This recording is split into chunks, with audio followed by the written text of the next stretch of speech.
Chapter 29.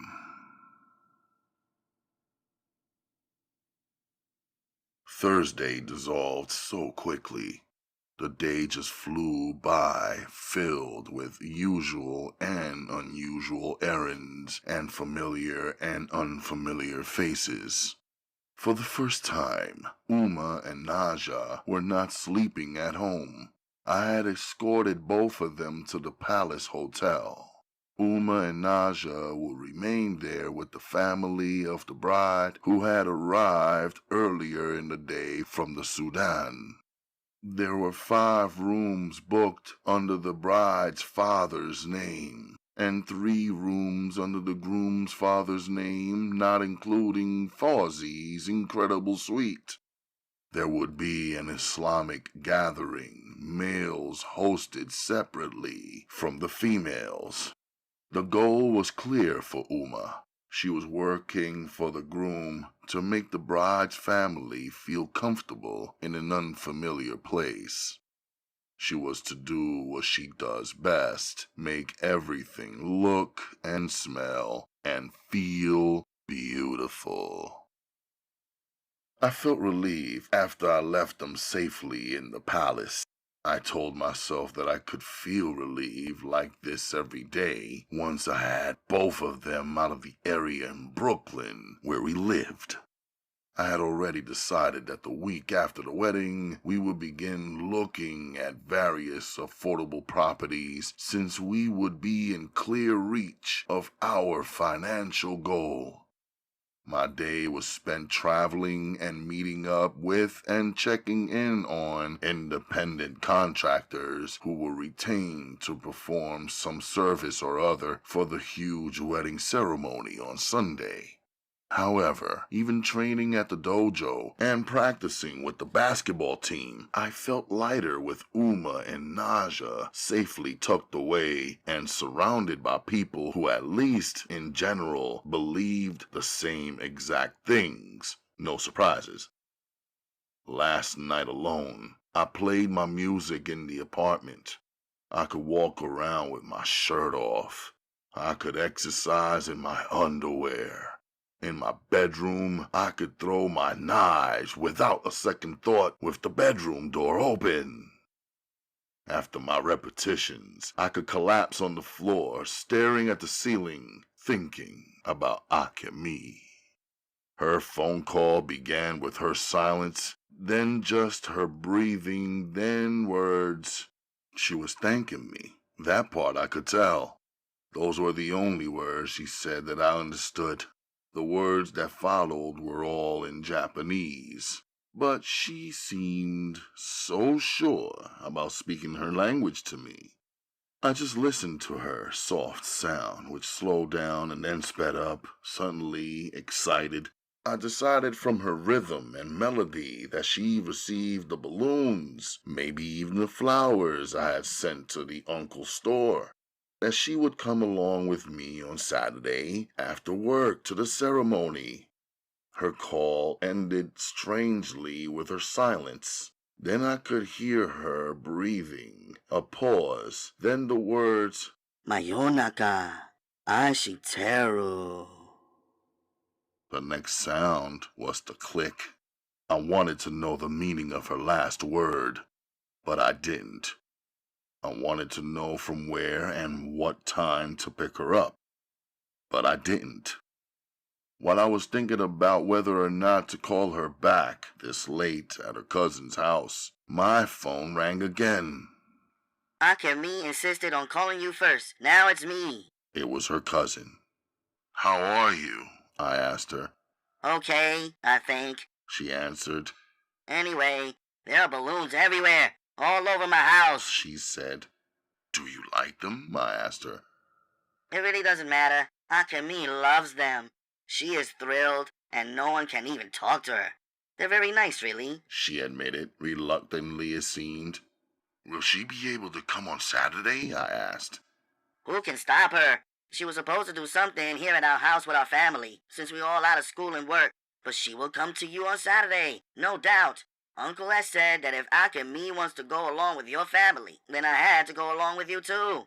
I don't want to cancel my plans, so I don't know what is going to happen. I'll let you know. Oh, she said. One question, I caught the cousin before she hung up the phone. Ashiteru, what does this word mean? Did Akemi say this to you? The cousin asked.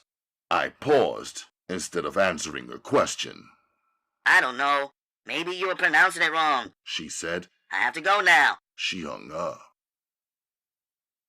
On Saturday at 5 p.m., when I rounded the corner to the Palace Hotel, she was standing there. Even though her cousin had phoned me at the very last minute to ask me about the address, I was still stunned. She was standing taller than usual, and the first thing I noticed were her incredibly expensive black ostrich-skinned stiletto heels and matching black ostrich clutch bag. She wore a silk black dress, which was well tailored to her figure and cut short just below her hips. She wrapped her waistline with a beautiful silver gray scarf, causing her mini dress to ride up even higher. Thankfully, she wore matching black silk capris underneath, covering her legs. Her dark eyes came out more with the coordination of her clothes. They were like an endless sea of beauty. Her natural nails were manicured immaculately with a clear polish with a hint of a gray sheen that could only be noticed if you looked closely. Her jet black hair, the way it flowed and surrounded the jet black dress, and the way her jet black eyes peered from her face, I was floored by her. I felt everything shifting within me. Still, I managed to appear cool. Playfully, I walked past her as if she wasn't standing right there. She called out my name softly, as if I could have missed seeing her standing there. She followed behind me quietly. Even the sound of her heels against the pavement caught my attention and aroused me. Yet, it was impossible for me to follow my natural instincts. I should have ordered a magic carpet. Her shoes alone were too expensive for the ground, I thought to myself. In the lobby of the hotel, I pulled the silver gray scarf she had wrapped tightly around her waistline of her dress and put it over her hair instead, tying it in the back. She was still and allowed me. We were standing so close that her scent gave me fever. The way I tied it wasn't a Muslim style of wearing the scarf, but it was fashionable the way Akemi would rock it. It complimented her while covering her hair, as all of the women in the ceremony would have their hair covered. Truthfully, I wanted to cover her hair. I had begun to feel that it was mine for only me to see, and that she was mine also. The elevator door opened, revealing Uma and Naja. Uma was a radiant star. Her silver thobe, made of an elegant and fine sheer cloth, was a sparkling outer garment to her long silver gray dress beneath. During the 2.5 days of our separation, she had applied a beautiful henna design to her fingers, hands, and feet. Her style and beauty had everyone passing through the Palace Hotel lobby in complete awe. Two curious and fascinated European ladies interrupted her, delaying her from reaching us. I introduced Akemi to Uma and Naja in Arabic. Instinctively, Akemi bowed her head down to Uma. When she raised it up, she reached out to Uma's hands and flipped them over, feeling her palms with her fingers, her eyes showing complete amazement at Uma's henna art. Even after several seconds, Akemi was still staring and holding Uma's wrists. Uma smiled, adjusted her hand to hold Akemi's, and began walking away with her, only saying to me in Arabic, "We will see you tonight at the ceremony. I love you, son." Naja held back and said, "She is so pretty." "She don't speak English," I informed Naja, "and she doesn't know what's happening here today." "Well, she should fit right in." Naja laughed. I gave Naja a kiss on the cheek and told her, "Take good care of Akemi," then sent her on her way to catch up with the ladies. In Fawzy's suite, I warmly greeted the Sudanese men gathered there in the living room. I felt like I was not myself. Right then, I was my father in his private area of our estate, greeting his guests and business associates, a gathering of men in the finest suits and the most elegant traditional wear as well, surrounding by swirling cigar, cigarette, and beady smoke.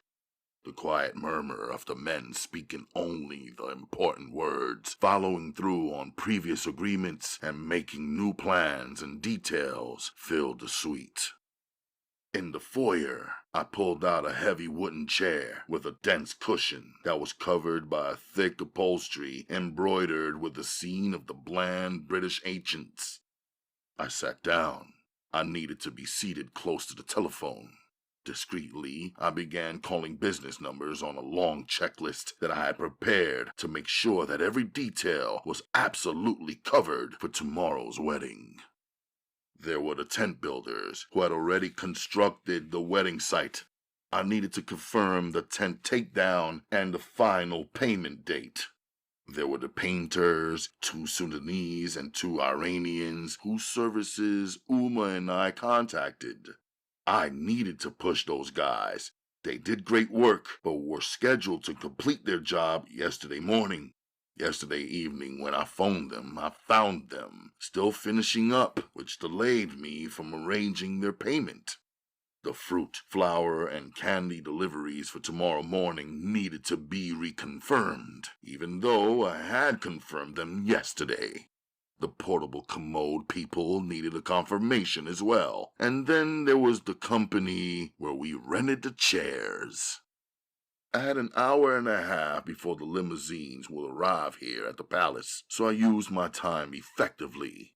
When the groom's uncle, Mr. Ghazali, arrived, he and I would get squared away with all of the checks that needed to be issued to pay the various independent contractors. We will go over the details once more so that everything would flow as planned. Souljah. Limousines lined the cluttered streets of New York and brought the business at the Palace Hotel to a standstill. Seated inside of one of them, I watched Uma, Akemi, and Naja entering another limo with some women from the bride's family. Akemi was the last to get in. She stood watching everything as though she were not a part of it. She looked left to right, stared at the woman from head to toe, and eventually gazed up at the sky. I traveled with Fawzy, his father and uncle, and 2 male cousins. Fawzy's father was intense and pensive, the way powerful men, like my father, tend to be. He and his son were dressed to the nines in tuxedos. I had chosen a clean black Armani suit. All of our white shirts were glistening. Uncle Ghazali and his 2 sons all wore white jalabias. Believe me, they were looking sharp and crisp as well. There was not one speck to blemish the bright whiteness of their cloths. On the floor of the limo were 6 pairs of brand new shoes, ranging from Mr. Ghazali's JCPenney's to Fawzy and his father's mean and authentic black crocodiles. I felt powerful, seated among all of them, although my status was the same today as it was yesterday. "A small ceremony for the mosque for the signing of the Ajid," Uma has said. "Nothing compared to the actual wedding ceremony." The spacious, medium-sized mosque was filled up with the groom and bride's relatives. Despite the expensive wares, when the call to prayer, the azan, was sung out in complete unity, the ummah bowed their heads to the ground and made salat. The feeling was so unexpected and awesome to be welcomed into a mosque and make prayer among an international Islamic community right here in America. I felt overwhelmed. There was such incredible power in the call to prayer. It humbled even the richest of the believers. The words entered the body, aroused the spirit, and soothed the soul. They caused the knees to willingly bend, and the head to touch the ground in the way that no believing man would bow for any other reason, any other time. Imam Musa was in Jalabiya, his head wrapped in a turban. He was a tall Sudanese African. He sat facing the ummah and in front, but between the bride's family and the groom's family. He had a small table at his side and the Holy Quran mounted on a carved wooden stand. After his salutations to Allah, he offered the khutbah, which is the spiritual message, exclusively in the Arabic language. It is the responsibility of a Muslim man to be the guardian of his wife and family. In today's times, the non-believers scream, "Why marriage? Why limit myself? Why bother?" In Islam, we have always had a tradition of marriage. We marry, however, not because it is a tradition, but because Allah requires this from us, and Allah is the best knower of all things, and Allah always commands us to do what is best for us, whether we know it or not. The arrogant will scream, "I know what's best for me. I don't care what is best for everybody else." But a person who is arrogant is also ignorant. Otherwise, arrogance would not be his chosen way of life. We marry because a complete family is the foundation of life and civilization. Where there is a man who willingly bows down to Allah and voluntarily obeys Allah's laws, there is a man capable of respecting limits, of being a good husband, the responsible party, and good father. Not sometimes, but each and every day. A woman who bows down to Allah and obeys Allah's laws is a good woman who is modest, wise, and mature of intellect. Women who are wise are the opposite of boastful, conceited, and flagrant. And a boastful, conceited, and flagrant woman is never necessarily intelligent. Where there is a humble man who accepts the limits imposed on him by God, a man who bows his head in prayer, thought, and praise, along with a modest woman who observes her limits and bows her head in prayer, thought, and praise, happy children can be born to live happy and balanced lives. Happy and balanced children respect their parents because it was their parents who cultivated their knowledge of Allah. Happy children, in turn, bow their heads in prayer, thought, and praise as they witnessed their parents do. Among the arrogant, ignorant, proud, and boastful, non-believing people, there are born nations of unhappy children, living unbalanced lives, drowning in depression and anxieties, children who love things more than they love the womb which bore them. Arrogant, ignorant men make horrible husbands to their wives, whether they are rich or poor. They make horrible fathers to their children, are full of fancy and deceitful words and promises, but they are only capable of the no-show. Even with a pocket or bank filled with money in their name, they can only pay out in pain and sadness. There's a short life for them on earth, and an eternal and roaring fire in their future. Immodest, boastful women of no shame and no limits make horrifying wives and mothers who can only make themselves look and appear good. But they are rotten on the insides, and in their wombs is only misery. But enough of this.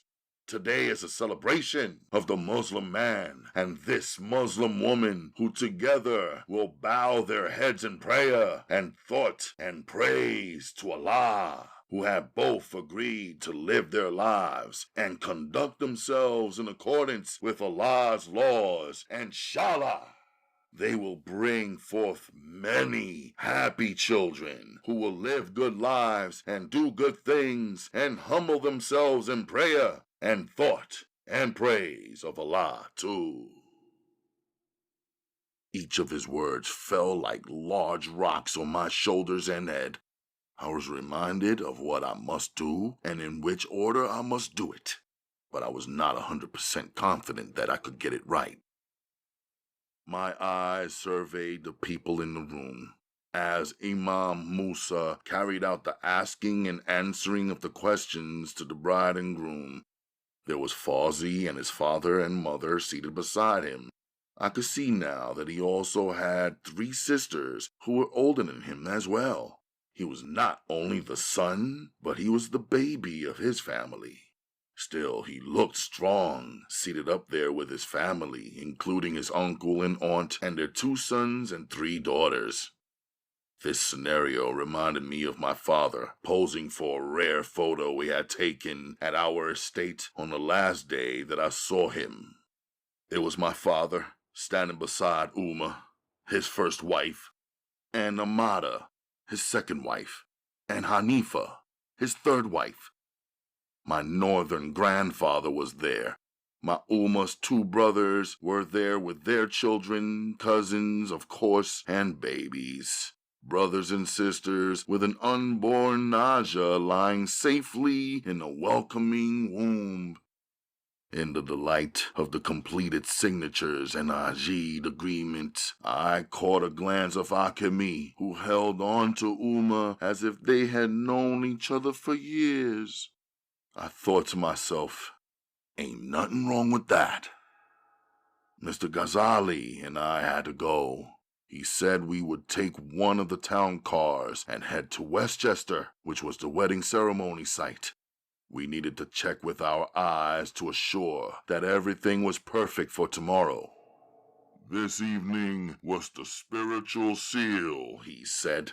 Tonight is the party for the groom and his male family and friends, and another for the bride and her female family and friends. Tomorrow is the splendor. He had a genuine energy, excitement, and happiness about his nephew's wedding, even though I can easily see that the greatest portion of their extended family's wealth was in his older brother's hands. I felt nothing but love and commitment coming from Mr. Ghazali towards all of his family members. I thought, however, that the splendor would be when the groom finally gets to lift the veil of his wife in privacy and gets to know his peace. Uma's eyes moved over me carefully as I stood before her and Akemi. Then her eyes moved over Akemi as well, then back and forth like a ping-pong match. Akemi can remain with me while you go handle the business, she said. We have to return to the palace for the bride's henna. Henna? I asked, wondering. It's a party for the bride. Women only. We will bathe her. I will prepare her and paint on her henna. You will see the results tomorrow night in the wedding ceremony, Uma said, speaking only in Arabic. And Akemi? I have to bring her back home to her family tonight, I said. When you are finished working, return to the palace. Phone up to the penthouse. Akemi and Naja will come down. You can take Naja along with you as you return Akemi to her home, she said softly. No matter how gently she spoke, I knew this is how it needed to happen. No negotiations. The smooth ride of the Lincoln town car lulled Naja to sleep. Of course, she sat in between Akemi and I, falling off into Akemi's lap the same as she would if it were Uma. As the driver sped around the deep curves of Edgewater and up into the cliffs of Englewood, Akemi placed the palm of her hand onto the back of my neck. Through flashes of light provided by ignited signs of random street lamps, we looked into one another deeply. Her hair was down now, falling mostly on her left shoulder. The scarf was in the palm of her left hand. Her $1,000,000 shoes were off. Her pretty feet rested on the car carpet. Her toes were nicely shaped, nails clear with the hint of a polished gray tint, just like her fingernails. Her feet looked soft and beautiful, like the inside of her thighs. Sensations were flowing through my body as she caressed my ears and touched the side of my face. The West African driver appeared oblivious to everything except the road. If she kept it up, I would not be able to stand up when the car stopped. Right now, the only thing separating me from the long sermon of Imam Musa was my respect for my young sister and the wrong impression I would have caused if she woke up and saw me all over Akemi, giving in to my intense feelings. I knew I could not hold on to this warm 16-year-old female by keeping her waiting and desiring and in a holding pattern. Finally, parked in front of the palm tree on Honeysuckle Lane, the driver shifted gears into reverse and landed us in front of the long path to her cousin's house, which was lit up by small metal lamps that led to the front door. The driver hopped out to open my door. I got it. Good looking out, I told him, so he would get back in his seat. I got out instead and moved around the back of the car to her side. I opened the door and helped her place her pretty feet back into her shoes. I awoke Naja to free up Akemi's lap. She climbed out dazed and dizzy. She awakened slowly as the spring night chill alerted her senses. I extended my hand for Akemi. She came willingly. Pop the trunk, I told the driver, grabbing Akemi's shopping bag of items she had collected at the bride's party and probably from Uma as well. We three walked up her path quietly. Akemi's hand held on to the back of my belt. Her body was brushing up against my back with our every step. Nice house, Naja said. Are we going inside? No, the driver is waiting for us. I'll take you right back to the palace with Uma, I told her. In front of the door, I reached into my inside jacket pocket and pulled out an engraved wedding invitation. I handed it to Akemi and said, "If you would like to come to the wedding tomorrow, I would love to see you." I smiled at her in the dark, knowing that she could not understand. She smiled at me, too. She doesn't speak English. I thought you already knew. Naja informed me. Half a second later, her cousin pulled open the front door. Whose car is that? She interrogated without a proper greeting. "Ours," I answered. It's almost midnight. She said. Instantly, Akemi began speaking to her softly in their language. I interrupted them. "I have to leave now. Good night," I said. Good night. Her cousin said hurriedly like, Sure, go. "The wedding is tomorrow evening. If Akemi would like to come, we can meet at the palace in the lobby at 3 p.m. We were there today. Akemi knows where it is," I said to the cousin as I grabbed my sister's hand to leave. Wedding? Her cousin raised her voice. I smiled, realizing she didn't know. Not me and Akemi's wedding tomorrow. Maybe some other day, I teased. "Just look on the invitation. Akemi has it in her hand," I said. If she can't come, it's okay. Chapter 30. The next morning at 8 a.m., I was on the grounds of the wedding ceremony. In true form to Sudanese weddings, the gathering will not begin until 5 p.m. in hopes of really getting it moving by 6 p.m. Sudanese are known to work hard, but when it came to celebrations and parties, the festivities started late and will go on well into the early morning. I put in 6 hours, accepted the deliveries, and squared the independent contractors away properly.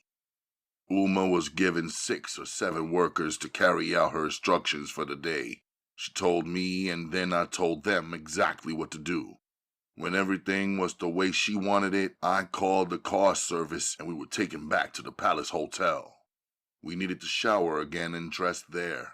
Our clothes were in Uma's room, and Uma had to ride back up to the wedding with the arriving bride after making certain she was a perfect vision.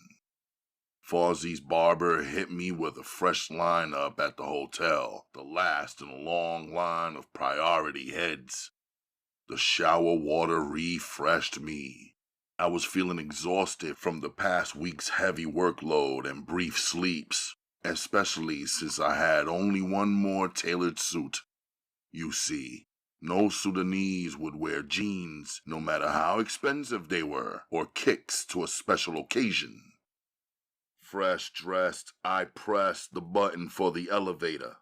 When the doors opened, I got on. Standing in the corner, also writing down, was a pretty face and familiar set of eyes. It was Souljah, who served me at the Sudanese suites in the Bronx, the daughter of Mr. Ghazali. She moved her eyes from mine, and I did the same, as was customary. She spoke. Salam, She said. I saw you yesterday evening at the mosque. Yes, I was working for your father, I admitted. You were looking very nice for a worker. She smiled. And today you are looking very nice as the cousin of the groom, I said, swiftly interrupting her compliments towards me and showering them onto her instead. That's funny, she said with a laugh. Do you really mean it? The doors opened. Akemi was standing there, poised to enter the elevator. She smiled brightly. Akemi, I said, stepping out of the lobby. Nice shoes. Souljah complimented Akemi, looking down on her authentic dark blue alligator open-toe high heels, the straps crisscrossing across her pretty feet and up her ankle. Those shoes were more than nice. She doesn't speak English, I told Souljah. Your girlfriend? Souljah asked me with a coy half-smile. She knew it was a trick question, since she and I are both Muslim and are both not allowed to date outside of a marriage. Friend, I replied. She looks more than a friend to me, Souljah said comfortably, knowing that Akemi could not understand her.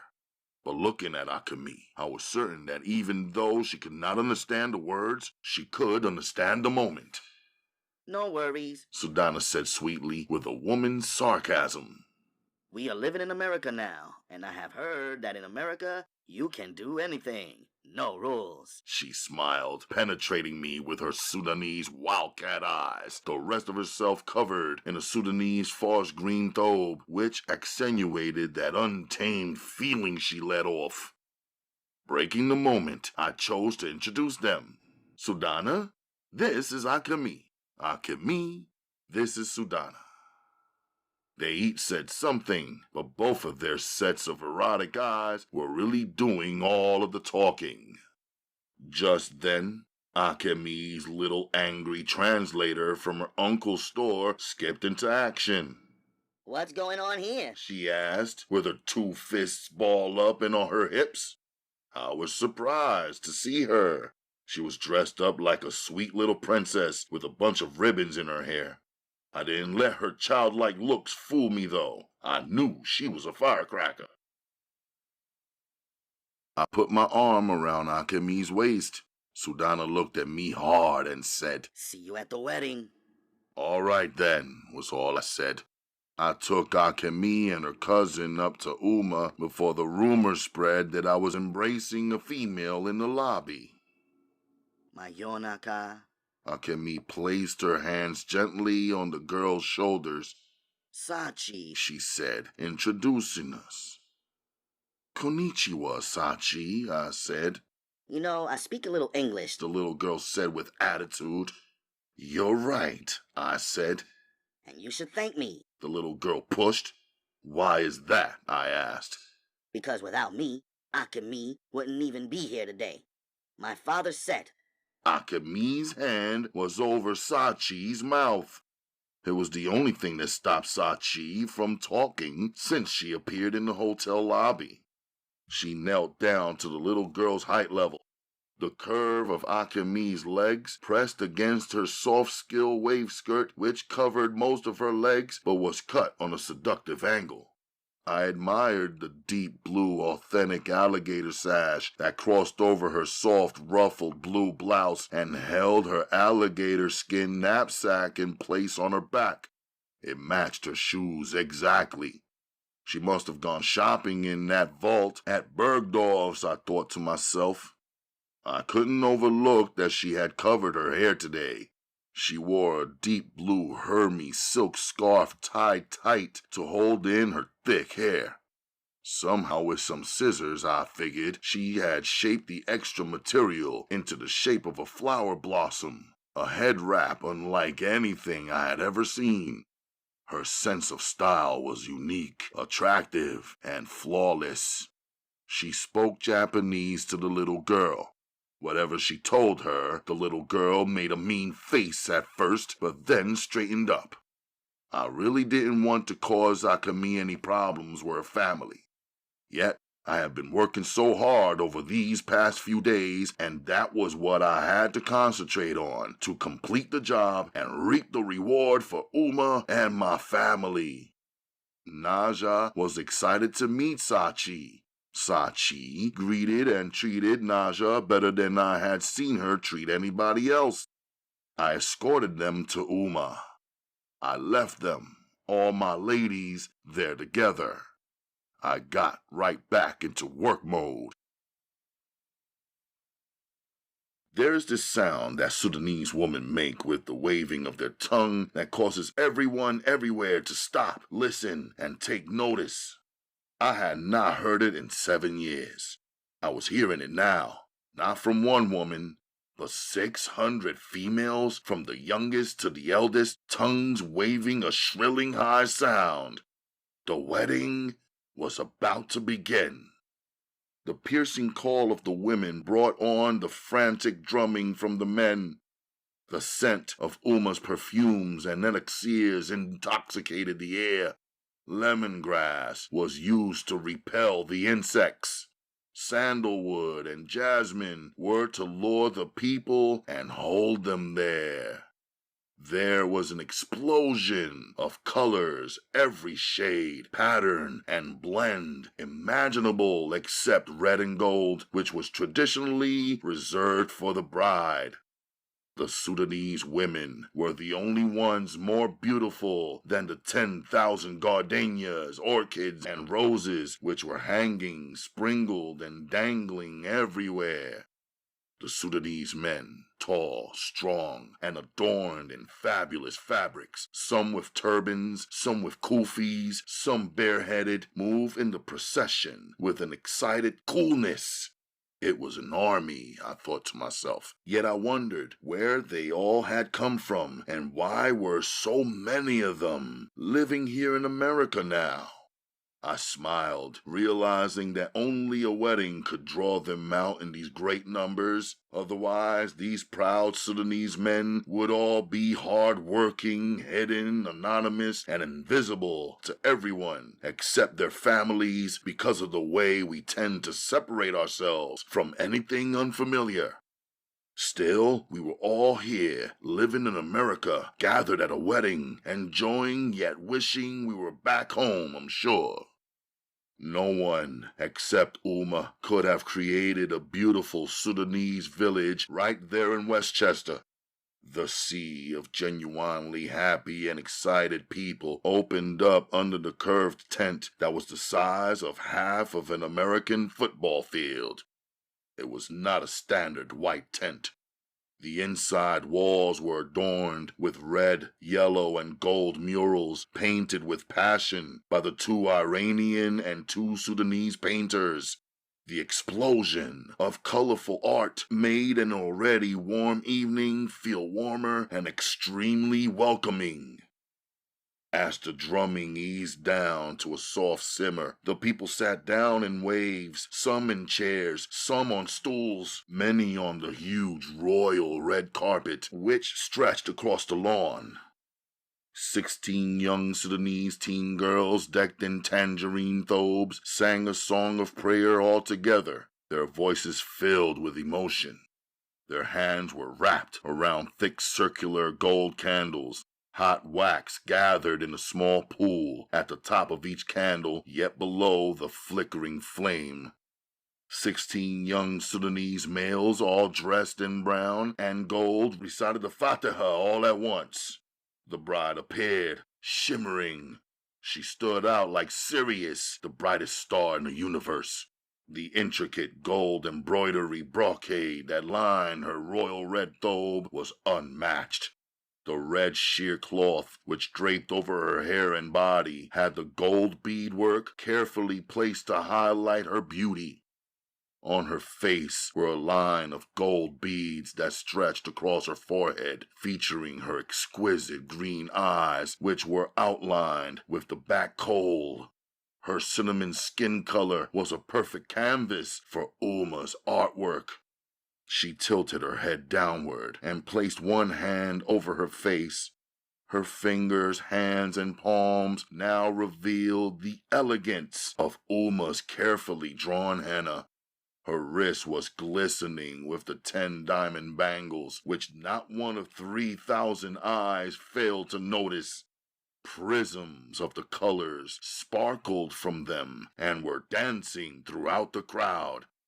Her other hand, down at her side, jingled with 10 24-karat gold bangles, which were banging also. The soft, light cloth of her garment suggested a beautiful figure, but did not give it all away. Fawzi is fortunate, I thought. So far, his parents had not disappointed him. The bride was facing both her mother and father. She dropped down and kissed their knees as an acknowledgement and show of respect. Also with her were her 4 younger sisters and 4 brothers, all of whom had come to the U.S. for their first time and only for their sister's wedding.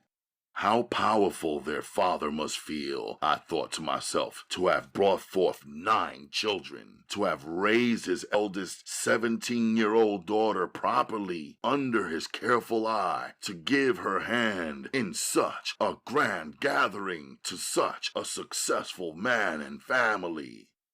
The father had been a careful planner. Allah had given him a great sign of approval. I believed every person was either reflecting on their own wedding or dreaming of what was to come and hoping that it could be half as perfect for them also. Right across from the huge tent was their newly built home, a sturdy American mansion made of bricks. Fawzi and his wife would be the first to have ever lived in the house, which Uma had wrapped in a 3-foot wide ribbon that was also 20,000 feet long, culminating in a huge bow that was mounted on their front door. Outside of their new home was a stone water fountain that continuously sprayed water into the air, caught it on one of its stone shelves, and let it flow down, dribbling and gurgling like a stream. Of course, there was a huge black iron electric gate that secured his acres, but the gate was wide open to everyone, for today, a Sudanese wedding welcomes the community to the happiest day in a man's life outside of the birth of his daughter or son. Even curious neighbors would not have been turned away on the wedding day. Fawzi and his bride sat on a king-size mattress blanketed with a wickedly patterned red and gold crocheted cover which Uma stitched. On top of the crocheting were pounds and pounds of rose petals. At the center of the tent, they sat declaring their oaths to one another under the guide of their guardians and imam. The word Kabul was spoken by Fawzi and his bride, then repeated by many in celebration, signaling the completion of the official aspect of the wedding. Uma stood up front and off to the side, watching everything with a critical eye. I thought it would be impossible for her to find one flaw. She had done a tremendous job of expressing a culture that she knew and lived so well. Wearing sky blue, she was behind both her hijab and niqab today, her identity shielded, just an incredible set of eyes, an artist, a supervisor, a worker, a woman who wanted to be left alone with her memories, feelings, and thoughts more than she wanted to be recognized and commended. As the live band played, every comfort was made available to the huge crowd courtesy of Fawzi's family finances and Uma Designs. There was an elaborate stretch of tables covered in fine cloths which offered all Sudanese foods catered by the North African Food Company. There was a spread of breads, cheeses, and chutneys, sauces, soups, beans, lentils, olives, salads, vegetables, and stews. There were grilling stations offering chicken, beef, and lamb. There were dessert stations offering creams, custards, caramels, yogurts, finger cakes, and sorbets. There were fruit stations offering mangoes, guavas, dates, oranges, apples, hibiscus, and lemon. There were Sudanese drink stations offering Aradi, Maza, Karkade, Mirinda, and Stim.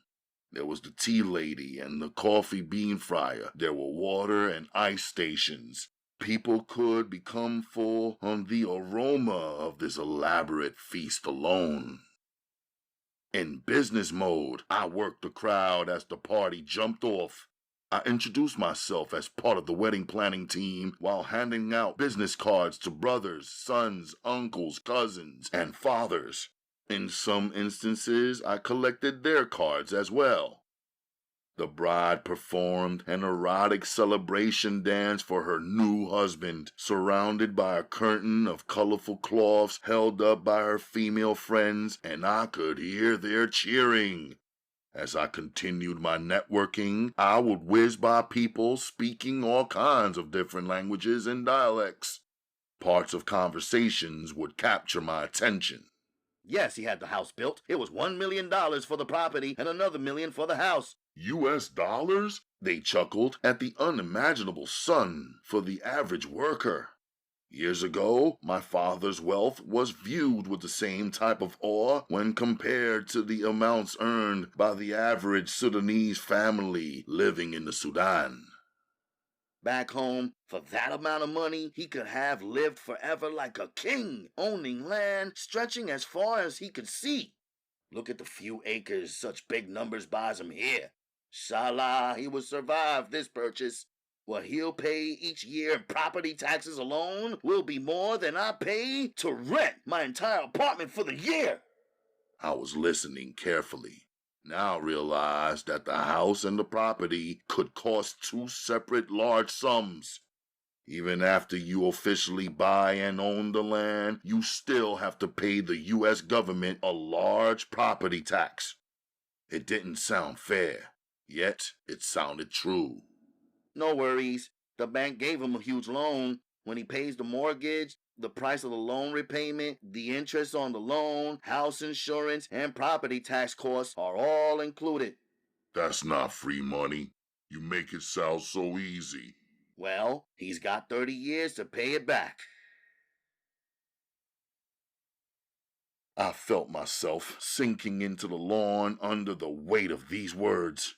I could feel that they were not exaggerated.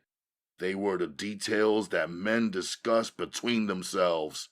These were the burdens that men must carry quietly. He's a big man, son of a bigger man, from a good family. He'll do just fine, one of the men speaking said, gesturing wildly like he was speaking to the deaf. It was the eldest man of 80 years or more who made the startling prediction. When he adds up the price of a Sudanese bride, clothes, jewels, the honeymoon, and the 6 kids that will come out in the first 6 years or less, he'll go crazy and die of an American heart attack at age 34. Allah forbid, the others said all at once. He has a PhD in chemical engineering. He will be more wealthy than he is right now in no time. America will pay him handsomely to make bombs for them to drop all over the world. Even on the Sudan? The elder asked. Everyone grew quiet. Sudana snuck up on me. I saw you from across the room. You look thirsty, she said, offering me a glass of guava juice. Thank you. You seem to always be seeing me. Can I prepare a plate of food for you? She asked. No, thank you, I told her. She looked disappointed. She paused, then regrouped. Standing beside me, but with her body turned away as though she and I were not actually conversing, she said, She's pretty and she's probably smart too, must be. But is she Sudanese? She asked. I smiled, knowing she was speaking about Akemi. I didn't answer. I knew where she was heading with it. Every Sudanese will tell the other, marry Sudanese and no one else. Only a Sudanese woman will share your beliefs, language, traditions, and know what is expected of her. Only a Sudanese woman would know, most importantly, what not to do. Is she even Muslim? Sunana said softly. She doesn't have to be. You know, a Muslim man can marry a non-Muslim woman because she will follow his lead. But you can never marry a non-Muslim man because he will surely mislead you, I said, smiling. So clever, she responded, and walked away into the crowd. Not as clever as you, I thought to myself. I wasn't mad at Sudana, but I wouldn't play with her either. Sudanese women receive our highest respect. She is also the daughter of the man with whom I was doing the biggest business our company has ever done. Why should I lie to her when my whole everything was caught up and locked into Akemi so tight? Sudana couldn't possibly know. I didn't pick Akemi because she was not Muslim or not Sudanese. Akemi just happened to me like how a day radiant with sunshine converts into a downpour of rain in seconds. Now I was drenched, and I liked it. Akemi felt good and true and right for me in every way. As I walked, I spotted the Imam head on. I also saw Sudana place herself right beside Akemi on the other side of the tent. They stood together like 2 gazelles. Assalamu alaikum, Imam Musa. I have a question, please, I asked her respectfully. Alaikum assalam, young brother. He nodded me on. What age does a male have to be to marry? I asked. He smiled. The wedding has inspired you, he asked. I was inspired before the wedding. I heard your khutbah last night. I want to do what is right before I do what is wrong. Do you follow my words? I asked him. Of course, he said solemnly. Your holy Quran does not give an age for marriage. It is only that you are required to be of the age of puberty, he said, watching for my reaction. Then is it legal? I asked. Can a 14-year-old take a wife? I asked again. There's a difference between Allah's law and the law of this United States, he said. Allah requires that you marry a female before engaging in sexual intercourse. Sex with any woman who is not your wife is haram, forbidden. The United States does not require marriage for sexual intercourse. It simply requires that an adult not have sex with a child. In this state of New York, legally you can marry at age 15 with your parents' permission and the permission of the parents of the bride if she is also young. At 14, however, you cannot marry legally in the state of New York. What is the rush? He asked. I didn't answer, just looked into his eyes solemnly. As a man, more than an imam, I was sure he knew what the rush was about. Self-restraint can be achieved through fasting, he suggested. If you fast, Allah will reduce your desires so that you might control yourself. In my view, the opportunity to have sexual intercourse freely should not be the only reason you take a wife. He waited for me to say something in response, but I was racing into my own thoughts. In July, on the 27th, I would turn 15 years old. This was only 3 months away, yet I didn't know when Akemi's birth date was. And then, of course, the permission of both of our parents was the problem. I could barely get an audience with her uncles, and the fact that her father was overseas was a huge dilemma. How could I win his confidence that I am his daughter's match? Take a look around, son. Fawzie's father has been working, planning, and saving for this great occasion since his son's birth for more than 2 decades.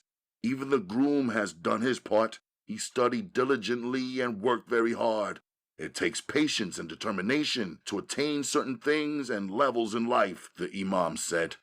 But a poor man may take a wife and marry and love her. If he is a good man, will she follow him even into a mud hut? I asked, borrowing Fawzie's lines. A good woman will marry a good man and follow him wherever he may lead. This is true, the imam offered. 2 male witnesses, or 1 male and 2 female witnesses, and to recite the nikah and give the mahr is all that Allah requires. And if a poor man who has reached puberty chooses a wife, he can still work hard and achieve wealth and the blessings of Allah, can he? Choosing a wife does not make him poor, right? A good wife makes the poorest of men wealthy. You are right, the imam agreed. Shukran, Imam Musa said, thanking him. He gave me his card. Sachi dashed by. Naja chased her. Some woman must have fallen in love with Sachi and draped a hijab over her head. Now Sachi's hair was covered just as Naja's was. By the night's end, the guests were filled to the brim. The children were exhausted from running, clapping, singing, playing jump rope, double dutch, and double orange. The males were checking their watches and easing their families away in preparation for Monday morning. The beautiful ribbon was cut. The bowl busted open. Fawzie escorted his wife into their new home for her first time. In his new house, Fawzie will remove her shoes and wash her feet, Uma said, standing beside me, seeming to reminisce. Mr. Ghazali appeared, resting his hand on my shoulder, smiling and sighing with great approval. It is time to settle our accounts, young man. I have to travel back to the Bronx with my family. There's work and school tomorrow. For you, too. He checked his Timex. It's already the next day, really, he said with a tired smile. After I counted and recounted the final payment of $5,000 cash in his presence, I pulled out his receipt, which I already written up. Our business card was stapled on top. Thank you for choosing Uma Designs, I said. We are forever grateful for your business. If you are satisfied with our work, please do not hesitate to recommend our services to a friend or coworker. We shook hands. Your work will recommend itself. Everyone has personally witnessed what your company has done. You will have an abundance of business in the near future, I'm sure. He leaned in with a laugh and said, Maybe I should fire my sons and hire you. The cleaning company will arrive in the morning, and the Canopy Company, the Commode Company, and the North African Food Company representatives will come to collect their supplies. Would you like me to meet you here in the morning? I asked. Wow, you have the money in your hands and you're still offering your services, huh? Join me, he said, with a new burst of energy and a slap to my back. Thank you for the offer, but I'm good working for Uma. You know, family comes first, I told him. We were both speaking in Arabic.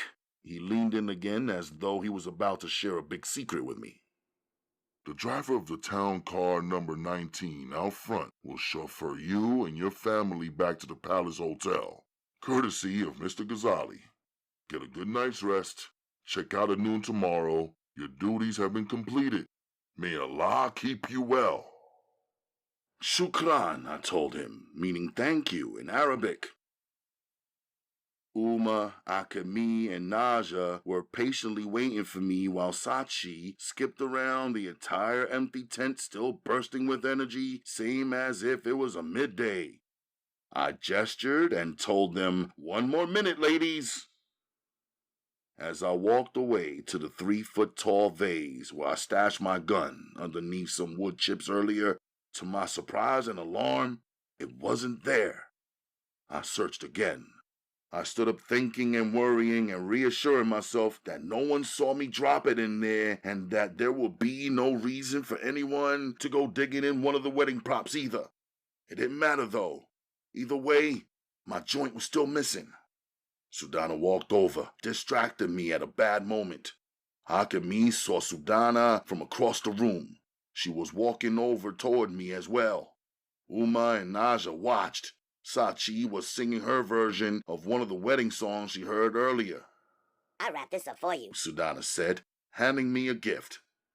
It's okay, Sudana. Uma Designs provided the wedding gifts to the guests, so I don't need one. Akemi arrived. We stood there, the 3 of us. Oh, I think you'll need this. I'm sure I have what you are looking for, Sudana said, her wildcat eyes changing colors right before me. I stared at the nicely wrapped gift box in her open hand. Akemi stared too. I would have held it for you all night if you asked me to, Sudana said. I took the gift. Now I knew it was my gun. Thank you, Sudana. Really, and good night, I said, relieved. There is no thank you between us, She said with a smile. There is no thank you between friends. She smiled even more. And we 3 are all friends, right? She asked, then turned toward Akemi. And good night, Akemi. Thank you for coming. It was a pleasure to meet you. As she walked away, she waved politely, believing that Akemi could not decipher her flirtations. But I knew she was underestimating Akemi. Out front, it was fairly dark.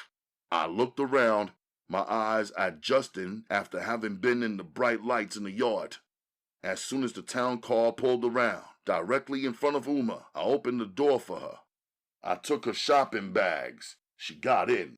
As Akemi stooped to get in with her bags, I grabbed her hand discreetly and pulled her towards me.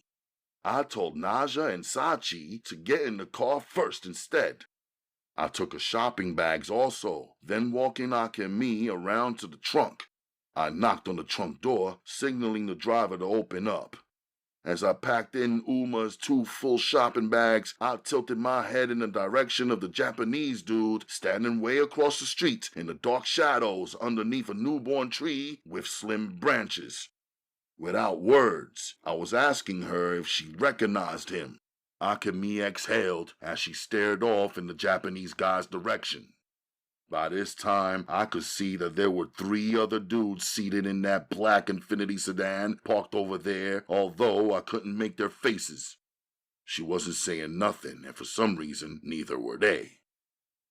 I walked Akemi to our car door and pushed her inside the car with Uma.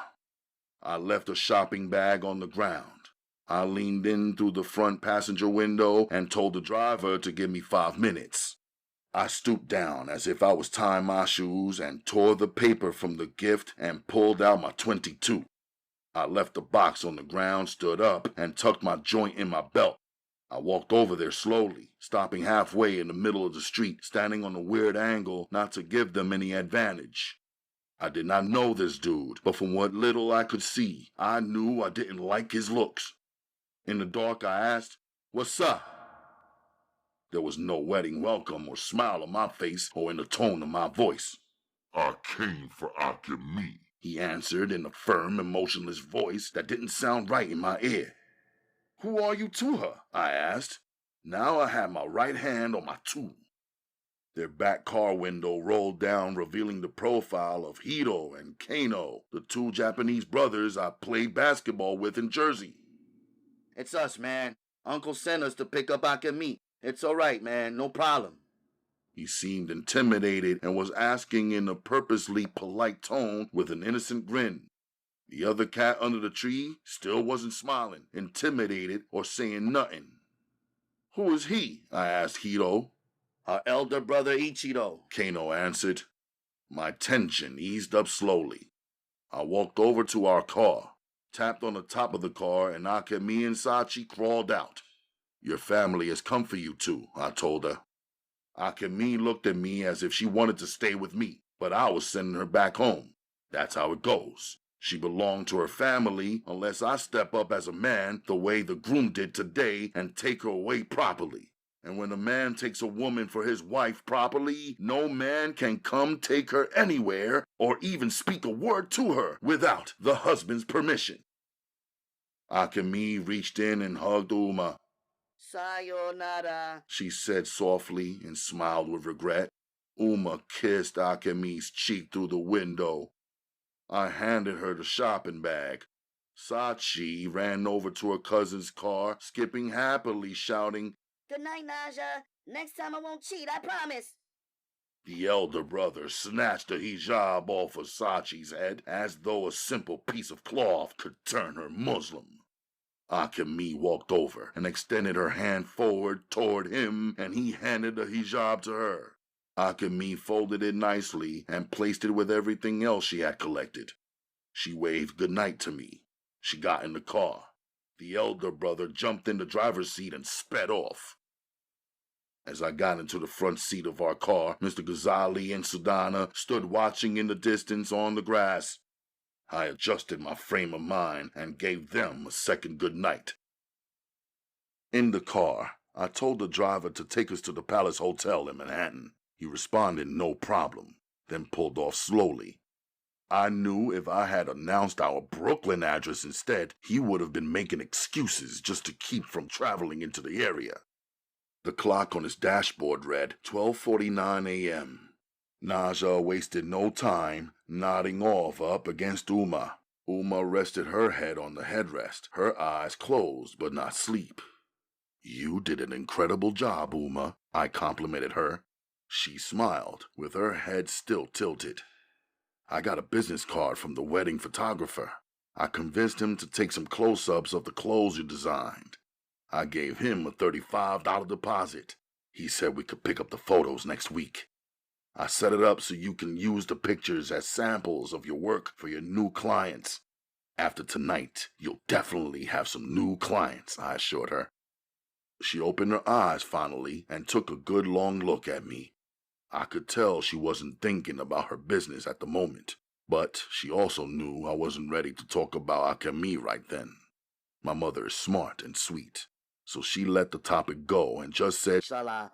in response to the possibilities of the new business ventures. At the Palace Hotel, we didn't get settled in until around 3:10 a.m.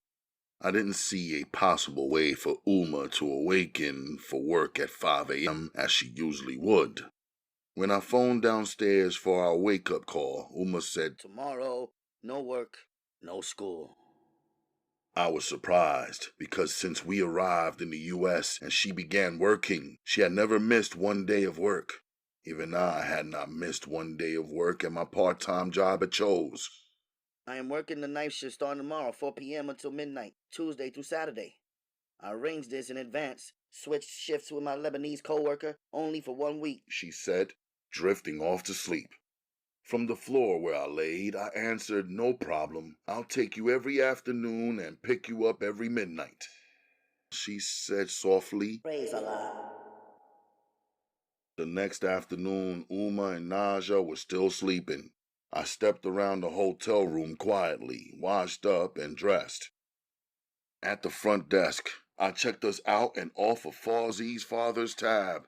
I asked the front desk clerk the price of one additional night stay. It would cost $275 per night for a single room, he answered. $300 for the double like the one you checked out of. Are those your lowest available prices? I asked. Absolutely, he responded.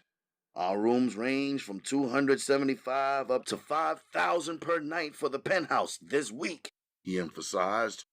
He seemed to get an extreme charge out of reciting the fees.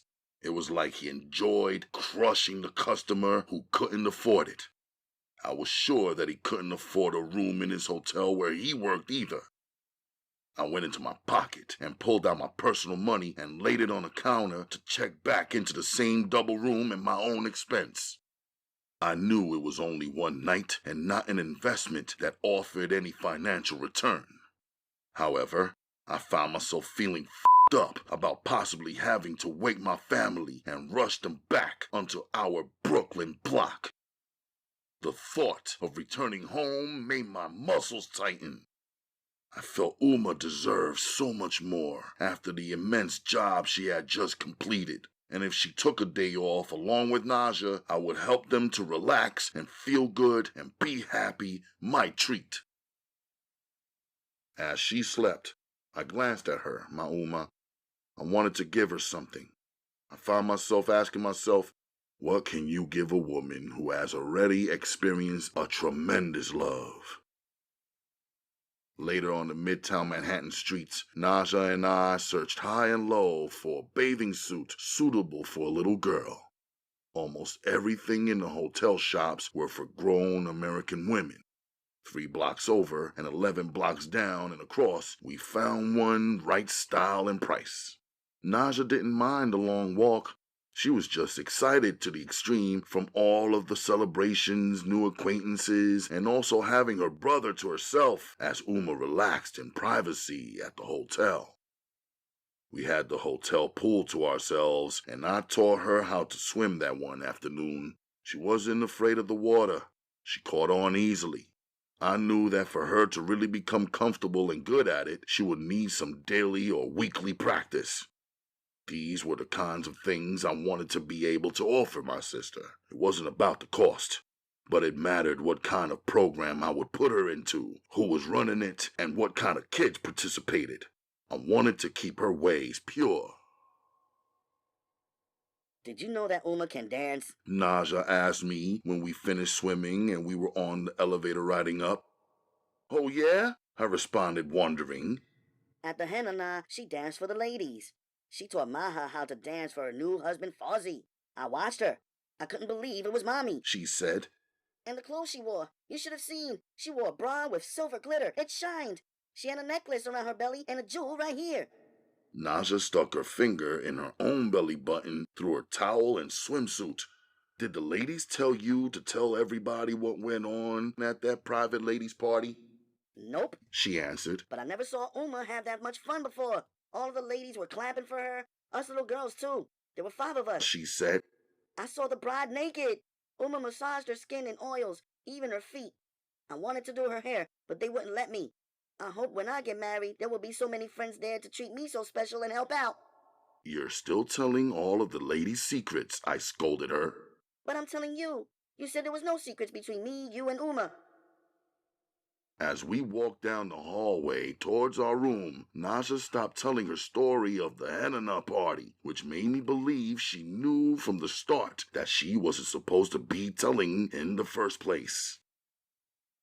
In the room, Uma was still in her pink satin pajamas, her hair out and down her back, and her feet exposed. It was strange to see my mother from a different angle. The one that Naja was trying to show me. I always knew that she was so beautiful. I always had the privilege to observe that.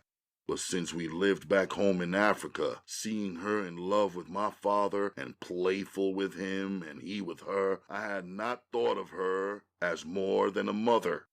And a mother is as close to a supreme being as a human can be. So to imagine her hips swinging and swaying, hypnotizing the younger ladies with her charms, was a foreign thought. We made afternoon prayer together, the three of us. Uma changed into a pale yellow dress and a startling yellow thobe. No hijab or niqab today, yet still covered, of course. She wore a 2-inch heeled brown leather shoe and matching bag. I could tell she was feeling good, relieved, and free. I took them out for pasta at a nice Italian restaurant. The food was so enjoyable, but there is always the problem of the Italian men's hostility towards the African male and fascination and lust for the African woman. I turned down the table they offered. I sat Uma in the corner table, sitting opposite her to block their view. Our server was captivated by the designs on Uma's hands. I thought to myself there will be 2 more months of this unwanted attention. That's how long Uma said the henna would last. It's so nice out, Uma remarked. We should take advantage of this week and find ourselves a house, She said. I pulled the folded portion of the newspaper out of my pocket. I circled the ones that are in our price range, I said, laying the newspaper on a free space on the table. Did you know that the land and the house could be 2 separate prices, and there are still the property taxes to pay? I asked her. She smiled. It's okay. We're not buying the kind of property and house that Fawzi purchased in Westchester. A small piece of land with a decent-sized backyard for Naja to play in, a fence of course, and 3 bedrooms. 1 bedroom is for me, and the other bedroom is for Naja. The 3rd bedroom will be where I get my sewing work done and keep my supplies like an office. She paused and sipped from her water glass, but then she didn't say anything. And your son? I asked. Where will your son go? From the looks of things, my son will go wherever Akemi goes. She smiled. Naja laughed. I broke out in an uncontrollable smile myself. She definitely took me by surprise. Perhaps there will be a finished basement or attic for the 2 of you, and you recite the nikah together. You will both be welcome there, of course, she said, blowing my mind. I spoke to the imam. He said the New York state law requires a man to be 15 to marry, and only with both parents' permission, I informed her. There is New York state law, and there is Allah's law. Allah's law is the highest law. It is best for you two to recite the nikah and for you to take a wife than to corrupt yourselves and bring forth a chaos baby. Uma said. 2 or 3 witnesses and it's done. You 2 will be married. She drank from the water glass once more. Yes, you are young, but you are mature, really. There's no finer young man in this country than you, my son. And we are business people. We make our own money. We make our own way. I am certain that you can and will provide nicely for our new household. Naja's eyes and ears were wide open. Today was a day of firsts. Later on was the first time I saw Uma working out in the gymnasium. She ran on the treadmill with her eyes closed, wearing pants, one of my long shirts, and a scarf. I pushed the weights, worked the circuit, while Naja tried to walk across the floor on her hands. Late night, while Naja slept, Uma and I sat on the floor together, diving into the details of our real lives, no fantasies. Wherever we move, Naja has to have a good school. I really don't want to take her out of Islamic schooling, Uma said. We can ask at her school if they have information about other Islamic schools in the state, I added. True. You know, Tamara Auntie has told me that there are many Sudanese people living in upstate New York and in Philadelphia and the Washington, D.C. area.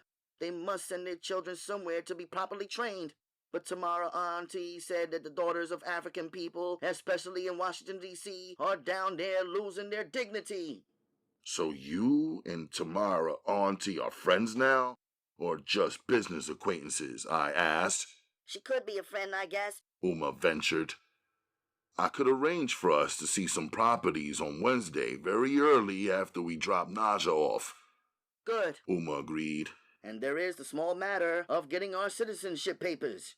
You remember? We completed our applications together and went for fingerprinting. No one forgets being fingerprinted, I said. So it's time to go in and get our citizenship papers. She reminded me. Yes, I remember. I'll go to City Hall and get the updated list of requirements I promised. Good. Because since your sister was born here, she is an American citizen. Allah forbid something crazy or unexpected happens. You and I will get deported, and only she will have the legal right to remain here. They could force us to be separated from Naja.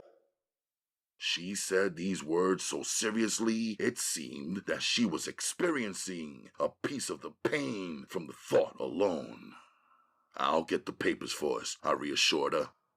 And you should consider taking an English course, I said to Uma. You're funny, she said, laughing. Your mother speaks only Arabic. Your love speaks only Japanese. True, and both of you will have to learn if we're going to stay in the U.S. Otherwise, you'll both worry me to death, I said seriously. She hugged me. I'll do it for you, she said. The young bank teller, who sat at the same window every day, broke out of her mechanical routine and got soft and friendly when I handed in the dough. When she looked up and smiled at me, I gave her that mechanical look she usually has plastered on her face. As I turned to leave, I thought to myself, it must be the money. In the taxi waiting for me outside, I handed Uma the passbook. I pointed out the new stamp confirming our new bank balance, $85,000. We dropped Naja directly at Khadija's School for Islamic Girls. Afterwards, we directed our cab to the address of the dojo. I needed to speak directly with Sensei about rescheduling my weapons class. He was strict about his students keeping their word and honoring their agreements. So was I. We rescheduled and agreed on weapons class for Thursday at 8 a.m. until 12 noon. I think he considered my punishment for rescheduling to be the extra early morning class and the extra 2 hours of instruction, but there was no punishment in it for me. I was ready to learn whatever he was willing to teach. At home, we unpacked and resituated things. I showered and jumped back into jeans and kicks and a polo shirt. We prayed. By telephone, I made the appointments for us to see some properties tomorrow. In our building, I spoke to Miss Marcy about our scheduling changes for the week due to Uma's temporary night shift. She eagerly agreed for Naja's sake and the extra earnings as well. I spoke sharply to her about getting enough rest so she wouldn't leave Naja unsupervised while she slept. I reminded her that only she should answer her door, and even then there was no reason to open it. I escorted Uma to work by 3:45 p.m. She went in 15 minutes early. Chapter 31. I had some downtime until basketball practice at the gym, so I headed to the bookstore feeling all right, but with a whole lot of shit on my mind. Long time, Marty Bookbinder said. Don't I deserve a rematch? He asked me. A rematch is cool, but I hope you've been practicing, I joked. All day? I got nothing better to do. He smiled. Thursday then, I'll come by. Today, I need to do some reading. He watched me as I changed from my usual path, which was to check out the mystery books first. I turned and looked back at him, jarring him so he would mind his business. All of the adult magazines were covered up with paper so you couldn't see the images until after you made the purchase. They were always there in the bookstore in the same adults-only quote-unquote section, but I never messed with them or even stopped to try and look. Now, curiosity had me open. It wasn't really the pictures I wanted. I wanted to read about females, what they want and what they like. I wanted to learn about how to make them feel good. I wanted to know when I put my finger on her panties, why did she suddenly get wet? I wanted to know why on the phone and whenever I was near her, she breathed so hard. I wanted to know why she moaned and what really triggered it to happen. I wanted to know everything about women without having a conversation about it. I knew I could just rely on my instincts about what to do. I could just deal with each situation as it came up. Yet, when I looked into these females' eyes, they stared at me like I was going to give them the most extreme amount of pleasure imaginable, the highest high. Truthfully, I wanted to be able to do it right and smooth so she could feel real good. When she thought of the best earthly feeling in the world, I wanted her to think only of me. I knew that when I kissed Akemi, she started sucking on my lips and tongue. It felt so good to me that I found myself recalling the feeling and re-experience it when I was all alone. Her kiss alone left a deep craving in me. I wanted to be kissing her all of the time. I didn't need no magazine or book to feel and react to that. Still, I was curious about the female body, the inside, and how it worked. I wanted the upper hand, to be in control of the lovemaking, even though I didn't have the experience. I left out of the adults-only section and found a human anatomy book instead. It was corny, dry, and factual. The drawings of the human body in there didn't seem real. All of the women were red. All of the men were drawn blue. It was hard for me to look at their drawings and transform them into what I saw when I looked at a real female. I read the words anyway. I discovered a woman's pleasure point. It was all news to me. A small spot like a button at the opening of the Naja, which a male could touch, even just slightly with a finger, to bring a female a great rush of pleasure. And what if I put my tongue on it and moved it back and forth, I thought. I read about how a female's gets moist as she becomes excited, and that a female's pleasure is related to how relaxed, safe, and comfortable she feels. I read about a woman's soul and how they're also highly sensitive and become erect when she is excited. I was fascinated that even a light wind could cause a woman to plump up. I thought it was amazing of Allah to design our bodies to reveal our true desires, both of us, the females and the males. I learned about a woman's orgasm, the point where her pleasure becomes so intense and unbearable that she experiences an internal explosion and showers down fluids and feels an unbelievable release and peace. Wow! That's something I can't wait to cause to happen. I want to watch and see what a face looks like when I am there making it happen to her. I read about the difference between foreplay, touching, kissing, fingering, sucking, and actual sexual intercourse. I had to put the book down for a few to think about it all, and for other reasons. I started wondering if foreplay and sex could actually be separated. I did not think so. A kiss didn't seem casual to me. It seemed crazy intimate and erotic and powerful.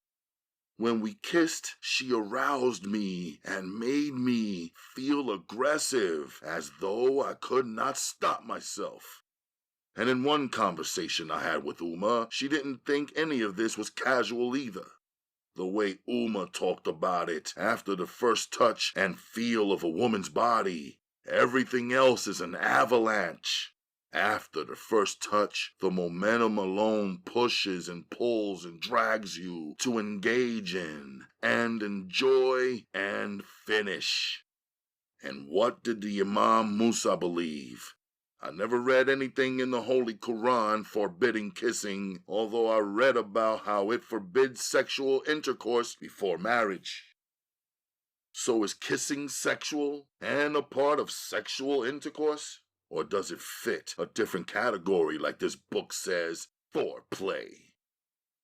Could a female suck a dick and still be considered a virgin, I wondered? If I allowed a female to do me, does that mean we didn't have intercourse because I never actually went inside her, like Fawzi said? I read that a virgin has a hymen, a thin piece of skin over her. The first man to go up her bursts the hymen and some blood should come streaming down. I never knew that before. I just knew in the streets a busted cherry meant a girl's first time having sex. Now I knew why. My mind wondering, I wondered about Akemi. I always thought of her as a virgin like myself. I always thought of her as someone who was into me and only me. She never gave me the feeling or any evidence that would lead me to think differently, not even a glance or interest in another man. Of course she is a virgin, I assured myself. She would have to be a virgin to become my wife. My wife. That's deep.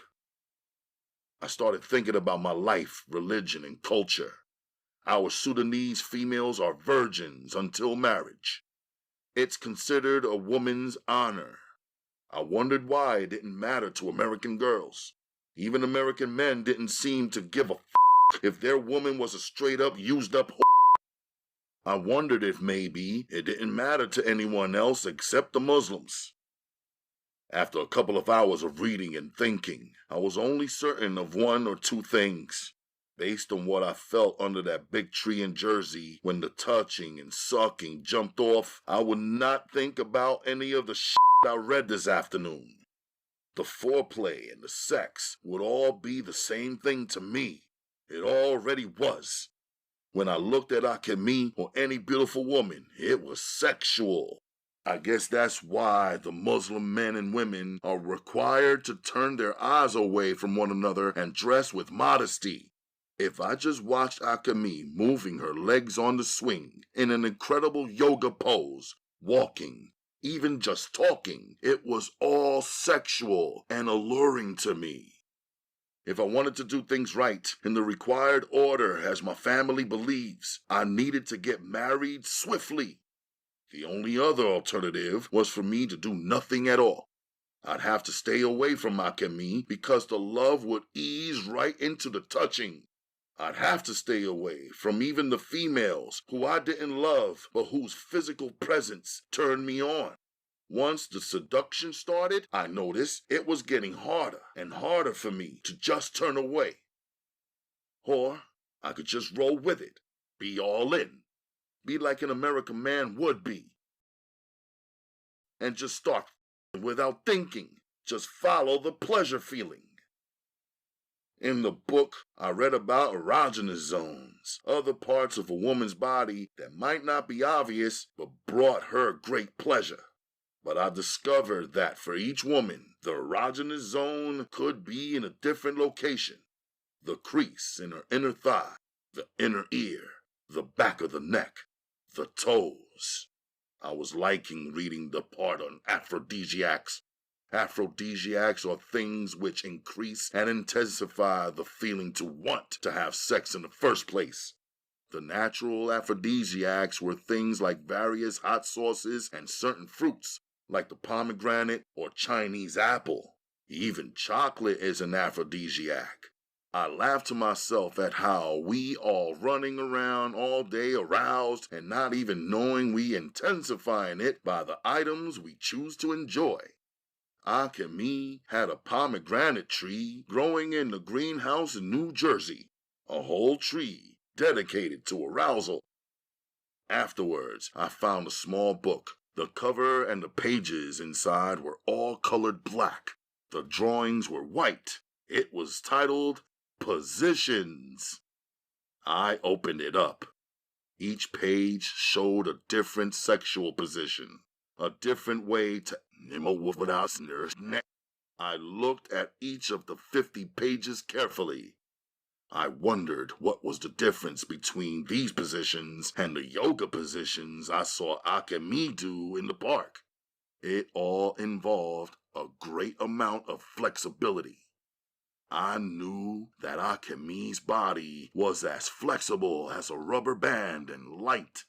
As an athlete, I could lift her body easily and move it however she wanted and liked it to be moved.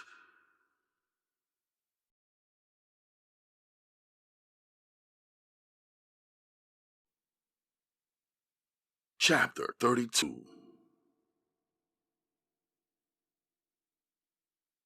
I walked over to the pharmacy. I planned to do everything the right way. Yet, there's no excuse for being unprepared. I knew that. I stood in the section with the condoms. Of course I had seen the boxes before, although I had never purchased one and never even seen a condom outside of a sealed wrapper. I bugged out when I seen they had flavors, sizes, and styles. I began picking up different styles and types and reading the boxes. I probably looked as stupid reading over everything trying to figure it all out. I didn't care. No one around here knew me. This wasn't my neighborhood. Superstar! A female voice yelled. It was the running girl who up until now I never saw except in the dark of the late night. She was standing over at the pharmacist's counter. I eased away from the condoms and walked over to her. "What's up?" I asked her casually. You too cool for me, She said. Here I am picking up my grandmother's medicine. I'm trying to hurry up, all worried that I might be missing your phone call. And you walk over here like it ain't nothing. "You're crazy," I said to her, smiling because she really was funny to me. She put both of her hands over her eyes like she was shielding them from a bright light. Then she placed one hand over her heart. Ooh, now you're killing me with that smile of yours. Stop it. I can't stand it. She dramatized, which only made me smile some more and laugh too. Am I supposed to believe that every time you see me, you go crazy like that? I asked her. You can believe whatever you want, but every time I see you, my heart starts thumping like this. She patted her hand against her left real fast. I cracked up. She slid the pharmacist her card and some money. He passed off a white bag stapled shut, sealed with a prescription paper. Come on, walk me home, She said, touching my arm. Come on, She added. I extended my hand to carry her books. Easily, she handed me her book bag.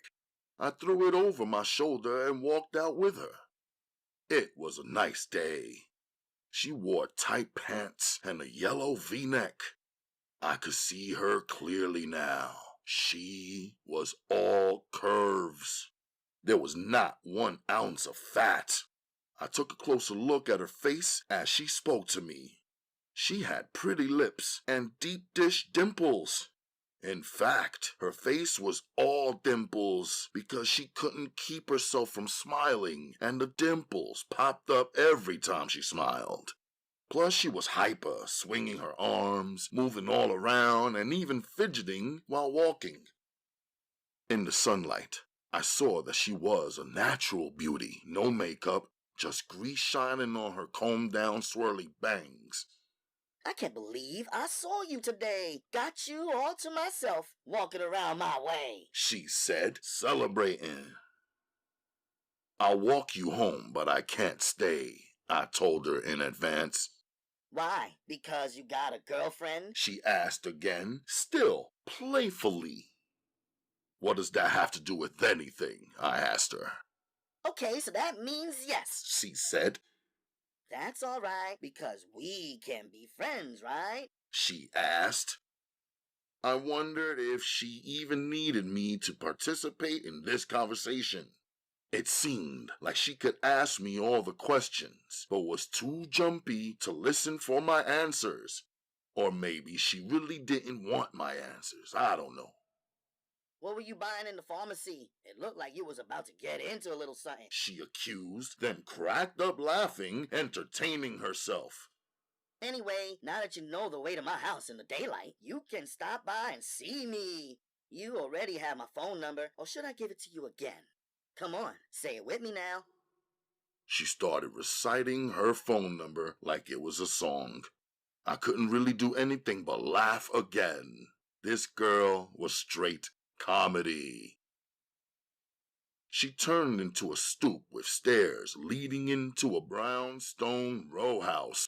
We walked the long way home 'cause I wanted it to last, She confessed. What do you think my name should be? She asked me another crazy question that no one ever asked me before. Come on, look at me, then make something up. Whatever you say, that's what you can call me from now on. She pushed. I looked at her closely, thought to myself, she could be called Crazy, Curves, Jokes, Pretty, or the most obvious name, Dimples. I didn't tell her all that. I just looked at her hair and answered, Bangs. Bangs? Now that's wild, She said. Okay, only you can call me Bangs. I handed her the book bag.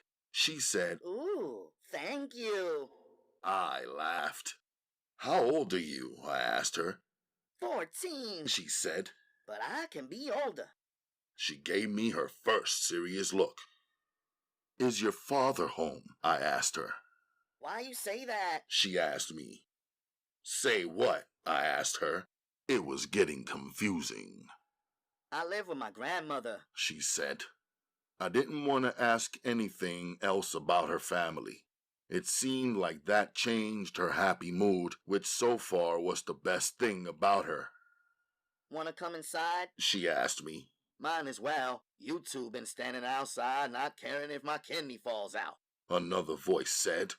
I stepped back to trace it. It was a much older woman. I assumed it was her grandmother posted in their front window.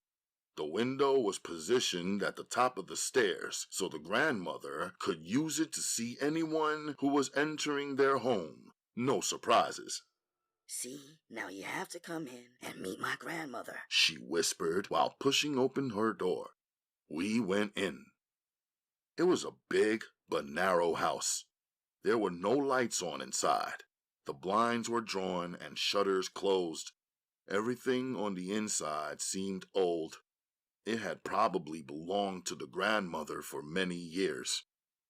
We walked into the living room. The grandmother appeared out of what I assumed was her bedroom. She closed the door behind herself and stuck her finger up to her mouth as if to ask us to be quiet, even though we weren't saying anything. Grandma, I want you to meet my friend Superstar. Banks said. Jesus Christ, you kids and these names. Her grandmother complained. Bangs ran out of the room. Nice to meet you, Grandma, I said. Oh, you can call me Miss Kelly. Cut out all this grandma stuff. She said. Pleased to meet you, Miss Kelly, I corrected myself. Oh, I like you already. Got you some manners. More than I could say for the rest of them. She said. Her every word sounded tired and heavy, like a complaint. The rest of who? I asked. The teens your age, that's who. The ones I watch running up and down the block acting all nutty all day, that's who. She explained. I was glad she made herself clear because I was about to dash out of there if what I thought she was saying about her granddaughter was true. Bangs returned with a tall glass of water and 3 different pills in her hand. The grandmother grabbed up the pills, threw them all into her mouth at once, and gobbled down the water. I thought it was nice of Bangs to care for her grandmother. Then I remembered that each time I saw her, she always mentioned her grandmother. I erased some of my suspicions and distrust about her and told myself she's probably a decent female. I guess I better go lay down, the grandmother announced. Then she went straight back into her room and closed the door. Come on in. I'll stay in there. Bangs said, pointing and walking over towards a different room across the hall from her grandmother. Standing in the middle of the living room, I looked around and noticed every door leading anywhere in this house was closed. There were also some steps that led to the upstairs. "Who stays up there?" I asked. No one, She said casually. Sometimes my uncle visits, but that's it. No brothers or sisters living here. A house with no men, I thought to myself. Here's a real pretty girl living alone with a really old and sickly lady. How could this ever be good? "I gotta go," I told her. She collapsed on an old dusty couch and began shaking. Please don't go, she said. "I definitely gotta go." I turned and walked right through the door. I swung a sharp left and headed out through that side alley I used before. She cranked her bedroom window open before I could walk past it.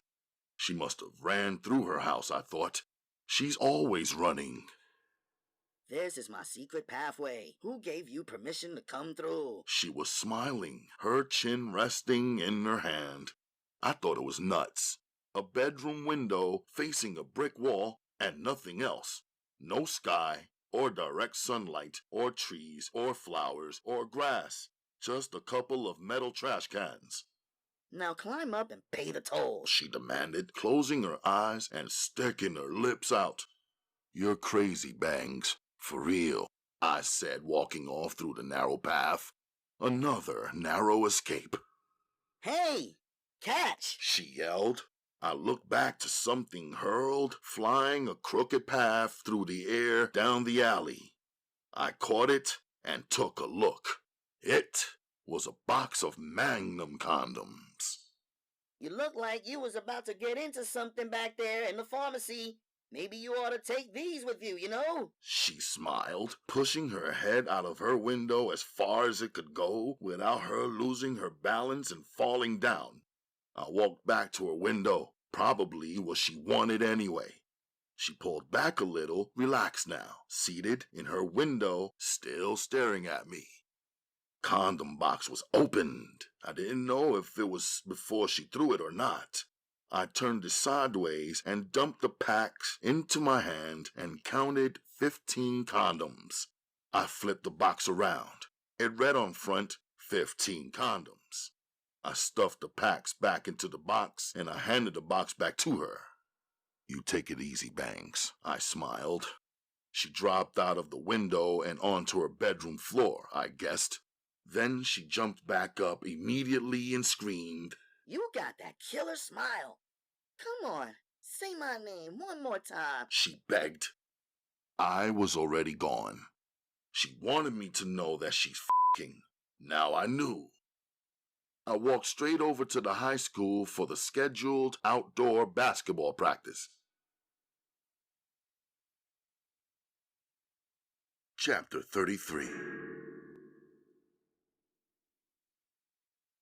Wednesday, after situating Naja, Uma and I went on a house search. There were 4 properties lined up for us to check out. We were smarter now, she and I, than when we first got duped into renting out our apartment in the f***ed up hood we still lived in. The Bronx house we went to see had stairs that were caving in. The owner described it as a quote-unquote fixer-upper. The Brooklyn house wasn't too bad construction-wise, but it was situated next to an active weed spot. So many different faces kept moving in and out just in a half hour we were there. The Harlem house was across the street from the projects. Strangely, it was the only house next door to so many buildings. The house was sturdy, but was attached to 3 gutted-out buildings. No good. These were the places that listed the prices that we could afford. Uma was disgusted. We both agreed that there was no reason for us to move out of a horrible place into a terrible place. If we were going to make a move, it needed to be a real improvement, or else what's the point of parting with our hard-earned capital? I was feeling kind of low. Still, I picked up a new issue of the New York Daily News and the Amsterdam News as well. In a random bodega on the side of the Bon-Ton bin, I picked up a pamphlet listing houses for sale by owner throughout the state of New York. I marked down the most decent possibilities presented in those papers. We sat silently on the floor with all the other fighters at the dojo. Sensei was up front setting up the class, then walking down the rows of his students, various ages, young and old. Sometimes us young ones were more advanced in skill than the few 18 and 19-year-olds, but the two old guys who showed up to the dojo regularly, they were not to be slept on. Amir was seated one row across from me and one row back. I saw he had a cut on his face, but I could also tell the 2-inch wound running vertically under his left eye and beside his nose was in the beginning phase of healing. He had his hands on his knees, all scratched up. He had a fight with his girl, I figured. Some next stupid new-ish. Chris tried to gesture something to me, but Sensei's eyes were swift, so he pulled back and waited until class was over. What happened? One of them girls flipped out on you? All 3 of them girls is f***ing crazy, I said to Amir, referring to Redbone and them. Where you been? He asked me. You missed dojo Monday night, first time, he said. I had to do something for my moms, I said. I got your money, the $25 you lent me last week, and I got some money for Chris to hold towards our car fund, Amir said, pulling out a small stack of singles. He counted out $25 and handed it to me. He counted out $100 and handed it to Chris. Now what y'all got? I know y'all ain't stopped hooping for paper just 'cause we in the league now, right? He asked me and Chris. We could head up to the park right now and hustle something up, but I've been mad busy for the past week, I told both of them. We better do that, 'cause I ain't got nothing to put in this week either, Chris added. Yo, the red team is crazy, Amir said with emphasis, us 3 walking. That's your team, I said. Chris laughed. The coach didn't show up for practice the other night, so as a team we agreed, f*** it, let's run it anyway. Amir began telling his new story from the red team. So I told everybody, let's just run it the same way we've been running it when the coach is here. So the red hook nigga on the team was like, nah, f*** that. And I was like, f*** what? Because he didn't have no reason to disagree.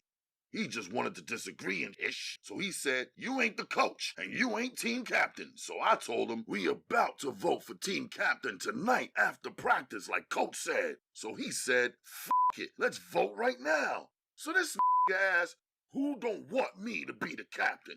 So nobody answered because of how he asked the question. So he said, good then, I'm the captain. So I said, wait a minute, that's not how you take a vote by asking who don't want something. We supposed to find out how many people want to be considered to be captain and then vote from among the candidates. He said, too late, I'm the captain. Nobody raised their hand up when I asked the question, so there you go. I said, let's just get the best player on the team to be captain, and everybody knows that's me. So this nigga swung on me. I ducked, and it was on. We started fighting. The other 2 niggas from East New York told the rest of the team to chill while we 2 fought it out. I knew they wasn't gonna jump in on my side because I didn't jump in for them 2 the last time the team had a fight. Now this red hook nigga got 2 long nails on each hand like a bitch. I'm fighting this dude straight up. He fighting me like a motherfucking girl, scratching and scraping me up and shit.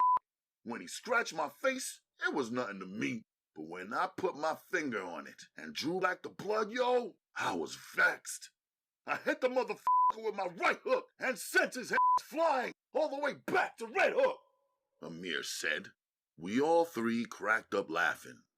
So what happened, I asked. Amir's the team captain, Chris answered. Hell yeah, and when that nigga got up off the floor, the Red Hook niggas wanted to jump bad together and fight me too. That's when I set the bet up. I told him, fighting, because y'all ain't gonna shoot a fair one. Who got some paper? I asked them. Everybody had a little paper on them except the motherfucker who I just knocked out. He had nothing but dirt in his pocket, so he bounced. I didn't give a I'll play any of you motherfuckers for whatever you got in your pockets, I told the rest of them. I took them on, one by one, made $200 by the time practice was over. The dude who I fought came busted back through the door almost 2 hours later, talk about he had $50 and a turntable just like a fucking crackhead. He said he'll play me for whatever amount I already won. I acted like I was backing down on the bet. He made a whole big rah-rah like he was gonna win back all the money for the team and take over the captain's position too, Amir bragged. So what happened? I asked. Amir's still the team captain, Chris said with a laugh. How you gonna get it? I asked. Get what? Amir asked. His turntable, I said. I got it already. That nigga brought it in the gym with him when he came back that same night.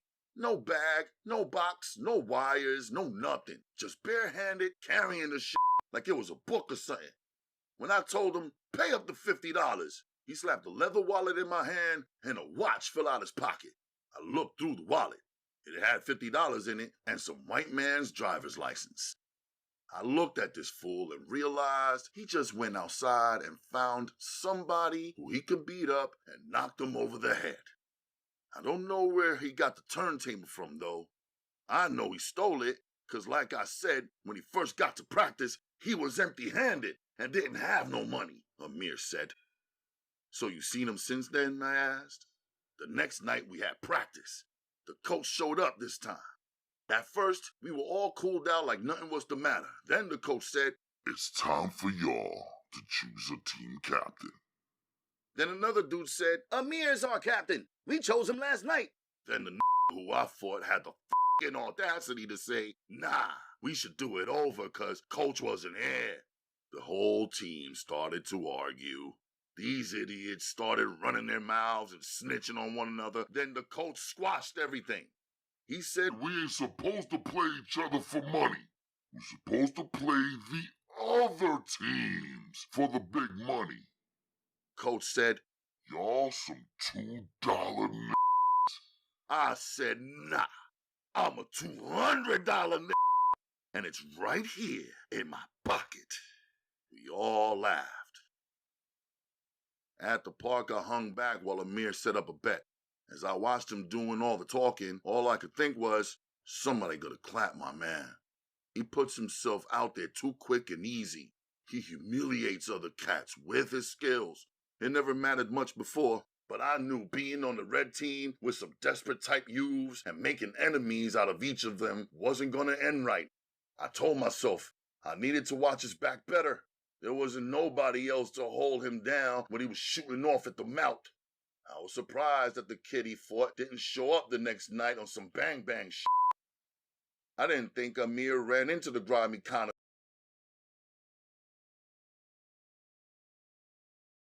that be on my block. The kind you couldn't leave half dead because the shit wouldn't be finished until there was 1 or 2 bodies laying on the ground. Yo, I'm sorry about homegirl and shit, Amir apologized after a close game. I'ma make her pay you for your clothes. You was chilling that night. I know they cost you a grip. Get it if you can, but if I have to meet up with her to get it, she can keep it. That's one girl who can make me catch a bullshit case, I told him. Word to the mother, Chris said. I got a new girl anyway. She got some new friends, Amir said. No thanks, I said. Chris laughed knowingly. Late at night, I moved around the apartment quietly.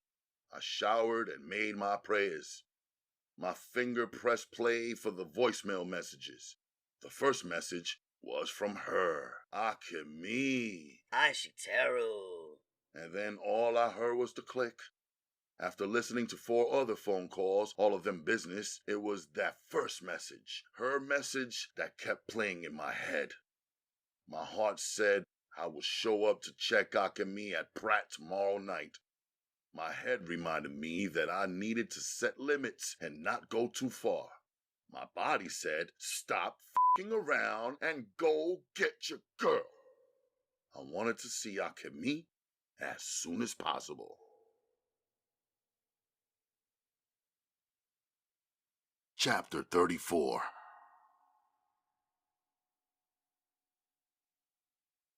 Sensei wasn't going to catch me off guard today, I decided.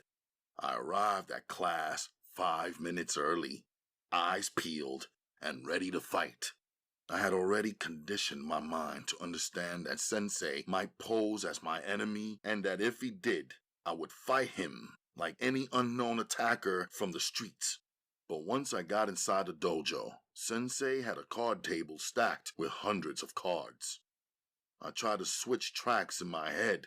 I knew he was about to play some kind of mind game. Besides, the lights were off, and it seemed like he wasn't even there.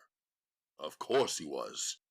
Otherwise, how would I have gotten inside of the open front door of the dojo? I walked around the perimeter slowly, poised for a sneak attack. As I walked past his closed bathroom door, I figured he was just using the bathroom and I was making something out of nothing. I walked over to the light switch. Before I could flip it up, he came swooping down and was standing right there in front of me. It is a common mistake, he said in place of a greeting. People tend to never look up. A ninja must always look up and in every direction, even beneath his feet. I guess he was hanging there on the ceiling in the dark like a bat. I knew ninjas could do these types of maneuvers, but I also thought it was because they were usually small-sized Asian men. I didn't see myself as being able to hang on a ceiling hidden away at 6'1" unless he has some way to show and convince me that I could. "Ohio, Sensei-san," I said, offering him the Japanese morning greeting. "Ohio, Gakusei," he returned the greeting to me, the student. In ancient times, armies of warriors had rules of confrontation that they abided by. Most would rather die than break the rules of war as they understood them, and as they were trained to follow them. But this is not the way of the ninja. Other warriors pride themselves on confronting their enemy face to face and fighting honorably. But this is not a ninja's honor. A ninja is usually the outnumbered, the underdog, the underestimated. Therefore, he must fight in such a way where winning remains a possibility. One of those ways of fighting is invisibility. It will be hard for an enemy to fight what he cannot see and did not foresee. A ninja must be a master of strategy. A ninja, unlike the ancient warrior who loved confrontation, open combat, spectators, and ceremonies to cheer him on, always seeks to hide his plan and execute his plan in secrecy whenever possible. It is not above a ninja to stab an enemy in his back, Sensei said in a calm but deadly serious tone. Or to poison an enemy in such a way that he kills himself with his own hand by a substance slipped into his drink or food or carefully placed on his personal belongings. Or to set up a trap for his enemy after studying his usual movements and habits. I listened very carefully, seeing Sensei from an angle I never looked at him from before. The object is to win at all costs. The meaning of the word ninja is one who remains alive, one who preserves his life, the one who plans and fights and struggles through any circumstance, no matter how difficult, and remains standing at its conclusion. Therefore, in this complicated world, a true ninja of today's times would have to be careful but extremely swift thinker who uses everything within his reach to achieve his goal. A thinker, I repeated. Yes, he confirmed. This is why a fool could not be offered this knowledge which I am offering to you. A fool doesn't think matters through. A fool does not know the difference between his enemies and his friends. So with these skills that I am teaching to you, a fool will destroy everyone, including himself. Your ability to think through situations is what gives you a great advantage and a great civility. You can kill, but you are not eager to kill. You won't kill your friends or family, but you will kill your enemies, and you will be 1,000% certain who your enemies are, because you have been thinking and watching and observing them all along. But what about a man who makes himself my enemy on the spot without warning? I asked. This is not probable. In most cases, your enemy has been there all along, just as I was here in this room all along. Your enemy has most likely warned you through his words or gestures or his energy even. You just failed to see him as you failed to see me, Sensei said calmly. I didn't like the word failure that Sensei had thrown around in my last 2 weapon sessions. I did not want to be called a failure. I did not want to actually be a failure either. After his words, Sensei taught me how to size up a room whenever I entered it. He had me search the back room of the dojo. At first, I thought it was useless. Other than the card table and chair, which had never been in the room before, the room was empty. But rather than fail, I took a much, much closer look. After an hour, I discovered the secrets of the construction of the room. I found a door in the ceiling that Sensei dropped through. I found an unmarked exit that appeared to be a smooth wall. I found a floorboard in the corner that, when pressed at the right point, led to a downstairs closet I never knew existed after 7 years in the dojo. Is there anything else? Sensei questioned me. I had been observing and searching an empty room for more than an hour. Other than a dummy and items Sensei had stored in his closet, I was certain I located everything. Do you think your enemy will give you the luxury of time to search his place? Of course not, I responded. Then you must become more swift with your observations. Sensei pulled something from below the silver card table. It was daytime and the lights were bright, but I could not see what he was maneuvering. He tossed it. You would have been dead. His concealed mock shuriken hit my chest and fell to the floor. When I checked underneath the card table, there were 2 real knives taped beneath it. There was no way to see them without crawling directly under the table. I guess I was becoming more aware and alert than ever before. As I was being trained, I began to look at every item in the room, no matter how small it was. I began to think of how each item could be converted into a weapon or a defense. Of course, I noticed Sensei's rope hanging on the wall, but that was too obvious. I am certain he left it out there purposely to encourage and challenge me. He did well, because I planned to tie him up to a chair as he did me. But I would have to work on my technique and execute it when he least expected it. The second 2 hours of weapons class had me tight. After a strenuous workout, Sensei ordered me to take a seat at the card table. He instructed me to build a house from the hundreds of cards he had there. My mind and heart was already sped up from the morning challenges. I did not want to slow myself all the way down to build a house of cards. Besides, I didn't want to be an artist or architect. I'm a fighter and a businessman. I sat there, staring at the cards. Do not leave until you have utilized every card and built the house which is standing, Sensei instructed me. Then he walked out of the training area into another room, probably his private office. Even bricks are held together by cement, I thought to myself. How would I build a house of cards? No glue, no nothing. It took a half hour for me sitting there to move beyond my anger. Sensei was right when he said, anger blocks success, because anger shuts down a person's thoughts, which paralyzes a person's skills.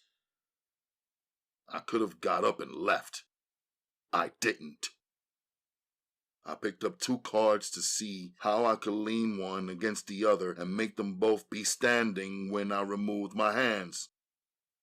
4 hours later, I was still there, stuck in weapons training with no food, no water, and no break for 6 hours total. I had to block out the sounds of the fighters in the main room of the dojo. I put the last card on my 4-story structure, hoping it wouldn't cause the entire roof to cave in. There have been 2,000 cards in total. I eased my chair away from the table slowly and carefully. I walked out of the room to let Sensei know I had completed the task. I was ready to go. Sensei walked back into the back room where he trained me. He stood looking at the house of cards from a distance. He asked me, "What does this house symbolize?" Tired, I wanted to respond by saying, "I don't know," but I didn't want to fail or cause the session to drag on. So I thought about it instead. "Effort," I responded. "Okay," he said, seeming to want me to use more words in my explanation. "Discipline," I added. "I see," he said, apparently not satisfied yet. "Patience and respect." I tried to add more words to my tired explanation. He just grunted instead of using any words to let me know if I had gotten it right. "Hard work takes careful effort," I said. "It could be," he said, moving towards the table to take a closer look. As he got to the table, his leg bumped the edge and the whole 2,000 card house collapsed. He turned to me and said, "The house symbolizes your reputation. It takes forever to build a good one. It takes a second to blow it all away." Chapter 35. On the train, I wondered if Allah only talked to me, or was Allah speaking to every man, planting thoughts and requirements and boundaries inside of his heart and head. If he was talking to every man, how come there was no evidence of this fact in each man's actions? If Allah was speaking only to me, or even only to a handful of men, why was I and a few of them, if they existed, chosen to be and do so much more than the others? Why was Allah's standards so high? Maybe I was bugging, lightheaded because I was hungry. After a pizza slice, I arrived at City Hall, the building with what seemed like hundreds of offices. There was someone in charge of every question anyone could ever ask. I just had to figure out how to get one of the workers there to listen first, give me a straight answer second, and get up off of their asses to do what they get paid to do third. I collected the 100 questions Uma and I would need to study to accomplish receiving our citizenship papers. Since we had already completed every other part of the process and had lived in the country the required amount of time, we could come down to City Hall on any Monday or Wednesday with our green cards and paperwork, get online, and get this entire process finished by answering some questions correctly and reciting some shit that we needed to memorize. Then we would be citizens of the United States. I finished up early, so I headed over to Akemi's family store instead. She was outside, standing under the canopy, selling their accessories. Akemi smiled. She was back to wearing her jeans and kicks, standing much shorter than when she rocked her heels. She wore a turquoise collared top and a matching turquoise sweater. As she walked down the 2 steps in front of her store, she took the sweater off and tied it around her waist. Now her turquoise top was sleeveless. Today, no bra. Her hair was pouring out of the back of her bandana. She kept her hands in her back pockets, which made her mango-sized breasts poke out on her petite frame. Her jeans rode the curves of her hips. I pushed myself to concentrate. We were both kind of frozen there, aware that her uncle was watching us through the glass door. Sachi stood watching us too. She hurried outside, bold and unembarrassed at staring into my mouth. I guess she was preparing to record my every word to report back. "Let's walk?" I asked Akemi, pointing. She nodded yes and ordered Sachi back into the store. No sooner than the little girl left than she returned with her uncle, who stood outside the store and under the canopy, looking in our direction blank-faced and pretending nonchalance. Sachi kept him company, doing cartwheels and flips outside in front of his store, causing the walkers to move out of her way. "You have paint in your hair," I told Akemi. She looked at me puzzled. I touched the bottom of her hair and brought it around her face so she could see the yellow color. She laughed. Arigato. She thanked me. Art. She explained. She pulled out a paper out of her back pocket, brought it out in front of herself, and unfolded it for me. It was an advertisement, a huge Ferris wheel at an amusement park. She pointed it to herself and then pointed towards me. It was easy to see she wanted me to take her there. Saturday, I told her. I held up 4 fingers. 4 o'clock. Then I pointed down towards Cho's to let her know where we should meet. Hi, She said. Ashiteru. She said with excitement. There goes that word again, I thought, but didn't know the meaning. Her eyes were searching me for emotions. Her uncle's eyes were searching me for a wrong move. I started to turn and leave. I paused instead. Sensei's lesson today had reminded me to use everything within my reach to win. It was only the language that made every move so difficult.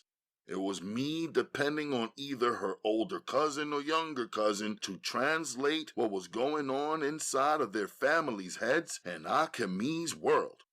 Yet, I was standing there with this beautiful and creative girl who spoke 5 different languages easily, in a section of town known as Chinatown, where almost everyone spoke at least one of the 5 languages that she speaks.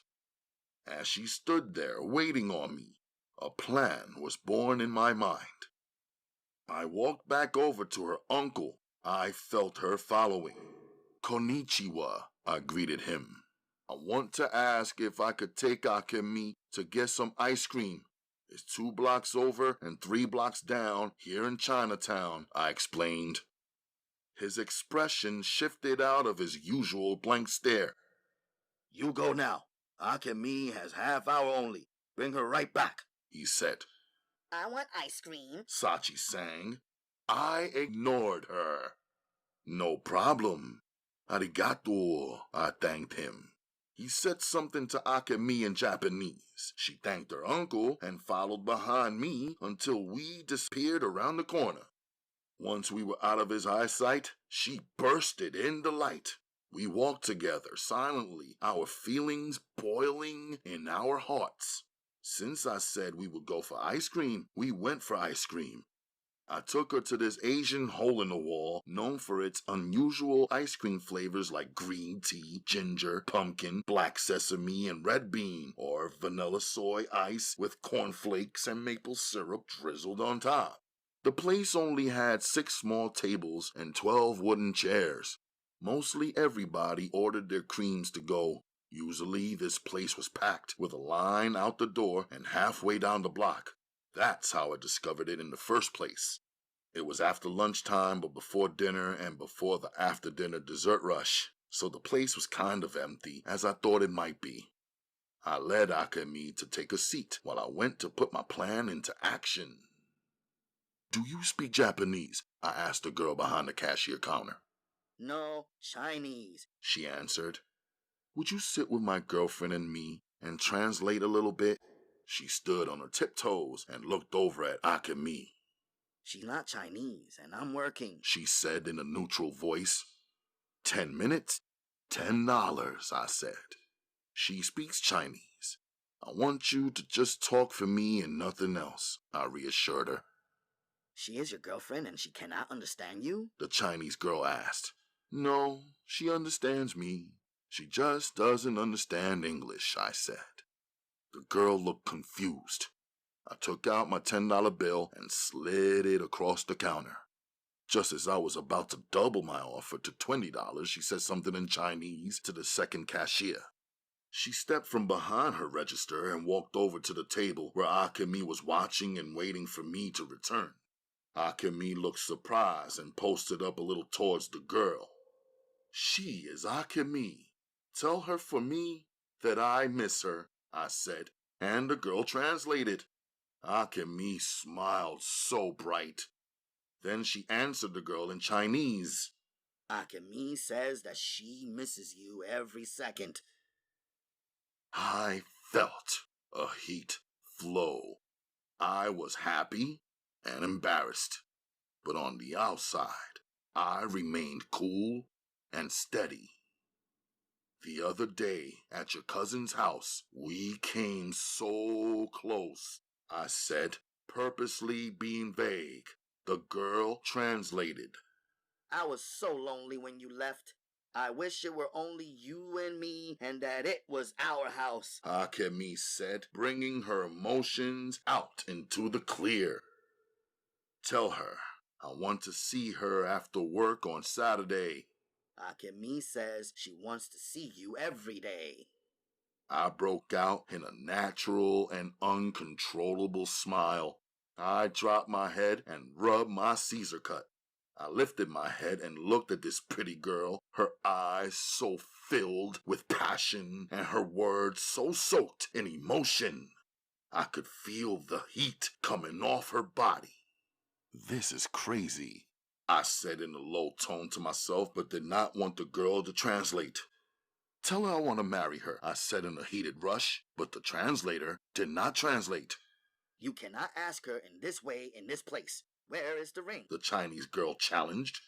"I don't have one on me, but I can get one," I said. Well, get it first, then come back. I will say it's so nice for you too while you put the ring on her finger. I sat there, motionless, for a moment. Akemi was looking at us like, What are you two saying? "Please ask Akemi if her family is against us being together." The girl translated my question. Akemi says no one can stop the force of nature.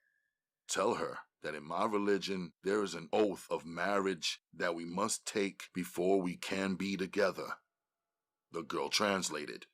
Akemi says, like you, your religion is so beautiful. So, what are you waiting for? Blown away, I sat still for some seconds. I tried to remember every question I had been wanting to ask and every word I had been wanting to say to Akemi. The Chinese translator looked drawn into our love story and mesmerized too.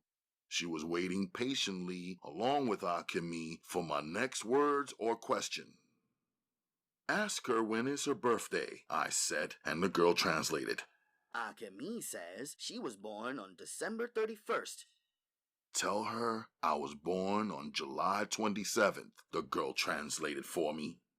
Akemi says she is sorry. She knows that you are younger. She wishes that you and she were born on the same day at the same time. But she is 16 years old and she is 1.5 years older than you. She hopes you do not mind." Ask her if she has any other boyfriend or if she has been with any other male before in the past, I said. You can't ask her that. The Chinese girl raised her voice. "Ask her," I repeated. The girl cast her eyes down as she asked the question more softly than the other words she had spoken. She listened intensely to Akemi's response. Akemi spoke softly and slowly as if every word she chose was special and serious. Akemi says, the first time I saw your face, I knew I belonged to you. It is the first time I felt what I have never felt and still feel. The first time we kissed was my very first kiss. I was feeling that you would feel that in my hunger and in my touch. The first time that we make love will be the first time that anyone has made love to me, although you have already made love to me in my dreams. The Chinese girl loosened the top of her uniform and wiped some new perspiration from her forehead. I leaned back and let Akemi's poetry soak into me. Akemi sat looking directly into my eyes as if the translator was not even in the room with us. I went into my pocket and pulled out my small notebook where I kept information for Uma designs. I opened it to a clean page and told the Chinese girl to ask Akemi to write down the address of her father in Japan. After Akemi heard my request, she hesitated. The mention of her father was the only thing that she seemed unsure of. Suddenly, she picked up my pen. As Akemi's pretty fingers glided across the small sheet of paper, writing out her father's address, I thought of how I had fought many men in my lifetime, but I never felt as strong a challenge to my manhood as her placing her life into my hands so willingly. Being close to her was like being underneath a natural and powerful waterfall. There is no way to resist the current of the water pouring down from every angle and forcing humans and even the hugest animals to move with its flow. Tell her to leave everything to me. I'll need some time, but I will still meet her on Saturday at 4 p.m. after work, the girl translated. Akemi answered, Hi. meaning yes. I thanked the girl for helping my life. I gave her a $10 tip. Aren't you two going to have some ice cream? She asked me. Maybe some other time, I said, not wanting to get her back to work late. As we turned to go, I asked, one more thing. Will you ask what Ashiteru means? Ashiteru? The Chinese girl repeated. I told her yes. Ashiteru. The Chinese girl translated my question to Akemi. Akemi answered her.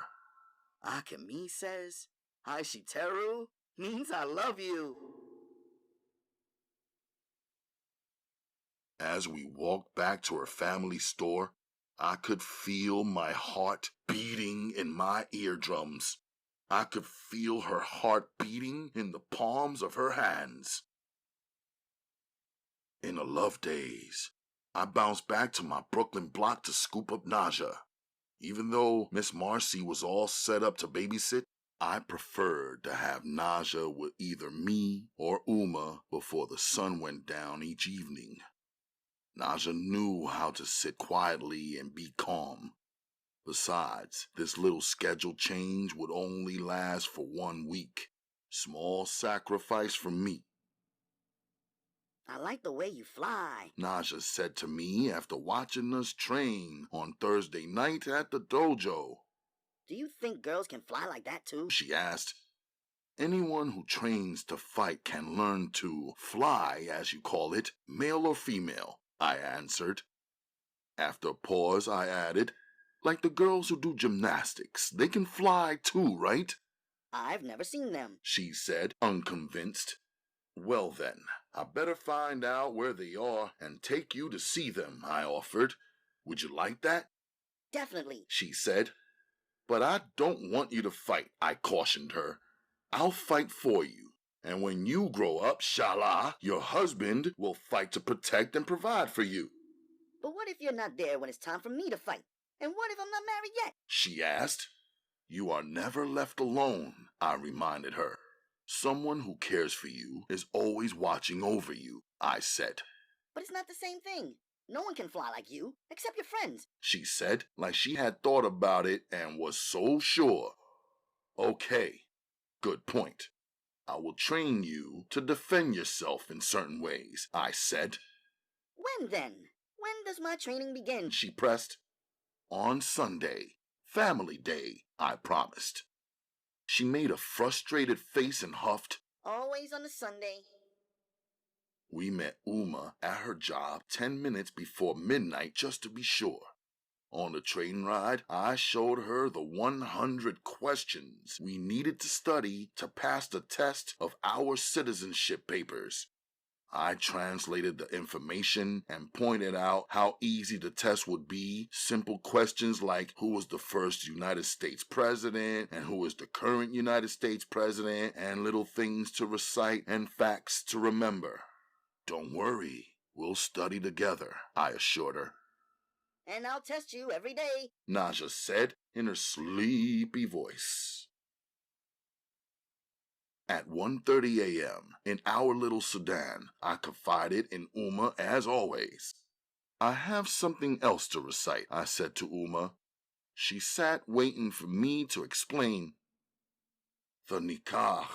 I would like to take Akemi as my wife, I said solemnly. Does she agree? She does, Mubarak! Uma said, meaning congratulations. She got up from the living room floor where we were sitting and disappeared into her bedroom.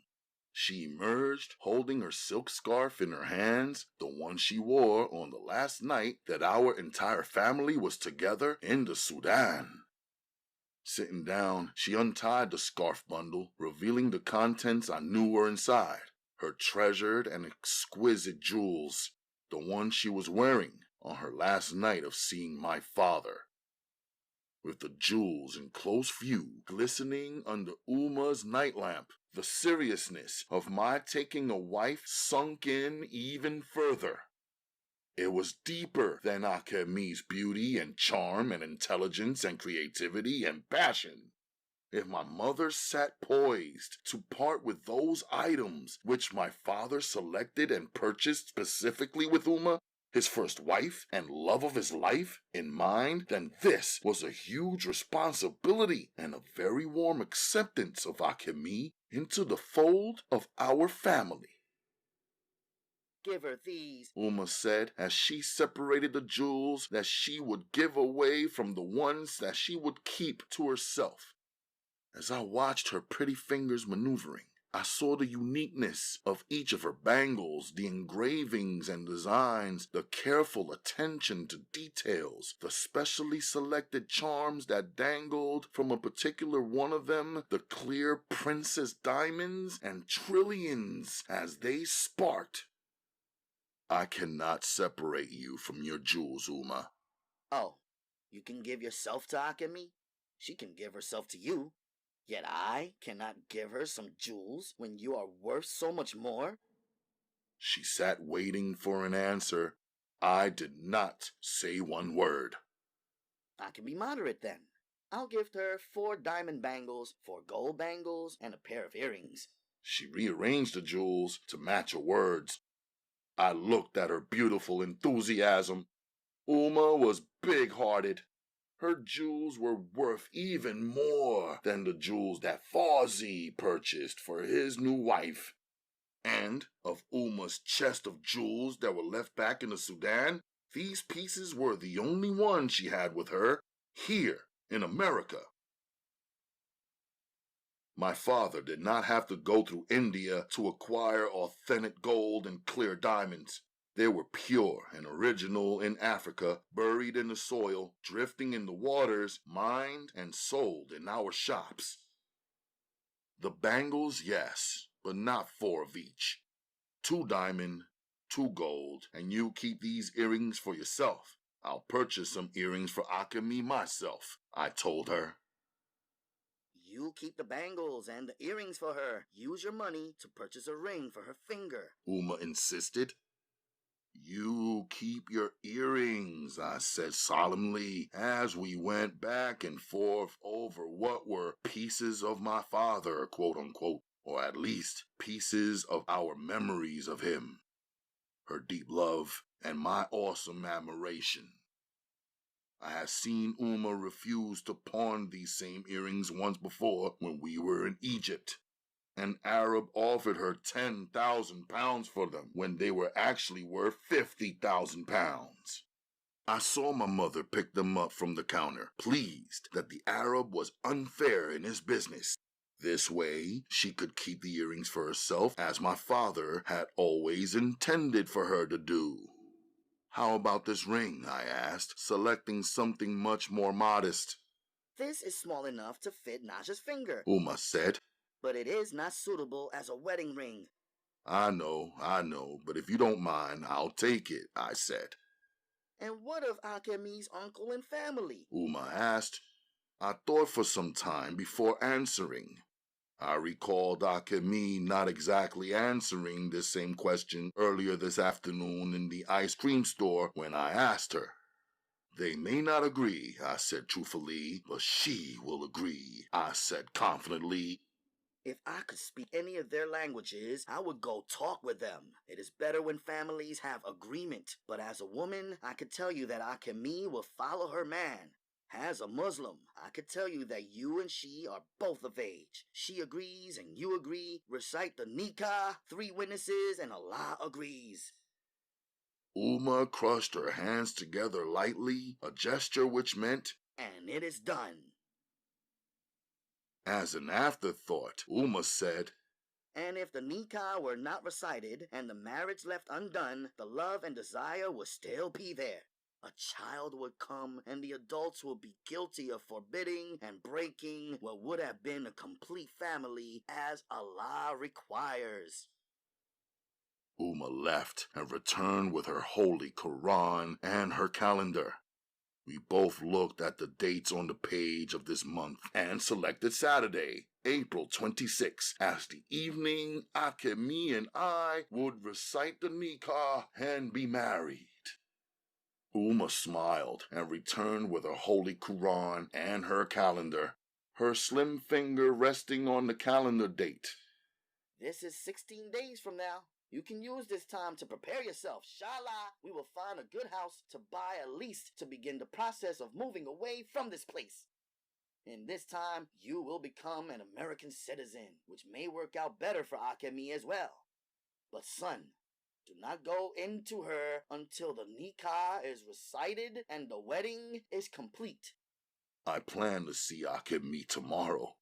I promised to take her out, I admitted. The proper thing is to wait. Even Muslim men who are older than you have to stew in anticipation of their bride. They don't go about dating her. The more you see her before the nikah ceremony, the more you increase your chances of slipping up. Allah requires that things be done in proper measures, Uma said. To marry is a sacred thing. Your entire life together with your wife will be a constant discovery. The Americans want to know everything of their mates before they marry. The American fiancé takes full knowledge of his woman's body before she becomes his wife, if she ever really does become his wife. But they exhaust, drain, and use one another before even their wedding day. By marrying young, you are not doing a wrong thing. You will be fascinated every day for a long, long time. You will share something with your wife that you have not shared with anyone else. Each thing she reveals to you will excite and amaze you more and more. You will learn her. She will learn you. You will both teach and learn. You will grow together, struggle together, celebrate together, suffer together, create and guide new life together. Inshallah. You two will lock out the distractions of Satan and this world and the temptations of the liars. Uma was dropping bombs, and our living room was a scene of constant fireworks in the black of the early morning. Tomorrow I will write a letter to Akemi's father. I think it's the right thing to do, I confided. I'm not asking for his permission, because the Quran does not require this. But I want him to know who I am, how I feel about his daughter, and that he can be certain that I am a good man with a true intention to secure her and be her husband for a lifetime. Uma spoke of the ceremony she was set up. We both agreed to keep it short and very simple. As her lips continued to move, my mind drifted towards the reality of the inevitable fight, Akemi's uncles and her male cousins. I knew they would come to snatch the jewel from me, as I had somehow snatched it from them. It was not how I wanted it to be. It's just how it was. On our estate, my father once said to his friend in a gathering of men where I was seen and not heard, "You will know that you love a woman when you will do anything to woo her, win her, and keep her, when you would even protect and defend her honor with your own life."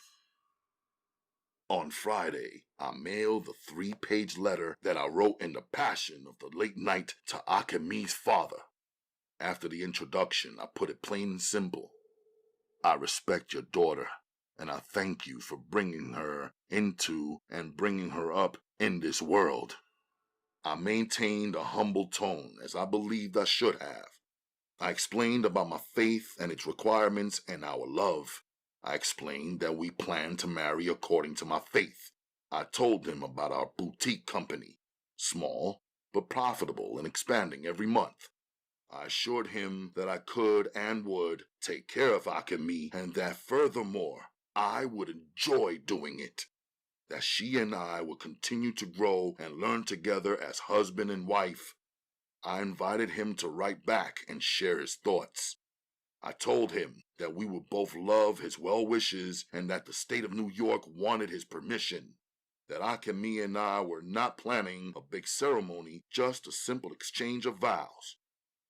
The next day, I placed the marriage form and the letter in an envelope and posted it to Akemi's father.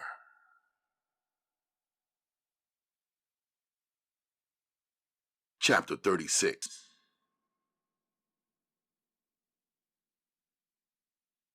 Even though our first game is just a scrimmage, we need to go in there and set the tone of dominance. We got home court advantage. The game will be right here on the outdoor courts, new nets, but everything else is the same. Vega was squatting while we were sitting on the gym floor after a serious and thorough practice on Friday night. I'ma run down the starting lineup, but you already know the deal. You know who the strongest players are. If you're not one of them, I don't want no backtalk. Just get your game up, Vega said. He ran down the top 5, starting with my name and then Panama's name and on down the line. By now, Vega had all 12 team members' names by heart and had even given a couple of dudes new names. You 7 who ain't in the starting lineup, this is no time to chill. You might hear your name called next Friday night at the game, and if you do, you better hustle hard like you one of my top 5, got it? Everyone agreed. We're going to practice every day next week, Vega ordered. The team groaned. Whatever else you into, you gotta put it on pause. Get into this. You gotta make me look good, Vega said, like he had something big riding on the game. We playing the red team, Panama said. Red versus black, Another player said. "Coach, you're gonna have to wear all black next Friday night, 'cause every time we see you, you got something red on," Brass said. "You can't be repping for the other side." The team agreed. I'ma be in pocket. You make sure you youngins is in pocket, and let's get some paper in our pockets, Vega pressed.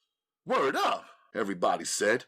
What about these f***ing police? Seems like they just be wanting something to jump off when we be leaving the practice some nights, One player asked. What you expect? We the black team, Vega said. And look at Midnight, Panama, and Jaguar. I mean, we're really the black team. Everybody laughed. When they first showed me y'all, I said, "Aw, shit. They set me up. I knew the police was gonna keep f***ing with us," Vega joked. "Yeah, but we pull all the girlies," Panama hit back. "Most of y'all yellow niggas can't hold them." He reversed it on Vega. "Seriously, the police. We ain't giving them nothing to go on. We bout this here basketball hustle right now. Just move together as one team. And when you see the motherfuckers, don't say shit. Keep it moving and keep your mouths closed. You got it? Vega said with a dead serious looking face. I thought to myself, that's exactly what Vega did last time. Walked right past his own car and away from police. He kept it moving and didn't say shit until we was all down in the train station. In the men's locker room, Panama pulled the flyer off the wall. High school jam, he read. Yo, listen up. Check this out. There's a party next Saturday night right here in the gym. Our whole team should show up to the Saturday joint and scoop all the honeys up. Let these know who run this motherfucker. Chapter 37.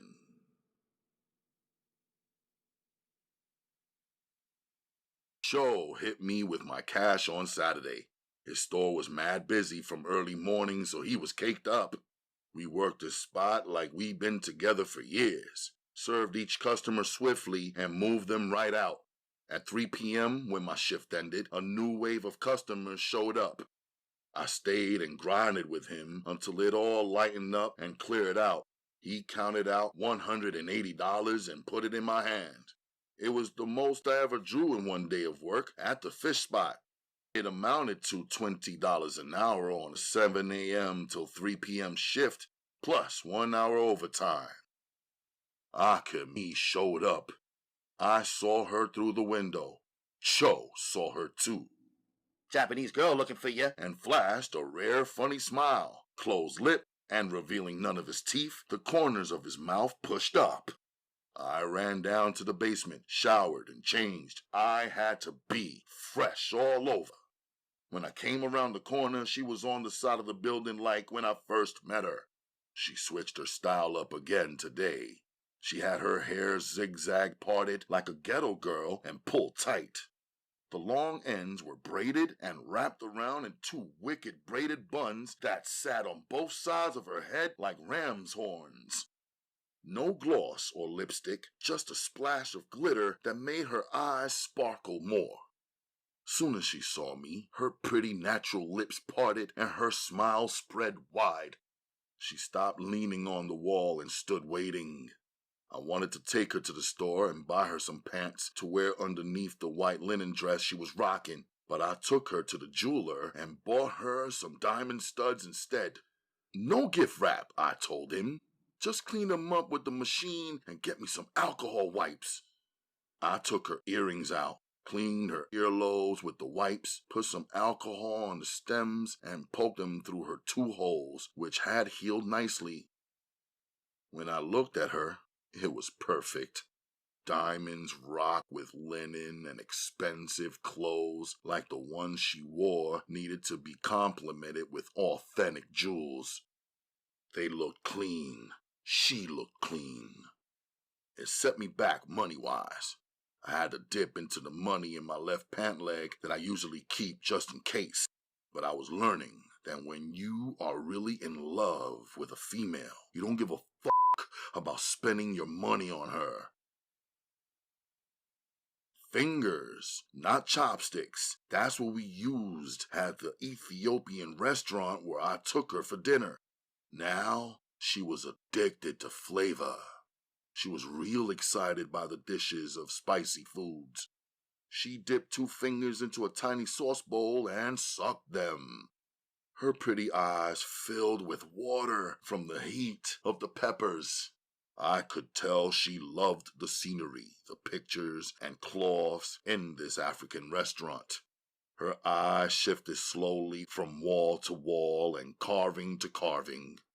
Everybody's body swayed some to the voice of Bob Marley seducing his girl to turn your lights down low. On the warm streets of New York, her legs looked pretty in wedged espadrille heels with a thick, pale pink ribbon that crisscrossed around her ankles and up until just below her knees like a ballerina in pink toe shoes. We walked in and out of some of the Manhattan shops, her curiosity constant, me waiting on the sun to ease down. Amusement parks always look better in the night. On the train, I sat her on the inside. We rode hand in hand to Coney Island, home of the greatest ghetto amusement park. I passed on the idea of dropping 200 or 300 at Great Adventure in New Jersey. Besides, in Coney Island, there were no searches or metal detectors. She didn't mind. When she saw the rides, the lights, and the swarms of people, her eyes lit up. She was having a blast and wanted a little taste of everything. She wanted some cotton candy to try. I bought it. She took 2 bites, and that was it. She ate a tiny piece of funnel cake, but mostly slid her finger in the confectioner's sugar, then sucked it. I bought 2 medium-sized, colorful lollipops. She left them in the wrapper, stuck one on each side of her braid buns, and rocked them just like that. Most of all, she wanted to ride the Ferris wheel. We got online. The metal cages swang down one by one, with couples jumping in and threesomes stuffing themselves in, then being ordered out. I helped Akemi inside, then climbed in myself. The joint rocked back and forth. Pull the safety bar, the attendant reminded us. He left then to hit the switches. The wheel jerked and took off. While the wheel spun around, we looked at the people way down below and the colorful lights that lit up the area. We could even see the dark waters of Far Rockaway Beach. I thought about how this was the first time in a long time that she and I had been alone. Now we were hanging in the air, swinging back and forth, trapped in the cage. She put her hand on the back of my neck. We started kissing. Between the rocking and the light wind blowing into our faces and her breathing and the spinning and the feeling of dropping when the ride swung down, the sensation was crazy. The metal bar held our bodies back in one crazy, uncomfortable position. But I could feel her tongue and her lips, and I was sucking her soft, smooth, and pretty neck. When I touched her bare leg, she moaned. It was a kind of whining like a cat. She leaned her head back like the feeling was too much. Then suddenly the ride jerked, then stopped. We just sat there. Come on out. It's over, the ride operator said. We were back on the ground. We walked a little. The music from the DJ booth of the Himalaya ride was blasting. It was loud, crowded, and fun. Next, we hopped on a line for the El Dorado bumper cars. It was a mad rush, like everybody had the same idea at the same time and wanted to get on the same ride. But as we stood there, I could see that every ride was packed with people trying to get on. It was a slow-moving maze. Some people was pushing. Some people were cutting the line. The people on the line closed in tighter, trying to stop the cutters. It was a Brooklyn crowd. Akemi was pressed against my back. When the heat from her body disappeared, I turned to her. Akemi gasped, and I figured someone had stepped on a foot.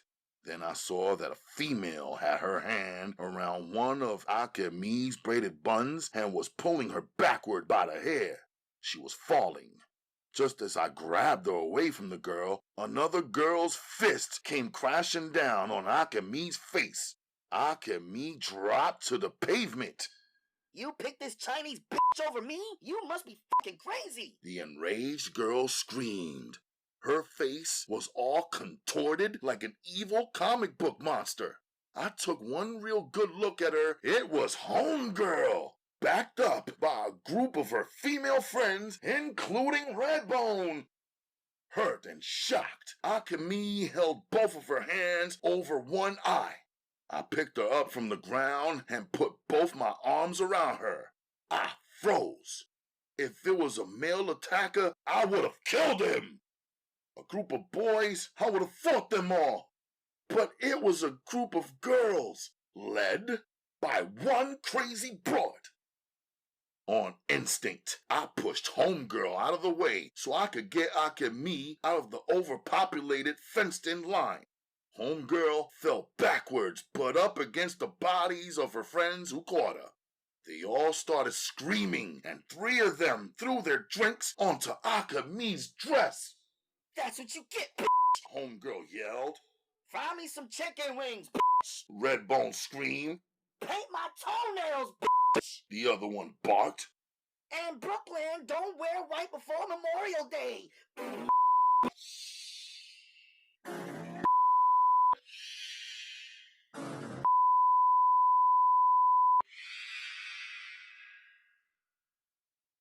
I held 3 of the girls back, but one of them snatched the lollipops out of Akemi's hair and started beating her with them. A group of girls started leaping over the rail. They Brooklyn mobbed her.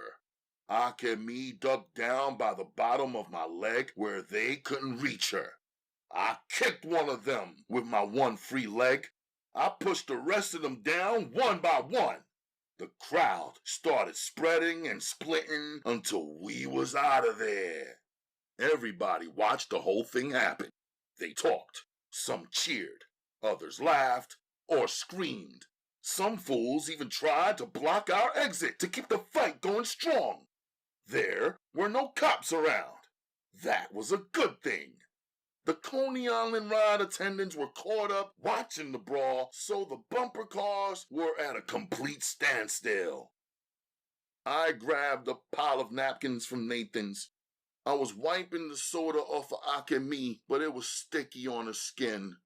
Her hair was unraveled and f***ed up from all the pulling. Now her right eye was swelling. At a small clothing booth, I paid $10 for a blue XL I Love Coney Island t-shirt and pulled it over Akemi's stained wet dress. We hopped in the cab. Jackson Heights, Queens, I told the driver. Are you okay? I asked her, not knowing what else to say. I felt like this. I had failed to protect her. Hi, She said softly, but I could see her eye was already blackening. I did not know what the to do. Her dress was soaked in coke, which looked like diarrhea on her expensive linen cloth. Her eye was black. I could also see how I had left a big purple passion mark on her neck. It looked like I had her up, abused her, beat her with my fists. I had to either take her to the hospital or take her to her uncle's house. Either way, I was f***ed. Trained not to panic, I took deep breaths. Calmly, I told the driver, turn around. Then I gave him my Brooklyn address. For that address, pay up front $20 plus whatever the meter says when we get there, he said. I put my 20 in the metal cup attached to a shield that separated the driver from the passengers. He grabbed the money, made the turn, and sped off. As we pulled up on my block, I saw Conflict sitting in his parked car, Heavenly at his side. They were both stretching their necks like giraffes to see what I was doing. I held Akemi close and tight on an angle away from the 2 of them. I walked her past and up the walkway into the building. As I unlocked and entered the door to our apartment, I was already explaining myself to Uma. Naja was excited to see Akemi, but instantly her face went from joy to complete shock. In rapid Arabic, I recounted the events for my mother. Akemi stood with her head down. Uma stepped in and put her hand below Akemi's chin and pulled her face up. Uma's eyes brought tears to Akemi's eyes. Once she saw Uma's expression, she knew exactly how bad it was. Uma took Akemi into a room. Naja followed them. I went for the telephone. It was still early, 10:10 p.m. I was hoping to speak to Akemi's cousin to control the damage on the other side. I could easily see this thing blowing up into an all-out war and complete mess and disaster. Luckily, the cousin picked up. I started putting my quick plan in place. I need your help. Don't say my name, please, is what I asked her. The cousin was quiet on the phone for a few seconds. Are you in the room alone or with others? I asked her. I'm alone now. Why? She asked. Listen, Akemi is all right. She is with me. We went to a park, and she got jumped by some girls. Oh no. Why? She asked. I don't know. Jealousy, robbery, something, I said. Where were you? How can you let this happen to her? I was with her, but there were a lot of people there in the crowd and we got separated. I'm sorry, but she is at my house now, and I am taking care of her, I said. She has to go home, her cousin said, raising her voice. I know, but she can't leave just yet. Her dress is ruined and my mother is helping her. I just need you to do us a big favor. Please call your uncle and tell him that Akemi is spending the night with you, I asked her. I can't do that. If this is some kind of joke, or if you two are trying to spend the night together, don't include me. Akemi will get in so much trouble. Put her on the phone, please. The cousin was tensed. Listen, first, I'll put her on. I called you because you know me and you know and love Akemi. This ain't no joke. We need you to do this. It's not a trick or a game. It's more of an emergency. Please put her on the phone, the cousin insisted. I knocked on Uma's door and asked her to hand Akemi the telephone. As I listened to Akemi speaking fluently in Japanese, I couldn't tell either way. She spoke so softly. As I watched her, I could not detect anger or fear or anything in her tone of voice. I returned to the living room and picked up the phone to listen in. There were 3 voices now, all speaking Japanese. Akemi, the cousins, and the uncles. I pictured myself in my imagination standing at the door of the uncle's house holding Akemi's hand. When the uncle opens the door and sees the bruises, he draws his sword, the real deal, one like Sensei's, and chops off my f***ing head. I don't move. I let him. I deserve it. If it were my sister standing there at my house with some guy who failed to protect her, I would do the same. Then I heard the click. I put the phone down worried. Then the phone rang again and I picked it up. It was the cousin again. Midnight? I put Uncle on the 3-way. He believes that Akemi and I are here at my house together. It's fine as long as he doesn't happen to speak to my parents before tomorrow. If this thing backfires, I am so dead. I did this for Akemi's sake, but she promised me she wouldn't. Her voice trailed off. I won't. I promised. My mother and sister are here too. I have some respect, you know, I reminded her. Bring her to the uncle's house in Queens in the morning at 11 a.m. No one will be home because they will all be in Chinatown at the store by that time. I'll leave my house early and meet you two there. I'll take care of the rest. Now she sounded confident. Thank you. Don't worry. Call back if you have to, I told her. Uma had Akemi lying down on her head. She had prepared a solution in a silver dish and was dabbing it onto Akemi's eye. Then she placed the ice bag she prepared over her eye. Naja watched intently. Akemi seemed relaxed and somehow to enjoy the attention and affection. I understood. Uma had that effect. As I stood in the doorway looking in, Uma said to me in Arabic, She'll be okay in time. I took it as a cue for me to leave. I went to my room. An hour later, I looked out my door. Naja was washing Akemi's hair in the kitchen sink. She had her bottles of Uma's female potions, rose water, and lavender, and tangerine. She seemed to be thinking of Akemi as one of her dolls. I could tell by her expression that she was having the time of her life. Uma was smooth at working her magic.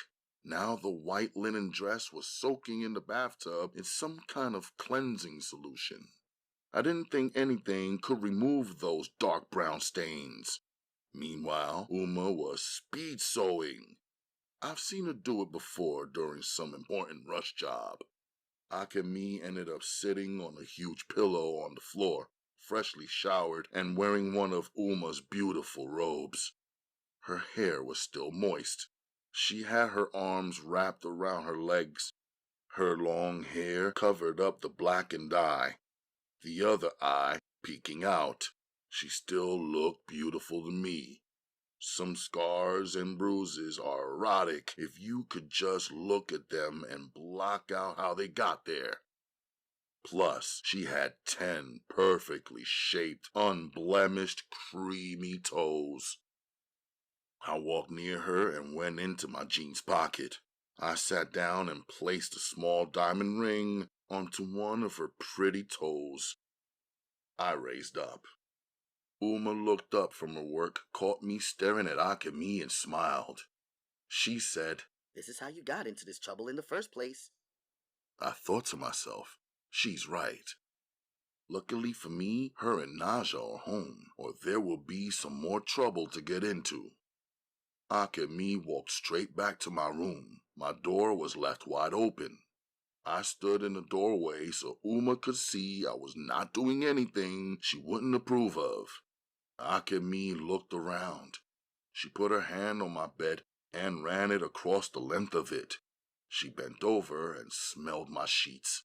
She stopped and checked out my book collection. She pulled open my drawers and flipped through my t-shirts. She took one out and smelled, then caressed it and said, "Akemi's."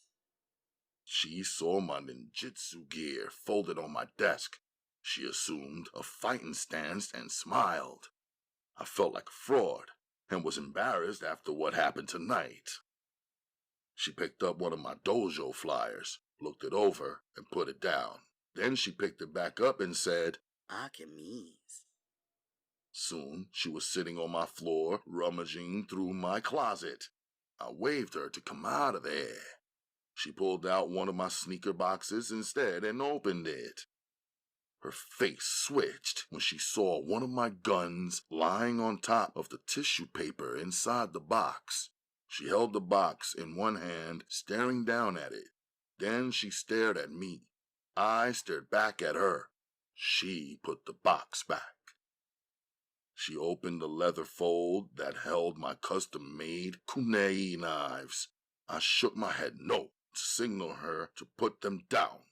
She pulled one out, examined the art and design of the kunai handle. She kissed the blade of the knife, probably admired the special craftsmanship.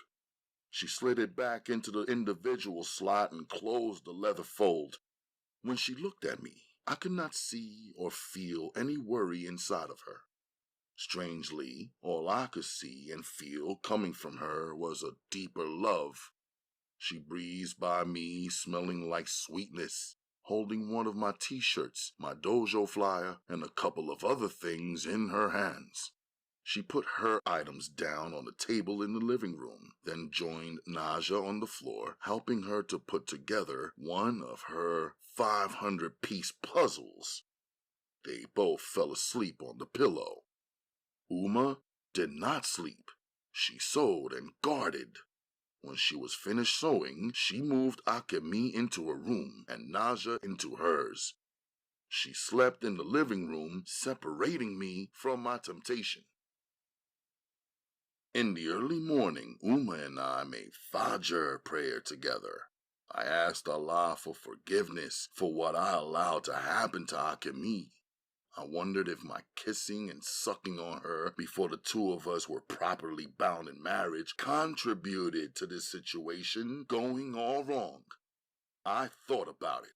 Then my mind let go of it.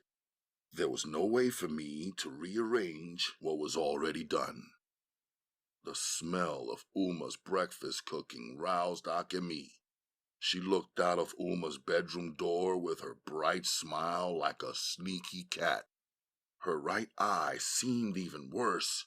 It was half black, half green, with a blob of blood floating in the white of her eye. I felt bad. I didn't know what the day would bring. Uma said, That's the way it heals. It gets worse before it gets better. Soon, it will be gone altogether. We enjoyed breakfast, the four of us. Akemi's fingertips were covered with spices, pickled peppers, and onions. She enjoyed the fish and yogurt and ate cheese and hot bread. When I told her we should be leaving, she was sucking on a slice of green mango. She wasn't moving. She seemed like she wanted to stay. Uma had Akemi looking fine in a newly made wine-colored chiffon mini dress, the stylish kind she observed that Akemi loved to wear. It was a soft, elegant material that Uma had kept for a long time to use for herself. She cut and stitched it perfectly for Akemi's petite yet shapely body. The compromise was the matching pants, which were precisely tailored and went nice with the wedged heels and the pale pink ribbons that Akemi wore out yesterday. Uma threw her heart into that beautiful outfit, even though it was too dressy for this casual day. From knowing my mother, I knew she saw it as a small means of apologizing on behalf of her son and his family. She embraced Akemi, and Naja did too. She handed Akemi one of her shopping bags, which Akemi immediately stuffed with more items she collected from our place. As we left out, Uma surprisingly pulled her pair of black Gucci sunglasses out of her silk robe pocket. These were her nice ones, which she wore long ago when we were in Egypt. She placed them over Akemi's eyes, kissed her cheek, and we left. We rode down the elevator with the drizzle of project churchgoers. It was early enough in the morning that last night's partygoers were still all locked inside of their apartments. We taxied to her house in Queens. She does not look hurt. Her cousin stood up from the curb where she sat waiting for us to arrive. They spoke some. Then Akemi removed her glasses. The cousin gasped, then covered her mouth with one hand. She looked at me suspiciously. However, the peaceful and happy look on Akemi's face contradicted whatever her cousin was thinking. Akemi walked on by and used her key to open the front door. I turned to leave. Akemi said, Please. and waved me in. The cousin looked nervous. Akemi said something brief to her. She says she has something to give you. The cousin said. We all stepped out of our shoes, which we left in the foyer, and into the darkened living room area. Inside, they used the telephone and called their uncle. They both spoke to him. We got away with it. Her cousin said to me after hanging up the phone. Next, the cousin called her house to say good morning to her parents who were sleeping late on their day off. Yes, Akemi and I are at Uncle's house now. Akemi wanted to complete some artwork. We'll be here, but don't call back. You know we won't be able to hear the telephone in Akemi's studio. Talk to you later. She took a deep breath. See what you two have turned me into? She asked me. I was grateful to the cousin, but I didn't trust her. She was working too many angles at once. My mind raced ahead. I kept getting the feeling that this might be the last day I would see Akemi because of everything that went down. I did not know what to do to change things for the better. I was already standing in another man's house without his knowledge or permission. I knew I was wrong, yet I was still doing it. Please, Akemi said. I followed her. She opened the closed door and descended the metal staircase. I looked back at the cousin. I went down. The cousin was still standing at the top of the stairs. 14 steps down, and we became a part of a separate world. I stood in a large room with a wall of water. There were 3 ordinary walls, but the 4th was made of glass. Behind the wall was hundreds of gallons of water, home to 2 astounding blue octopuses. On the bottom were purple, blue, and orange rocks on which sat some beautiful seashells of every color, shading and blending, along with some coral. Against the glass there were starfish of all shapes and sizes and colors. I imagined it was like standing on the floor of the ocean, but being able to breathe normally. It was a beautiful sight, and the collage of colors cast from the lighting of the life-size tank was calming. Across from the wall of water was a unique circular kitchen table. It had a metal frame with chunks of colored glass as the tabletop. It looked like an unfinished stained glass project. There was a small rectangular orange-tinted window that let in a slight ray of colored light from outdoors. She had 3 new mismatched small-sized sneakers sitting on her windowsill. On a closer look, I realized she was using them all as flower pots. She had soil where the heel would usually rest and was growing peppermint leaves inside of them. She was still wearing her glasses, but moved around in the color dark with familiarity. She pulled a small chain, and a Tiffany lamp lit up the kitchen area. Go, She said, inviting me to sit down. In the chair, I stretched out my legs, admiring the bleached wood floors. The craftsmen had done a perfect job of laying it down and bringing out the natural grain of the wood with just a light coat of shellac. My grandfather did amazing woodwork too, I remembered. She broke off a peppermint stalk, sprinkled it with some water, and placed 2 leaves in each of 3 ceramic teacups. She poured bottled water into a small black cast iron tea kettle. She turned the fire on and placed the kettle on top. She gestured to say, 1 minute. then disappeared through another door. Her cousin, now sitting at the top of the stairs, reminded me that she was still there. Alchemy had this basement designed for her months before she arrived in the United States. Everything you see is what she wanted. The cousin stated. I looked around the wide and long open space. There were no walls to separate the kitchen from the living room or bedroom area. In fact, I did not see a bed at all. Instead, I saw a swing, an indoor swing. I had to get up and check it out. The swing seat was made of the same metal as her table frame and staircase. It was sturdy and wide enough to sit, stand, or lay down on. The chains that held it up were heavy metal links. The whole thing was bolted into the cement ceiling. I yanked the chains a bit to see how strong they really were. I guess since I moved out of my chair, her cousin came walking downstairs. She creates on that thing. Her cousin said. She sits there with her eyes closed and swings back and forth sometimes for a long time. That's where she comes up with all those crazy ideas for her artwork and everything else.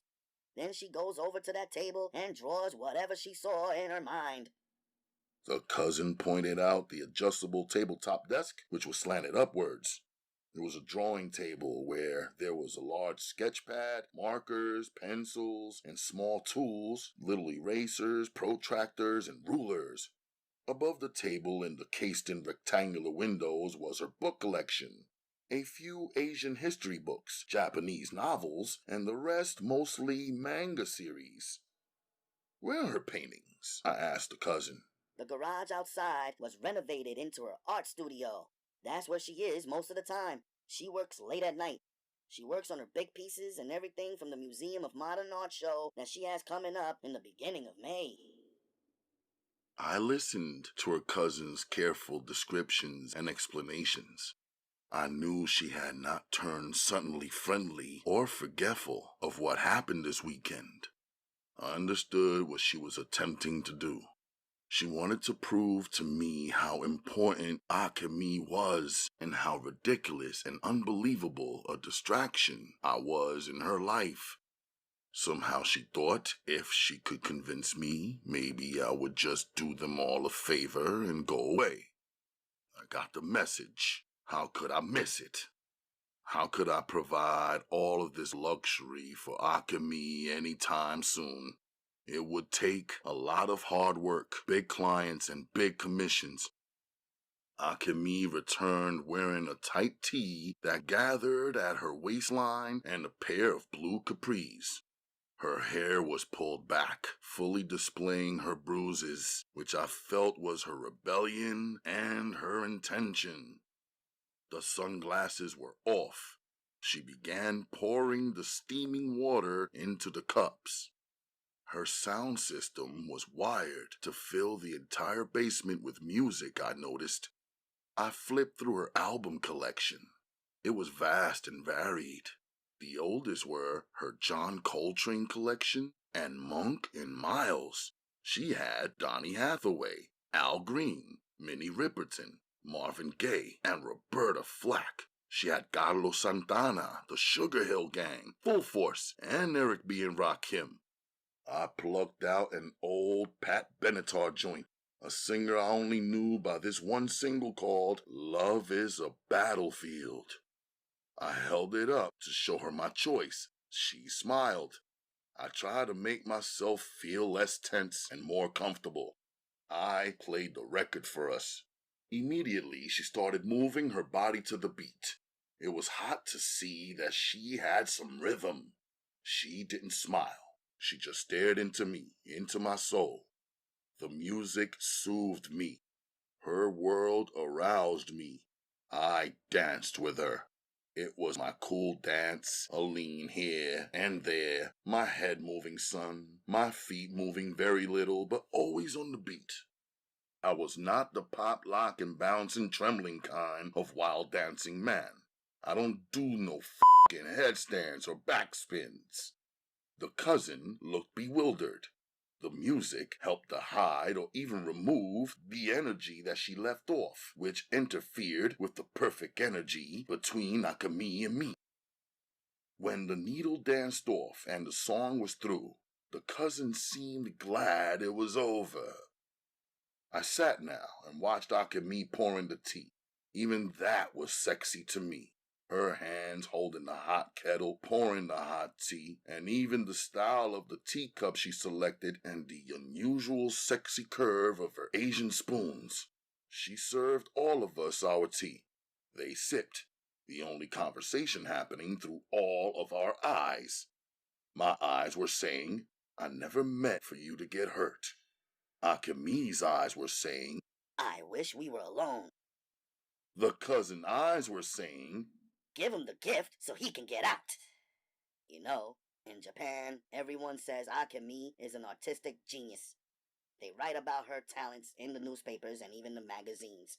Everyone was proud when she left for America to do her art. Everyone is expecting her to do great things. Instead, she does what she wants to do. It would help us if you would just let her go. The cousin had finally said it. My face must have revealed my shame and my pain. In Sudan, shame and pride are both too heavy to carry. I was ashamed of letting Akemi get attacked. I was in pain over the thought of losing her. Akemi jumped in, sensing that something was wrong. She exchanged words with her cousin. She was still speaking softly, but she was pushing her words out forcefully. I could feel her anger. Both of them stood up. Akemi pulled her chair around to face me directly. She took her cousin's chair and faced it away from hers so that the cousin will have her back to Akemi and her face to me. I was just sitting there, checking out what they were doing and how they were doing it, wondering how I got myself all involved in this strange situation. What are you two doing? I asked. Akemi has some things to say to you. I will translate. The cousin said, exasperated. I felt my heart drop. I felt this was it. Her goodbye. Afterwards, it would be like everything unique and special between Akemi and I had never really occurred. something that could never be forgotten, to be forgotten. Akemi sat down in a chair, so closely facing me that her legs were woven into mine. First my leg, then hers, then mine, then hers. The cousin was on the outside of the two of us. I could see her, but Akemi could not, on purpose. If anyone could have seen the three of us tightly pressed together in such a small space, in such a large apartment, they might have thought we were involved in something bizarre and freaky. Akemi began to speak in her soft, musical, sultry voice. Her cousin began to translate, sucking the nectar out of Akemi's Japanese words and placing them into English for me. I was 12 years old when my mother died. She always told me to follow my heart and enjoy my life, to do as I please. She was Korean, a great writer, so great that my father fell in love with her words before ever seeing her face or even meeting her. The rest of my family is Japanese, but my mother is the one who gave me those eyes and the fire that burns within them. My father loved her a lot, so he holds on to me too tight. I wish he could see that I am as my mother was. Since he loved the freedom in her, he should love the freedom in me also. My father loves me and my art, yet they keep trying to put out my fire. Without this fire, there is no art. Akemi turned around and shot a mean look at her cousin. If I could catch a snapshot of that mean look, the squinting of her big eyes to half their size and the way they slanted across her profile, she was too much. Akemi jumped up and left the room. Her cousin remained stewing, but eased a little when she saw Akemi return with the gift that was to be given to me so I could get out. Akemi placed the gift, which was inside a Bergdorf Goodman shopping bag, over on the tabletop. Then she walked back over to me and bowed down. Her cousin lost her composure and began screaming at Akemi. Akemi screamed back at her. I stood up as the second girl fight was about to jump off in my presence. She is not even supposed to be bowing down to you, her cousin yelled. The Japanese bow down as a display of respect for their elders. But when people are meeting each other for the first time, she is older, you are younger. So why is she bowing? I didn't have an answer for her. She and Akemi were back at it in their language. Akemi must have won because her cousin dropped back down into the chair. I believed that Akemi must have told her cousin something that she wanted to hear. Even if it was some small concession coming from Akemi, it was good enough for the cousin to jump back into the translator's shoes. Akemi began speaking as she sat down. The cousin translated. Your mother is a goddess, Akemi said. The word goddess swirled around in my head. Muslims do not use these terms to describe human traits. Yet I understood that Akemi was in awe of Uma. So was I. I like your apartment. It is filled with so much love. No one is holding their love back. No one is disguising their love at your place. You three are showing it all the time. I wish I had a mother here to love me the way that your mother loves you in Naja, Akemi said. The cousin reached to the table and pulled the shopping bag down after she translated those last words about Uma. Akemi ignored the bag and continued speaking for her words to be translated. Thank you for taking me to that wedding. I have never seen more beauty and passion in a people. You never told me that the women from your country are so beautiful. At the wedding, I began to wonder why you even bothered about me. No one is like you, Akemi, I answered. Not even your own family, I added. The cousin translated my words to her, I hope. Akemi responded in Japanese to her cousin. Her cousin leapt up and her chair fell down on the floor. I stood and picked it up. Akemi jumped up. They went back and forth. By now, I understood that Akemi had said something else that her cousin did not agree with and refused to translate. Then, all of a sudden, the cousin spit out, Akemi says she wants you to make love to her. Now her eyes were red and tears were welling up in them. But I wish you wouldn't. I knew this was it. It was time for me to go. Look, calm down. I'll leave. Just ask Akemi one last thing. Ask her if she changed her mind about what she said yesterday in the ice cream store. What did she say to you? How could she say it? Her cousin asked me. It's nothing really. I lied. Just ask her for me. I was staring towards Akemi. Akemi's answer came back through her cousin. What if I said to you, yesterday will never change? Akemi said. I looked at Akemi, overwhelmed by her intensity and loyalty. Then I even felt relieved by her forgiveness. I was realizing that I didn't like the way one small situation could be used to sum a man up and throw him in the garbage without consideration of his truth and his intention. In the Quran, a person's intention is so important.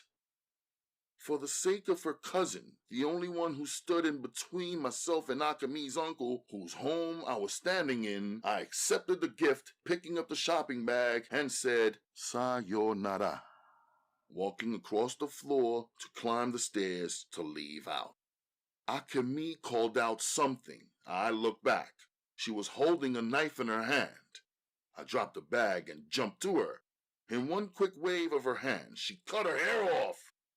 She stood there, holding a tight fist filled with about 12 inches of hair. Now she only had 1.5 feet of her hair left on her head, shoulder length.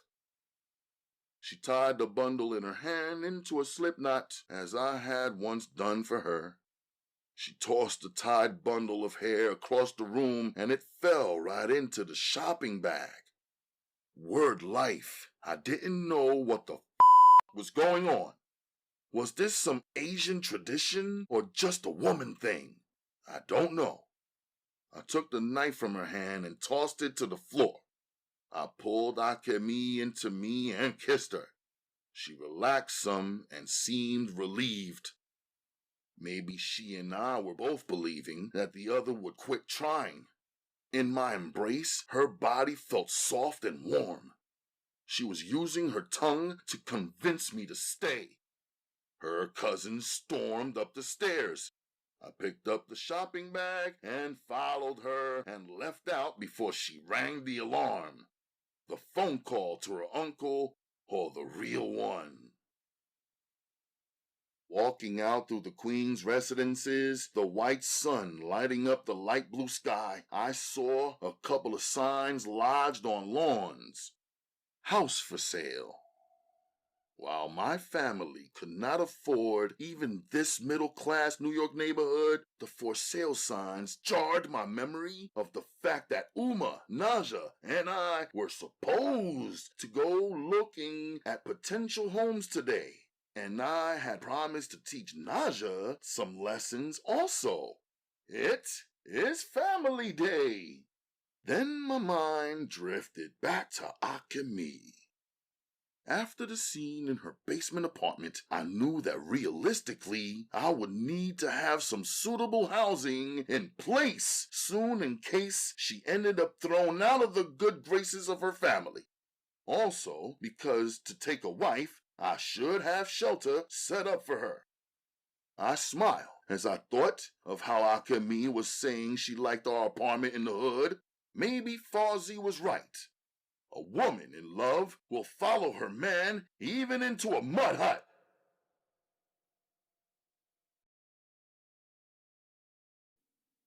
Chapter 38. On a sidewalk on Main Street, the main road that runs through Jackson Heights, Queens, I picked up a girl's bicycle from a sidewalk sale for $40. I would gift it to Naja to make up for stealing her time on family day to deal with Akemi. I would take her outside for a while and teach her to ride. Bergdorf f***ing Goodman, Conflict said when I came through the block with the shopping bag from Akemi and pushing Naja's small bike. Look at this motherfucker, he said to his man who was sitting on a chain as Conflict stood next to him, chewing on a toothpick. I kept it moving at my same pace. I heard you come through here last night with some sexy Chinese bitch. Now that's something we could split two ways, he called out behind me. Let me find out you got something moving around here and ain't telling me, he said. I was up the walkway on my way past Daquan's benches and into the building. I rescheduled the house appointments till first thing in the morning. Uma and I practiced the 100 questions and answers for our citizenship papers. We plan to cram and take the test and recite the words at City Hall next week. Around 4 o'clock, when the shifts changed on the block and that been standing there all day, replaced by a next set of familiar to stand in their exact same spots. I took my sister downstairs and taught her how to ride her bicycle. She was thrilled. She almost never got to play on our block unless I was downstairs to watch her. For the first time, she played with 2 other little girls who were out there on their own, ready and willing to make friends so they could get a ride. I let her share with them as long as they all stayed within my eyesight. They took it. It was better than nothing. Standing still on the block always had its price. I saw Heavenly Paradise and a couple of her friends coming out the lobby of the other building. Wearing her spring colors and everything brand new, she left the other 2 girls waiting, threw on her mean walk, and headed over towards me. I feel like I haven't seen you in months, she said. Where you been? Working, I answered with one word. You got something for me? She asked. Nothing, I replied. Matter of fact, I did see you the other night, right? She asked. I don't know, I told her. Well, I know, she said coyly. You know where I stay, right over there in apartment AF. You should come see me, she said, shifting her stance to give me a closer look while I was looking at Conflict pulling up, double parking, and looking at us. You better go, I told her. Oh, I got him. Don't ever worry about that. But come through with my gold chain. He bought it from me, and he's been asking about it. If I get a chance to see you, I'll tell him I lost it, and you can keep it. You buy me another one. If I don't see you, she said, waving to Naja as she tried to balance herself on her new bike. Now Conflict was inside his car with the windows down. He was cursing and leaning on his car horn. I knew it didn't matter what she said. The worst damage was already done. After we took the bike upstairs, Naja and I washed up. We all 3 prayed and enjoyed Uma's meal. Afterwards, I took them both to the open mind bookstore with me. I was feeling uncomfortable leaving them in the building alone, even in our triple-locked apartment. I had some business to take care of with Marty. In the meantime, they could both find something to read and enjoy. As Uma flipped through the various magazine pages, I asked Marty what he knew about real estate. That's a big question. What do you want to know? He asked. Which newspapers or magazines might advertise houses for sale in a decent neighborhood for a reasonable price? I said. Marty laughed. Planning on moving? He asked. Maybe, I answered. Brooklyn has everything, and I'm not saying that just to keep you close. Although I cannot afford to lose my best chess rival, he said, smiling. He walked off and returned with a real estate newspaper. You might want to take a look at this, he said. You just have to decide what your family is really prepared to do. You must want a mortgage with a good interest rate, he asked. What if we didn't? What if we just wanted to buy the house directly? I asked. Nobody does it. Why use up all of your money buying a house on your own when you can spend other people's money instead and then invest your private money into something smart and make your money make more money? He asked. A mortgage is a 30-year thing, isn't it? We would be in debt for 30 years, and if we missed a payment or two for any reason, our house would disappear like it was never ours, right? I asked.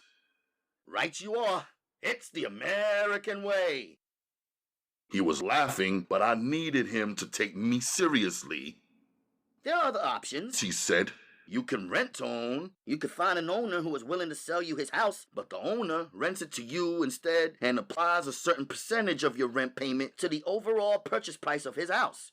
This way, at least your rent is going towards you owning the house one day. Then you could keep your private money freed up to do something that makes your money make more money. He made it sound like it was easy business. I stood and thought about his words. I always thought that he had to be involved in some other kind of business because over the years I rarely saw him receiving any customers. Yet he was always here, always smiling like money wasn't the point. I never understood how he could keep his store door open without multiple daily transactions and sales. I owed him a game, so we sat down and played chess. You are a masterful player, my friend, Marty said after his defeat on his own chessboard. I thanked him for the compliment. No, it's not your chess playing I'm complimenting. It's your strategy in life, He said, smiling. What? I asked, not following his logic.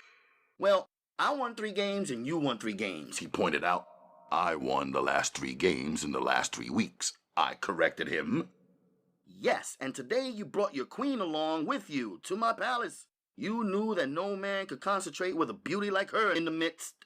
And what a lovely scent she has brought into my store. You created a diversion, captured my queen, and assassinated me all at once. He smiled, glancing at Uma. She is my mother, Marty, I said solemnly. I know. You've won.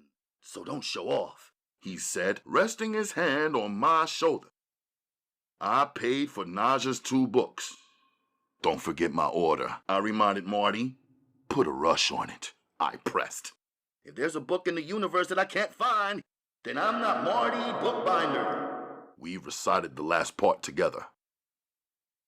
As the 3 of us got on the train together and headed back to our building, I replayed Marty's statement in my head, the one statement that I would have normally forgotten. Don't show off.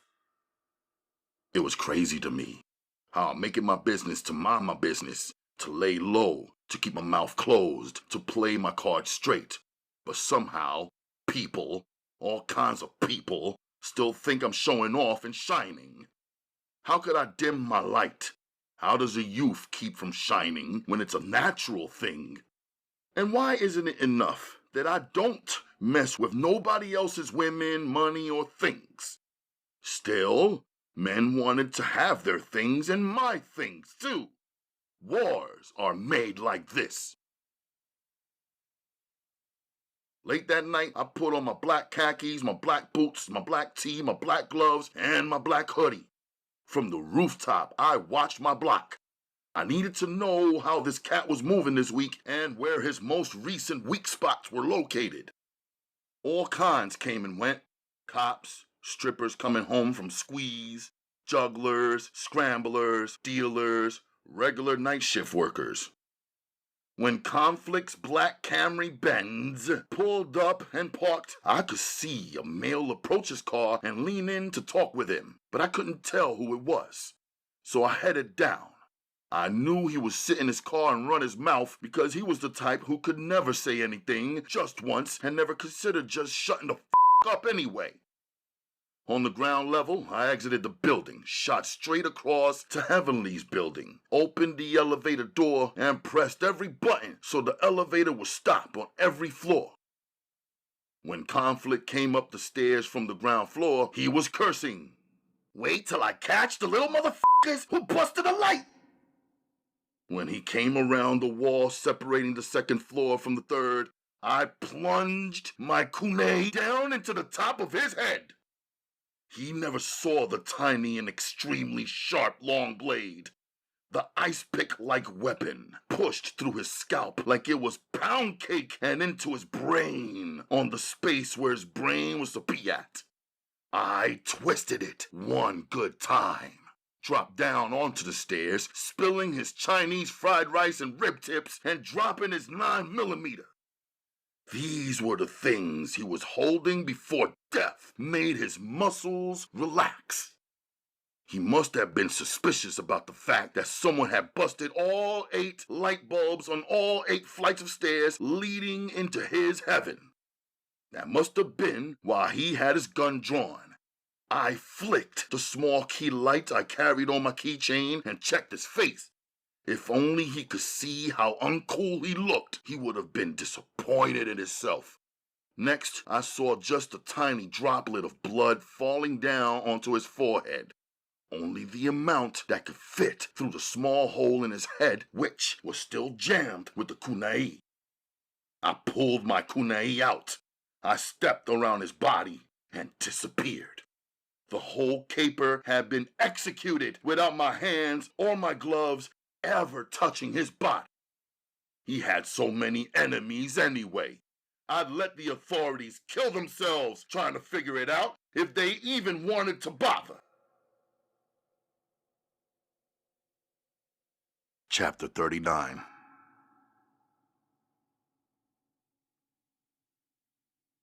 Early morning, we took the Greyhound to Connecticut to see about a house. We sat in the back of the bus, Uma at the window, Naja right next to her, me right next to Naja, with my legs stretched out into the open aisle. With my 2 ladies tucked safely on the inside, I slept till we arrived. By now, I knew I would be able to tell which house we would choose by the expression on Uma's face. While in Connecticut, I never saw that expression. I dropped her to work on time. I grabbed up Naja and went about my day. She read her first book, then read her second. She did her homework quietly at the dojo. I did not return to our block until 12:45 a.m. Monday night or Tuesday early morning, depending on how you want to look at it. After picking Uma up from work, we all 3 walked together from the train station to our block and into our building. Tuesday was tight, and it was the last day of Uma's night schedule. We dropped Naja to school, then we went to see a couple of Brooklyn houses for sale. From 12 noon until 2 p.m., I threw my full attention into Sensei's weapons class. The theme for the day was poisons. I found it amazing how regular items like flowers and plants and everyday household chemicals could be used to end lives. I also thought about how important it is who you allow into your personal space and trust. A woman you love, or a favorite restaurant owner, or anyone who could serve you food or drink or handle items that belong to you that you will in turn touch has the power to poison you in a way that authorities might never trace.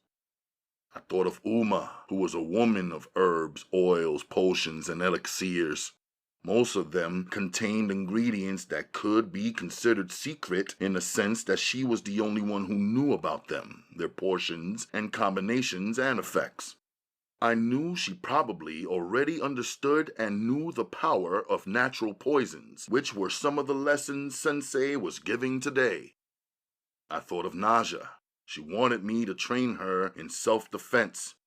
Poisons seemed like something a female could get into. I guess it's the same spraying pepper spray or mace into an attacker's eyes. It's one of the few ways a 60 or 70-pound girl could slow down a 200-pound attacker. I believed that if I gave Naja a knife, even if I taught her how to use it, an attacker could too easily take a weapon from a small girl and use that same weapon to hurt her real bad. I cringed at the thought. I decided I would prepare a poison which could be thrown by a little girl to blind or temporarily disable an attacker and give it to Naja as a first lesson.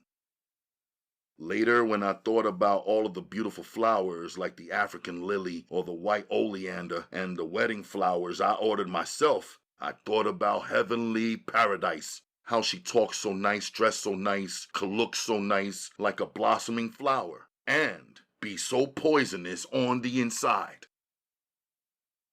I dropped Uma to work, picked Naja up. Then we went to basketball practice, then the dojo, then to dinner, then to pick Uma back up and back on the block late night over again. Wednesday, the next day, was a relief. After I dropped Naja and Uma in the early morning, I returned home and slept. 6 hours later, I walked down to Daquan's apartment, something that I had not done in months. I needed to put my ear to the ground. Besides, I thought I had the perfect pretext. Must mean Jihad, Daquan said when he opened his door for me. First time you come by my place, it was Jihad. Next time you came to my place, it was Jihad, he said, referring to the time when I bought a 4.5 and a silencer off of him. Now this is the third time. What can I get for you, he asked. They say omens come in threes, he added. No Jihad, no beef.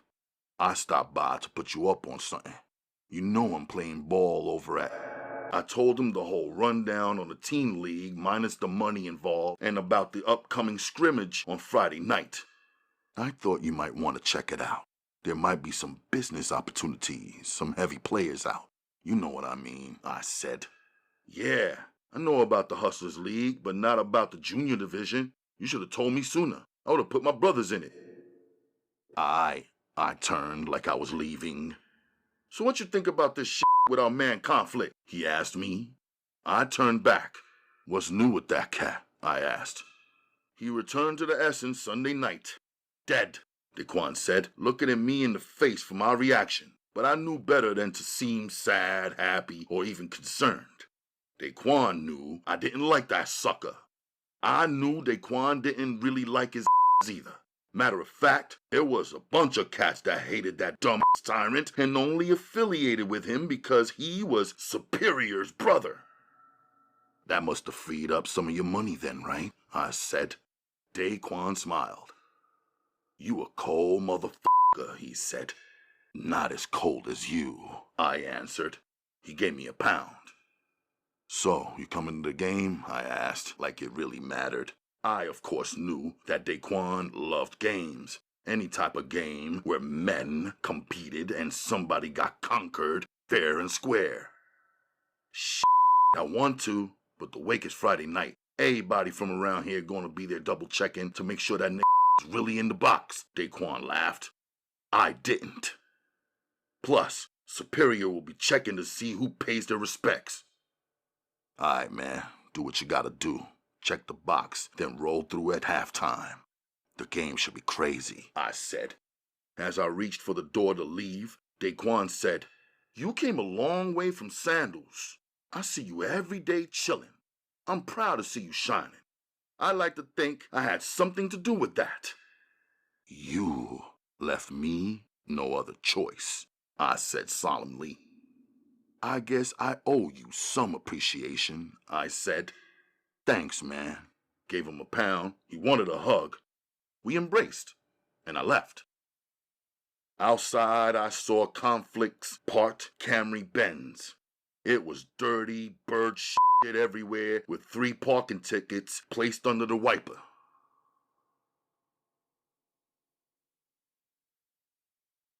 Chapter 40.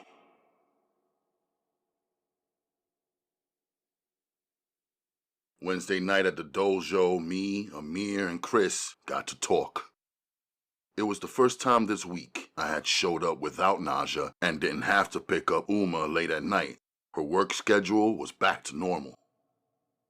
Now don't go catching feelings when me and the red team come rock y'all blacks on Friday night, Amir joked, but I knew he meant it. Whatever happens, happens, I said. I either get half of yours or you get half of mine, I reminded him. Not halves, thirds, Chris reminded us too. We got a game too on Friday night, It's the green team versus the whites over in Brownsville. He was serious, but we all laughed anyway at the sound of it. Uma was already studying the 100 questions when I arrived home. Naja was her tutor. I showered and joined in. I didn't need to do much studying. I already knew the majority of the answers. I went to bed early, resting up for the game and whatever else was coming my way. If I could get 2 good nights' sleep, I could be at the top of my skill set. I wondered what Akemi was doing, how she was feeling, how she was looking, and what her family was saying or telling her to do. I drifted off, wishing she would call, but not even considering calling her before I knew what verdict was coming from the men in her family. On Thursday, I went on my own to see a property I found in the newspaper Marty Bookbinder had given to me. It was located on Beach 9 in Far Rockaway, Queens. It was a for sale by owner, quote unquote, and the cost was $80,000. The seller was an elderly, short Jew with thick glasses and a slow walk that added 20 extra minutes onto every undertaking. At first, he didn't want to open his front door, I'm sure. I looked frightening in my everyday fresh gear. He peered through the body-length rectangular window beside the door. His hand was shaking as he held back his white lace curtain. I pressed the newspaper, ironically called The Connection, up against the glass. He was encouraged to open the door, at least enough for him to talk through the 3-inch space that was open but still chained. "Good morning.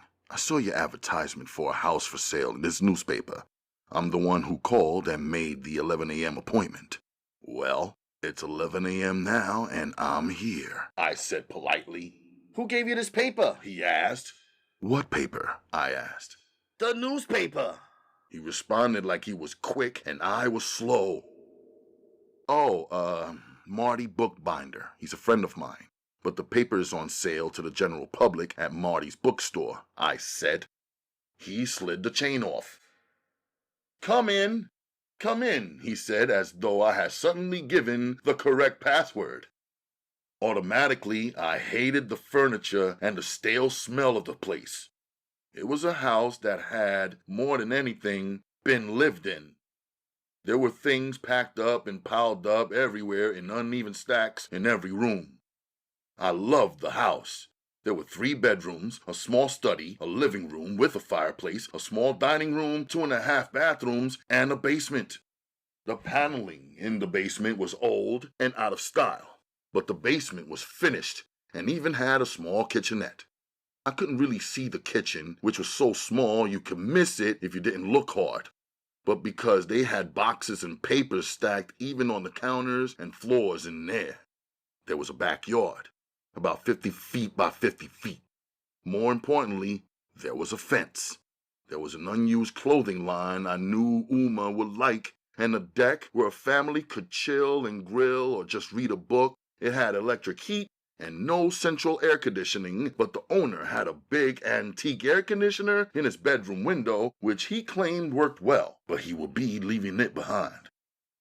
The house sat right next door to the house on the left of it, but it was at the end of the block. There was no house to the right of it, only woods, but the beach was around the corner, and the street had trees and privacy. "Who lives next door?" I asked. Good people, the Ornoffs, but they'll be selling soon too. Everybody's going south to Florida, he said. "When are you prepared to sell?" I asked him. If the money is right, we can vacate by the 1st of June, he said. No more New York winters for me, he complained. When my tour of his house was over, he asked, "Who's got the money?" He revealed his teeth, which looked like they had $50,000 worth of dental work done on them. "My family," I said. "How long would it take for you to get clearance on the loan?" he asked. "I can't wait forever." Then he added with a laugh, "I guess you can tell." "How long would it take for you to get the inspections?" I asked. Inspections, lawyers, and all those other damn thieves." The man had an outburst. Why should we give them a piece of our money? My son's an attorney, the lying bastard. I'm an old-timer. If you want to buy this house, then buy it. If something is broke when you move in, fix it. I'm a straight shooter. I'm asking for $80,000, not a penny less, not a penny more. Wondering if this guy was legit or some kind of senile lunatic, I asked some follow-up questions. You have the deed, right? Of course, he said. No deed, no sale. When I bought this house, they gave me a deed. You buy this house, I give you the deed, plain and simple. I stood thinking. How fast can you get the money? He asked again. I'll have to let my family see the place first, I told him. Your mother, right? It's always the mother, he said. I smiled. Yes, it is always the mother, no doubt, I agreed. We can come by on Saturday around 5 p.m., I said. Is that good for you? Listen, whoever gets here with the money first gets the house first. I don't care if you carry it in a little plastic bag. Money is money. Coins are good too. My wife loves the casino, as long as it adds up to $80,000. Okay, I hear you, I said. Despite the old guy being a bit unstable, I left the house with a good feeling.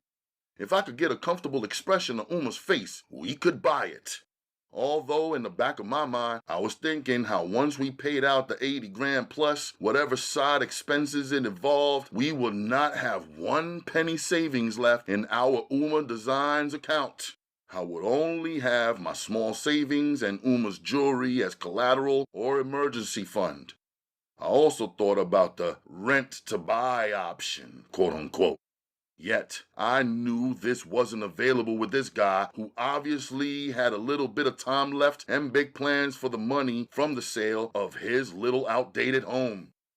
The MVP prize money at the Youth League was looking more and more appealing and important to me. It needs work, I told Uma, but it's close enough to Naja's school. We wouldn't lose any of our customers, and I walked around the neighborhood.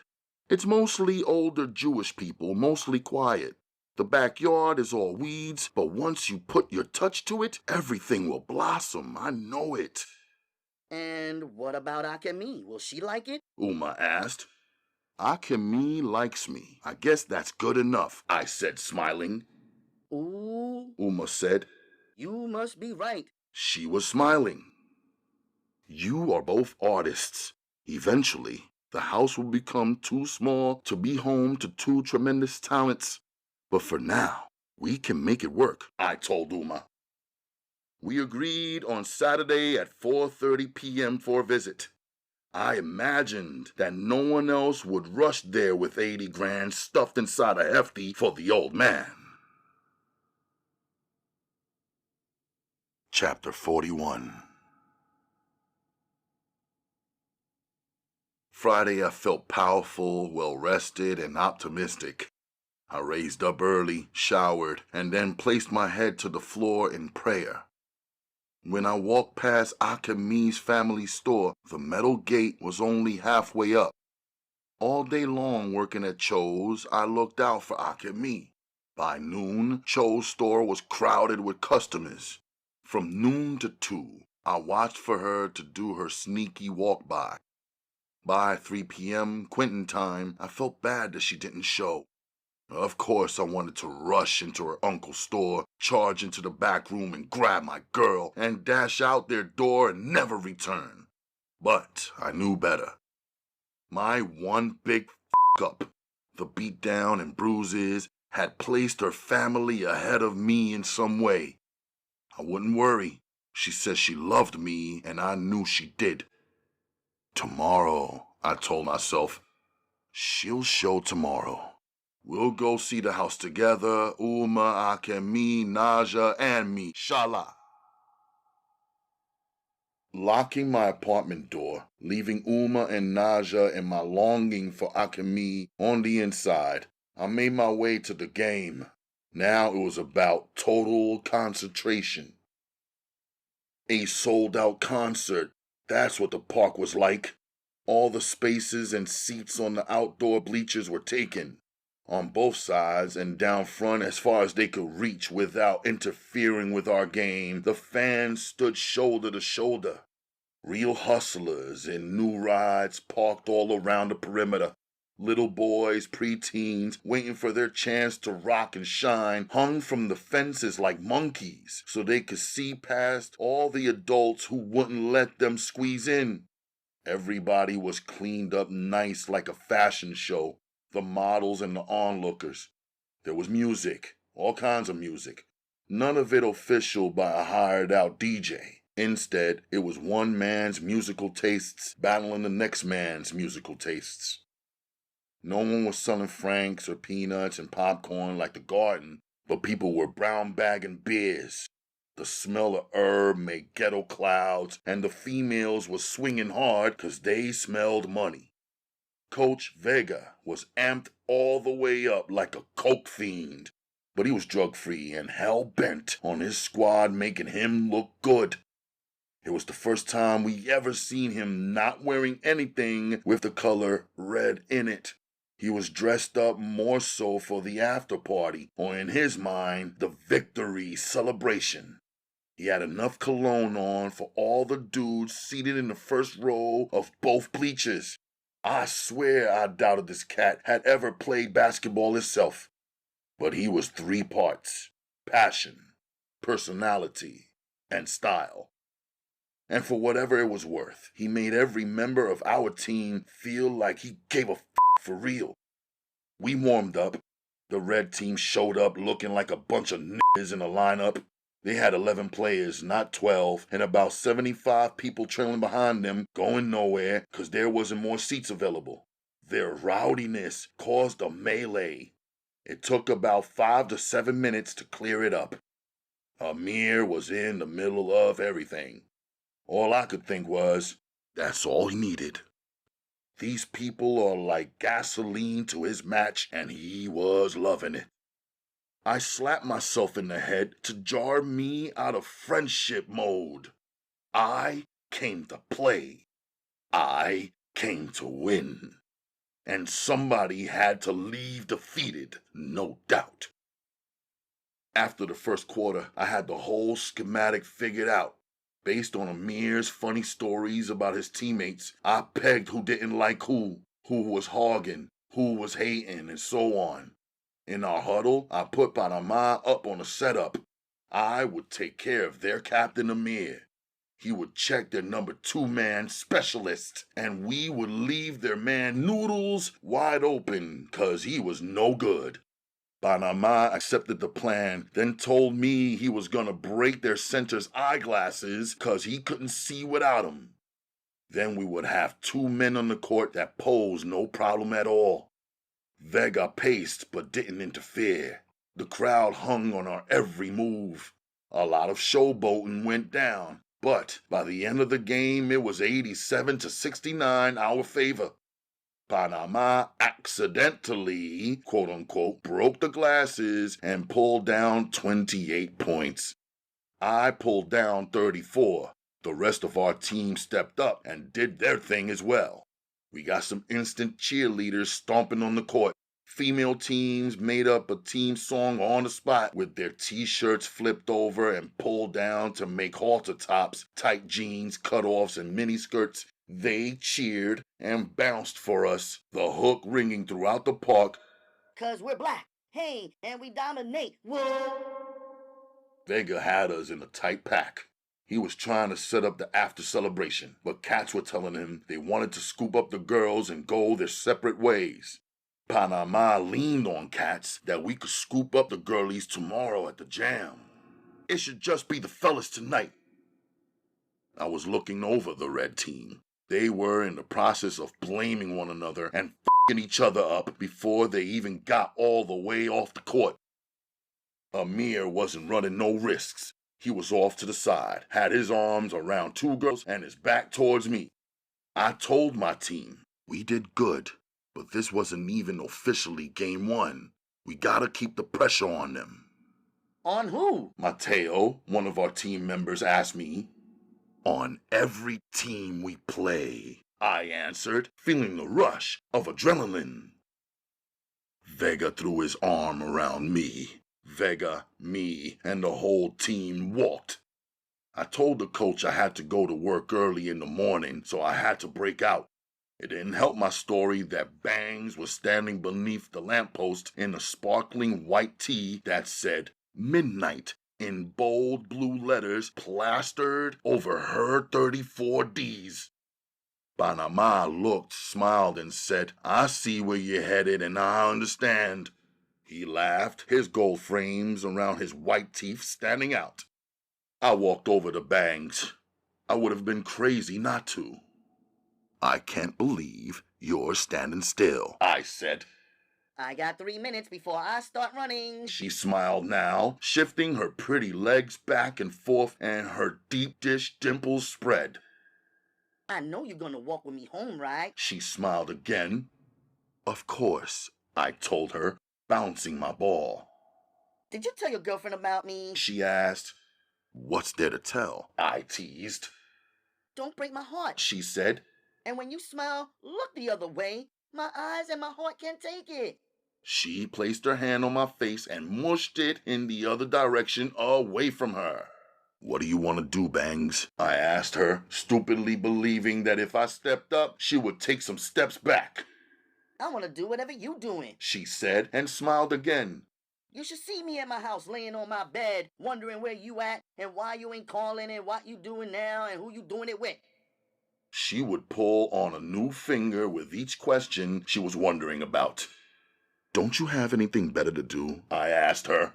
Nothing that I really want to do, she answered. We arrived at her door. You coming in, right? "Oh, no, I gotta go. I gotta work in the morning," I told her. I walked off hard as a brick. The urge within me was growing stronger every day. It was the adrenaline from the training and the sports, the hordes of girls, the cheering and the encouragement. My mind switched to what was real. Every day, I was yearning for Akemi. I might not have said it out loud, but I really wanted to touch and feel her womb with my fingers, with my tongue, my dick. I didn't want nothing in between me and her flesh. No rubbers, no plastics, no creams, no patches, no pills. Just natural body to body. I wanted to be all over her, and I wanted her all over me as her body flowed into some of those hot-ass yoga positions. Late night, I listened for Akemi's voice on the voicemail. It wasn't there. Instead, aside from our regular and new business customers, both Souljah and Amir called.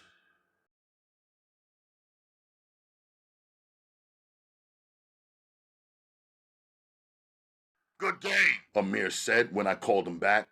"Man, you gotta get those knuckleheads on your team to knuckle down," I told him. "That motherfuckers is embarrassing," Amir said. "Never in my life." "Yeah, but you the captain. You gotta provide the leadership. You're conquering them guys instead of building them up." "You're right.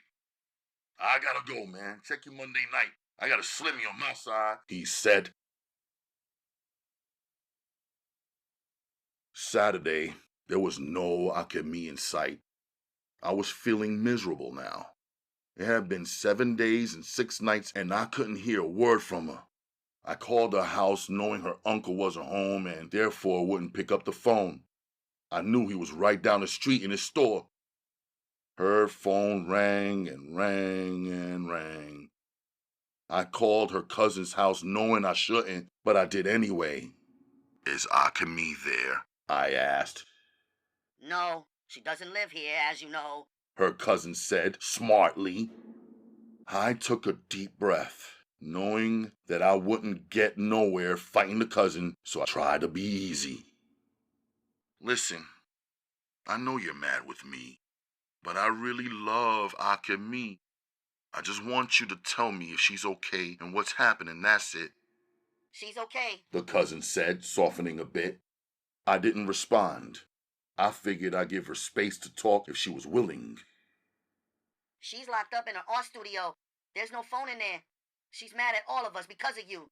the cousin said. She fights for you, and she is in so much trouble. What kind of trouble? I asked, really concerned. It doesn't matter. If you really love her as you say you do, you'll leave her alone.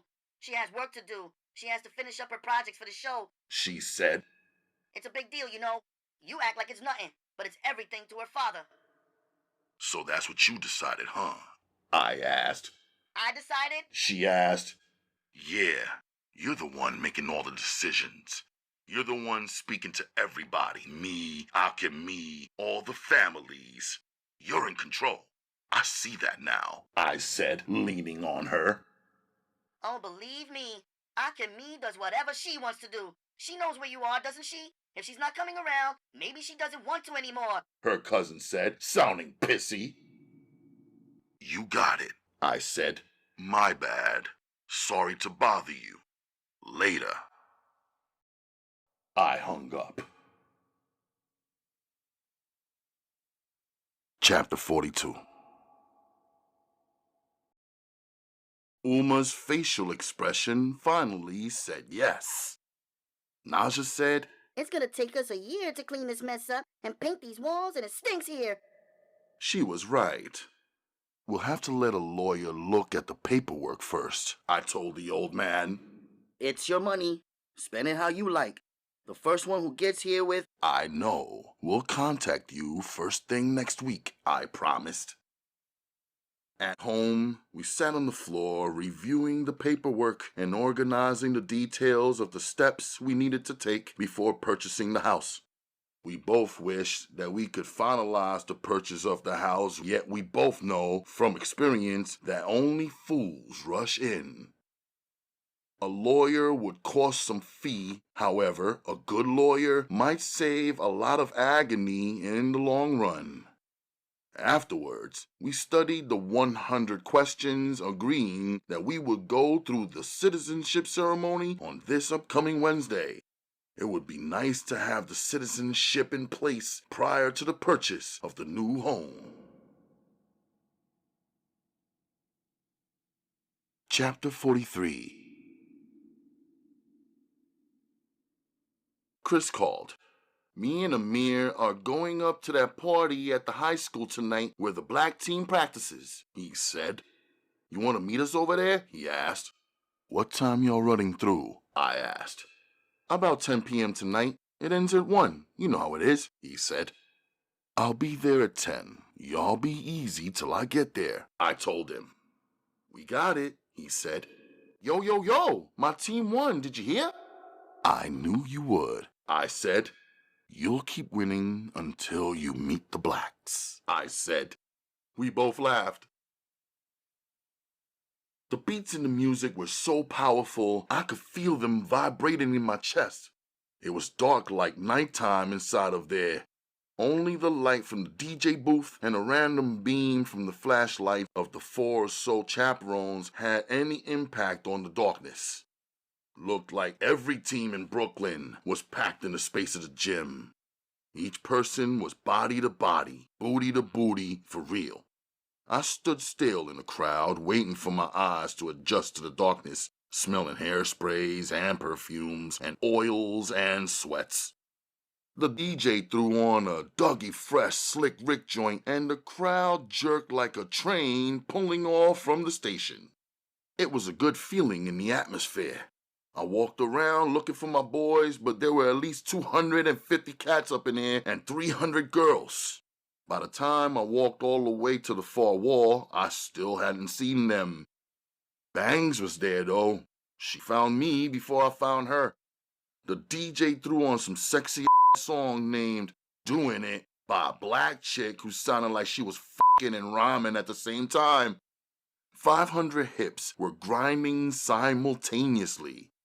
Bang slid herself against the wall, and right in front of me, she leaned her body back on it and started grinding on me. I put my arms around her waist and pulled her even tighter. We were pressed together like what? The music did something no one could ever do. Sucked my mind right out of my head. Her body felt good, from her shoulders on down, all curves and valleys. She was holding me so tight, like she would die before she would let me go. Her hands were rubbing all over me. No shyness, no restrictions. The DJ changed the joint, sped up the pace, and flipped the vibe. I pulled back some. She pushed back in. I whispered in her ear, "Go home." She let her hands drop from me and stood on tiptoe to whisper back, Why? "Because I said so." Will you come? "I don't know," I answered. "But you go," I told her. She started cutting her way through the tight crowd. I followed her, but she wouldn't know. It was too loud, too crowded, too dark, too confusing. Once she pushed through the doors of the gym, I waited a few and walked out. I watched as she made it out to the sidewalk, then took off in a mean sprint. It was 10:45 p.m. I knew she had to be home to her grandmother by 11 p.m. anyway. When I went back in, I found Amir in a dance battle against 5 dudes, all 6 of them freestyling and surrounded by a triple layer of girls cheering him on. It wasn't long before I spotted Chris up against the wall, wrapped around some girl like a pretzel. This was the perfect crime scene, I told to myself. Everybody all pressed together with the lights out, nobody really controlling shit, no gun check at the door, everybody dressed in their best, scared with their chains tucked, bold with their chains dangling in plain view. If I had beef with people in here, I could stab them up easily and get away with it too. Apparently, I wasn't the only one who thought so. I seen a line of collecting and swerving through the crowd like a train that ran off the track. They was being led by none other than the red team idiot from Red Hook. I went and plucked Amir from his good time and stripped Chris off of an unknown girl. "It's about to go down," I warned them. The Red Hook started shouting, "Red Hook!" which made the teens from this hood, which was Bed-Stuy, start screaming Bed-Stuy.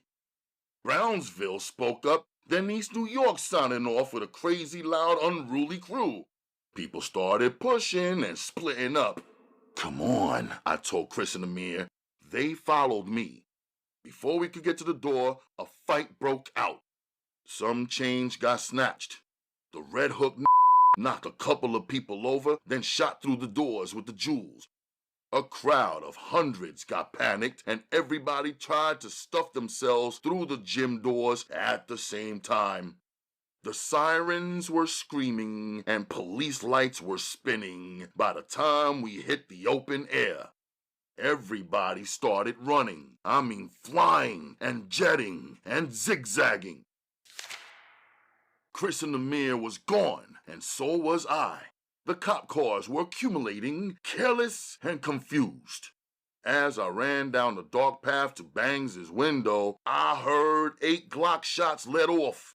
I heard the separate siren sounds of the ambulances screeching. Bangs had the window open. I jumped in.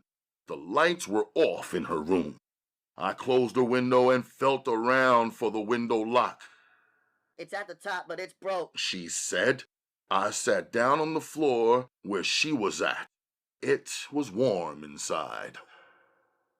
It's so nice to see you, she said calmly. She struck a match and held it up as though it could light up her whole room. It burnt down and heated up her fingers instead. She got up and started searching for something as my eyes adjusted to her darkness. I heard her strike a match again, then saw her light a candle. She put the candle, which was waxed, onto a plate that held it up on the floor. Then she went and lit another one. There was one candle on her side and the other candle on mine. Now I could see her pretty smile and deep-dish dimples. Still, my mind was on my boys, and I could hear the running and chasing drama still going on outside. It's nothing, Superstore. This happens all the time around here. You and Bed-Stuy, she said, smiling, seeming much calmer than I'd ever seen her. Where do you think I'm from? The police is the police, I told her. They'll bring the paddy wagons around in about 5 minutes, start sweeping everybody who's outside on the streets right up into their custody, she said casually. Somebody got shot, I told her. Better hope it's not a cop. They'll go door to door tearing everything up, pulling everybody out. Better hope it's not some shot in the leg or something, she said even more casually. Chris and Amir are out there. I'd rather it be a cop than be one of them, I said. You want me to go get him and bring him inside here? She asked. Why would I send you out there? I asked her. 'Cause I live around here and it ain't nothing to me. I'm a girl and they ain't looking for no girls and won't with me. And even if they say something, I could just say that's my house right there.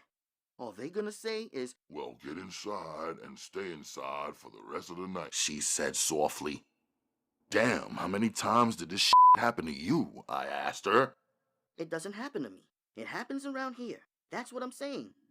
She got up and put on her jacket. I'll be right back.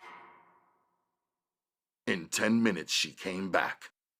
I had stashed my gun by that time, just in case. I got off the floor when I saw Amir step up. He was smiling like this whole thing was a game. Brother, you really are a f***ing disappearing magician ninja secret agent, ain't you? Look at you. You got a girl and a house and all that shit. Who the f*** knew? I'm supposed to be your best friend and I ain't even know. Amir joked. Bangs laughed too. Where's Chris? I asked him. I don't know. You see what happened. Everybody broke up and split off and went their own way, he said. I found him in the fried chicken store on the corner, right where I knew he would be. Bangs said. We gotta go and get Chris, I told Amir. The cops had a bunch of boys in the paddy wagon and some boys in the back of their police cars. I think I saw your friend Chris in the back of the police car, but I'm not all the way sure. If you go out there now, you're gonna get rounded up. I'm sure about that. Bangs warned. Wherever Chris is, that's where he's at, Amir said. It's not like he's still out there running or looking around for us. I thought about it for a minute. Alright, let's just lay low in here for a minute, I told Amir. That's all right, 'cause they out there. The police, the paddy wagons, the whole nine. She warned. I could definitely chill right here, Amir said. Go out in the living room, I told him. Bangs pointed him to the couch. She came back in and closed the door. As she went to sit down, Amir came back in. If y'all about to get into it, could I at least get a blanket and one candle? He asked. Somebody didn't pay the electric bill. He laughed. Bangs got up. Sit down, I told her. You don't get nothing, Amir. Just chill on the couch for a few. You're scared of the dark? What you think this is? I said. I got up and closed the door. I discovered there was no lock on her bedroom door either. How did you know where Amir was? I asked her. Because that's how dudes around here do it when the police is chasing them. They blend right in with whatever everybody else is already doing. The ones that just keep on running on the streets are the ones who get caught, she said calmly. But how did you know which one was Amir? I asked her. because he was the only one in there with green eyes, she said matter-of-factly, but her words got me tight for some reason I didn't immediately understand. I'm saying he was with you when I first met you, so I knew who you was talking about, but that's it. The only reason why I know him is because he was with you, period. She explained herself passionately. I looked at her real good in the pieces of light offered by the candle. I'm thinking to myself, at least she left the party when I told her to and went straight home like I told her to do. She didn't give me a lot of attitude and static. At least she was smart enough to leave the window open for me. At least she was bold enough to go outside and find Amir. She was cool, I decided. After some minutes, she asked, So what about us? You know I got a girl, right? I asked her, being serious with her about the topic for the first time. Yes. She said straight-faced for the first time on the topic. You might have figured out that I love her a lot, I said, watching her closely. Okay, that hurt. She said. Do you want me to lie to you? I asked her. Yes. She said, and smiled in a mature way, like a woman instead of a fidgeting teen. I'm saying, just don't talk about her. Just don't mention her. Don't even tell me her name. Just when you see me. We can be like real cool friends. She said. Friends? I asked her. Could you really do it like that?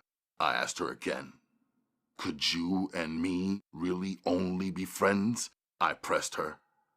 And how many friends like me do you have? I pushed. None. She answered swiftly. I don't have a man, and I definitely don't have any friends like you. She confessed. I thought to myself, this girl doesn't know me, not even a little bit. When that love works its way into my chest like it did with Akemi, I feel too close, so possessive, so crazy. I could do anything at that point. Same as I need to have Akemi completely, every single inch of her. Mind, body, soul, spirit, and anything extra. That's how I would be with anyone who I loved. Now she wanted to be a part of it, but I knew she wasn't ready. Superstar, I can make you feel good. Bringing back her excited ways. I can make you feel good too, I answered, feeling challenged by her. Well, come on then. Stop teasing me. She invited. Then what? I asked her. Then if you like it and if you like me, you can come again. She said, smiling. And when I'm not around, what will you do? I asked her. Wait for you. She said. There was a knock at the door, too soft to be Amir. It was her grandmother. The baby is hungry now, she said. Bangs jumped up and walked over and took the newborn into her arms. Her sleepy grandmother walked away, closing the door. I could tell she didn't even see me sitting right there on the floor. The door pushed open again, but this time it was Amir. Man, I gotta give it to you. You got a baby too? That's it. You're good, Amir said, still joking around and interfering. Close the door, I told him. Bangs laid the baby on her bed. She pulled a t-shirt over her shoulders and unsnapped her bra and took it off. She picked the baby up and turned around. She bent over and handed the infant to me. Hold her for a minute, please. Her breasts, the size of 2 ripe grapefruits, were dangling when she went to pass the child, and sweet milk started shooting up. When she sat down on the floor, she took her baby back. The child latched on to her bare breast and started swooping on us. The baby's fingers were pressing into its throat. The baby was breathing as if its mother's body and milk was the closest thing to ecstasy. Now, what were you saying? She asked me. I don't know if this was a test. I never seen or read a chapter in the Holy Quran that taught a man how to deal with a situation like this. And how strong is a man supposed to be when even the Quran says in 1 or 2 places that men are weak? Where is your baby's father? I asked her. Dad, she answered. Got hit by a drunk driver. Sorry, I offered. The newspaper article is on the back of my door. You can see it next time when the power's back on. The flame from the candles cast an erotic silhouette of Bangs feeding her baby onto the wall. I felt like clamping myself onto the other breast. So this is why you're always running? For your grandmother and to your baby? I asked her. Yes, I run because my milk builds up while I'm at school. If I don't get home quick enough to let her see this, us will get too swollen, and sometimes they hurt, and sometimes they start leaking too. My body was turned on by her, but I reminded myself not to spill my seed into her. How old is she? I asked about her baby. 3 months, she said. But her father died before she was even born. She explained. I wanted you to see her anyway. That's why I always invited you in. I know some men run away from babies. She said sweetly with regret. What kind of man would run from a baby? I asked her seriously. She just stared at me like she had just that second fell into a deep love. But I had to pull myself out. I had to pull myself out carefully. I didn't want to damage anyone or anything. I sat watching her until the baby finished the suck. Then I raised up to leave. She didn't seem surprised. At least give me a kiss, she said. She stood up. My body wanted to. Her lips were thick and smooth and moist and real pretty. Nah, I told her. If I get started, I won't stop. That's cold, she whispered. Actually, it's the opposite, I thought to myself. I walked over to her bed and picked up her bra. Burp her, I said, remembering Naja as a baby. Okay, she said. Afterwards, she laid her baby down and faced me with her full pretty. See this? I helped her back into her bra and snapped it closed. Then I slid her t-shirt back over her head. if you're gonna go now, at least change your shirt in case they got a description of your clothes from earlier when you was running. And leave your heat here. You don't want to get caught with that. That's an automatic 5. she said casually. Who lives in this house? I asked again. My grandmother and me. And your daughter, I added. Anyone else? No one else. I already stashed my piece, I admitted to her. I knew you would. she said. And I knew you was holding. I felt it when we were dancing. Yeah. Thanks for that dance, I told her. She tossed me 2 champion hoodies. I opened the door and tossed one out to Amir and told him to throw back his shirt. I'll come back through for my joint. Leave it where I left it. Don't f with it. You might hurt yourself or somebody else, I said.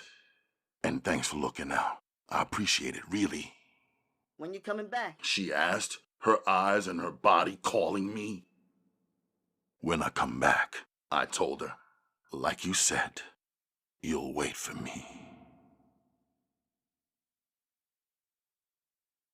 We're gonna have to go check for Chris, I told Amir. We could just call him, Amir said. No, we can't, I said. Why not? Amir asked.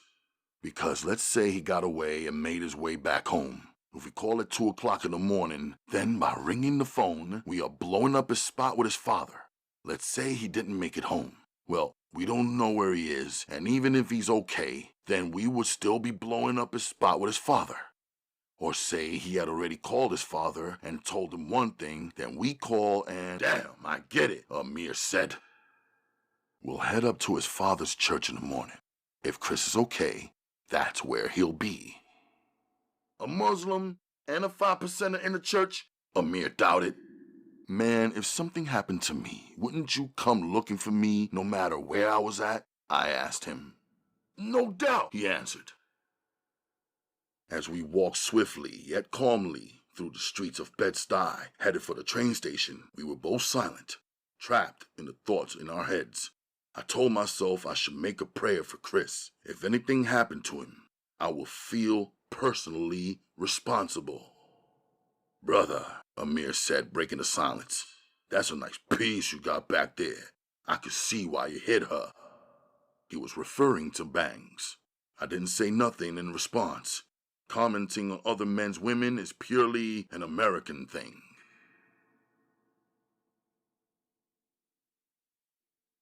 Chapter 44. The Christian church was a first time and strange experience for me. In a lot of ways, it was the opposite of the mosque that Muslims attend. I found it odd that the Christian women of the church could not cover up themselves for at least one day, their day of worship. Instead, they arrived decked out in tight, short clothing. Mothers and daughters alike had their necks, cleavage, breasts, thighs, and legs exposed to some degree, slight or completely bold and obvious. There was no difference between the 30-year-old woman and the 14-year-old girls back on my block. I doubted that any man could concentrate on God in this setting. At the same time, the men were all well-suited, dressed, and completely covered up, escorting their mothers, wives, sisters, and daughters who were half naked. I couldn't figure it out. Everyone in the church entered through the same doors and prayed together, sitting down or standing up and in the same space. In the mosque, the men either prayed in front of the women, with the women praying behind them, or the prayer areas were side by side or in separate spaces. We believe that prayer is supposed to be devoted completely to Allah, with no diversions or lusts or preoccupations working their way into the eyesight, mind, or thoughts of the Muslim. Besides, we start off standing when we pray, but we conclude completely bent over with our heads touching the ground in complete respect and praise of God. Chris's father, the Reverend, who Amir and I have seen over the years, looked different in his church robes. I mean, he was always a conservative and quiet-moving man who I never seen rock a pair of jeans, not even once. Outside of his church, where we would see him, he usually wore some style of a hat, hard-bottom shoes, dress shirts, dress socks, and slacks, even at sporting events and on weekends. Now, he looked much more removed, like an American Supreme Court judge or a black pope. He was raised up on a higher platform than his congregation, speaking in a loud, tired voice that was projected from the microphone, though it really wasn't needed. The sermon, which we Muslims call the khutbah, was a story from their Holy Bible, Luke chapter 15. About a son who makes wrong choices in his life despite his father's advice and teachings. The son runs away to another town to live the way he wants to live outside of the eyesight and reach of his father. The son ends up spending his monies foolishly and is forced to take a job working with pigs. The son finally realizes that he needs his father and should have respected his father's wisdom in the first place. The son returns to the father begging for forgiveness. The father forgives and accepts his son, even though the son really didn't do anything good or right or respectful to show and prove that he deserved his father's forgiveness. After listening to the sermon, I knew that Chris's father knew all about what happened at the party last night. The disappointment was felt in his words and stamped on his tired face. I also knew that Chris would be forgiven. However, the point seemed to be that he would have to do something to win back his father's trust. All me and Amir could see was the back of Chris's head. He was seated in the first row of the church, and we were seated in the last row of the church. Amir said, "Let's just walk up there and go get him." "We can't start walking around while the brother's father is speaking," I said. "Let's just chill till the end, then we could get at him." Some people who were seated behind the Reverend up there and facing the congregation stood up. A funny-looking dude started giving them hand signals, and they all began to sing. Amir leaned over to me and said, "That's a guy right there, 100%. That's an American thing," I thought to myself. Or should I say, a European thing. I hear this word used all the time and am still confused by it.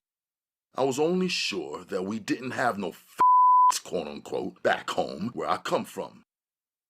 Usually when cats pointed out a quote-unquote it was some guy who dressed, walked, or talked and acted like a female. Or some boy who could not do the same things that other boys did eagerly and naturally, like playing sports, fighting, and fixing things. My confusion came in when black American boys called a boy who loves his mother, or when somebody said a boy who sticks by his mother, helps her out often, and protects her is some kind of To me, there had to be a difference between a boy who acted like or wanted to be a woman and one who loves his mother a whole lot. For me, loving, standing by, serving, and protecting Uma was like breathing, a strength and not a weakness. So I just didn't respond to Amir's comment. A paper plane came flying from the right side of the room and landed in the lap of the woman seated beside Amir. "Excuse me, that's for me," Amir told the woman. He unfolded the plane and we both read the note at the same time. "We see you're new to our church. We think you and your friend are cute. We are sitting on your right side. The third and fourth girl in red dress and long hair and yellow blouse and short hair. Meet us downstairs afterwards. Amir looked at me and smiled. See? I told you these Christian dudes are Christian girls want Muslim. Now I knew, based on Amir's words, that also meant a male who wasn't f***ing all the girls who wanted to get f***ed. I thought to myself, this one word had a whole lot of different meanings. It still meant nothing to me as a Sudanese. A well-dressed woman, wearing everything brand new, sang a sad song. She looked like she had been to hell, seen the devil, and came back. The tears eased out of her eyes as she sang. The people stood for what seemed to be the final prayer. I stood too. They bowed their heads. I faced front until the prayer was over. Come on, I told Amir. Let's go talk to Chris. Chris was shocked to see us. He touched the material on both of our dress shirts as if he was impressed. Get the f*** out of here. You two in church? He said, then looked around to see if anyone overheard him. He glanced at his father, who was standing at the front receiving people one by one who seemed to just want to greet him and touch and shake his hand. Let's step to the back, Chris told us. Is that your mother seated there? I asked him. Oh yeah, let me introduce you, he said. His mother was polite, but more focused on her husband and his activity at the front of the church. Chris explained, these are my two best friends from the dojo, who I tell you about all the time. We also met Chris' younger sister and brother, who were perfectly dressed, well-behaved, faces shining with a thick coat of Vaseline. As we three walked towards the back of the church, we were interrupted by a young female wearing pretty pumps on her feet, a tight skirt, and silk blouse, erect, even through her bra. She stuck her foot out as if to trip Chris. He stopped walking.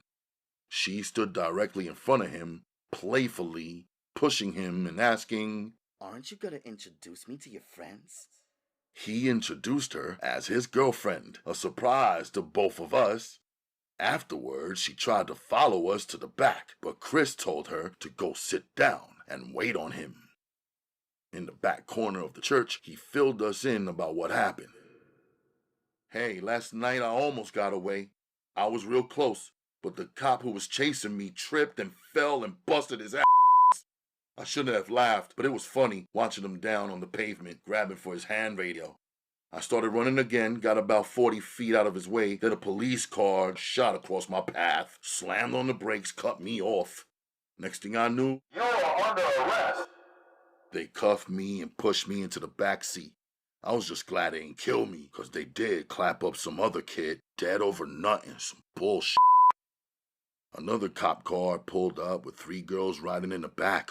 The window came down, and all 3 girls were all staring at me.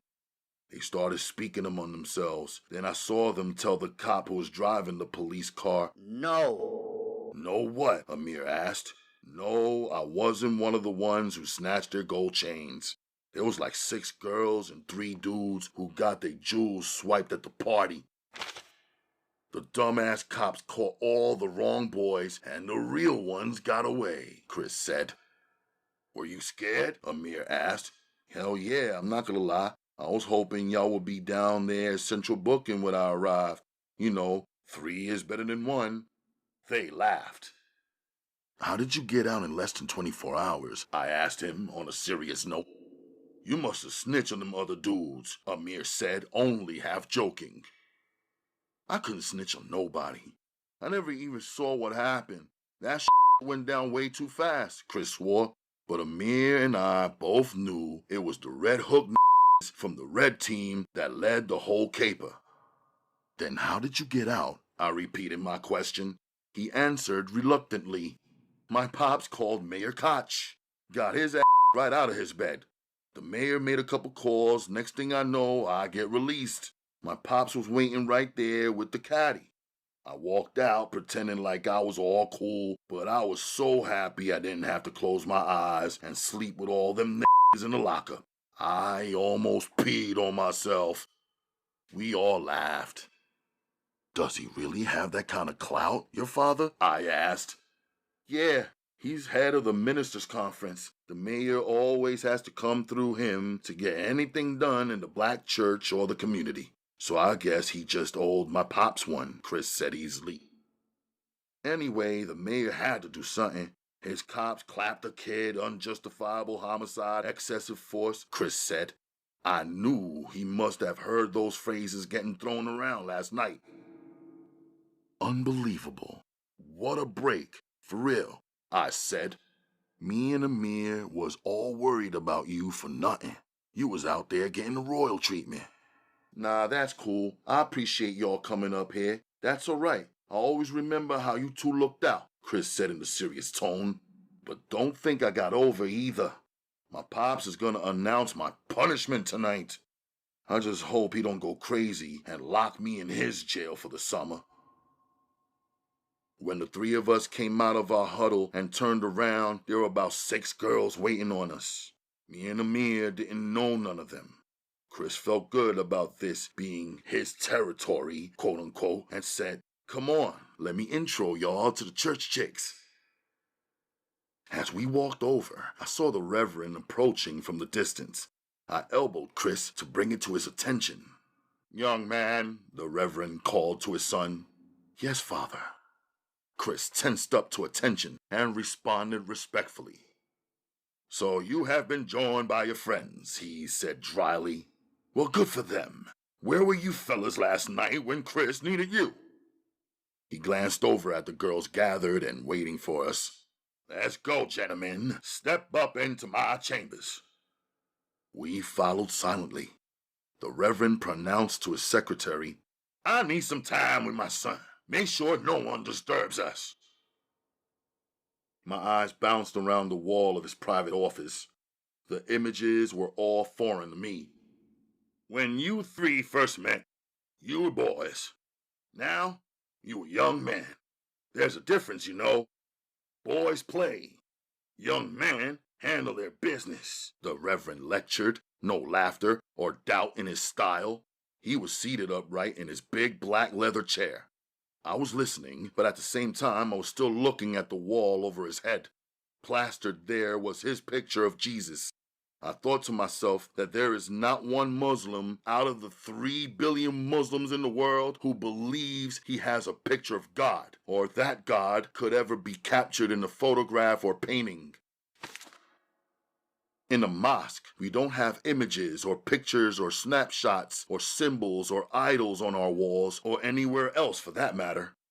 Muslims acknowledge the great works and life of Jesus. However, we don't believe that Jesus is God or the Son of God.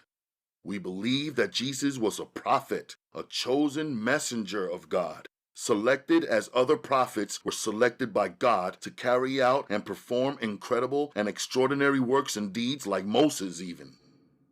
Boys do things because they want to. Boys respond to impulse. Young men do things because they should. They are in the process of setting up to be responsible to carry their weight. Are you young men listening? Are you understanding me? I looked in the mirror, his arm draped around the chair where he was sitting. He was checking the place out same as I was. I knew when we left here he would have something sharp to say about all of this. Chris had his head bowed, listening as though he heard these lessons every day. As you grow older, you have to weigh your decisions. Everything you do means something. Your actions all have a value. When you're doing nothing, you are losing something valuable, either time or money or both. And they are both the same thing. The Reverend was tapping his huge finger on his desktop to emphasize his important words.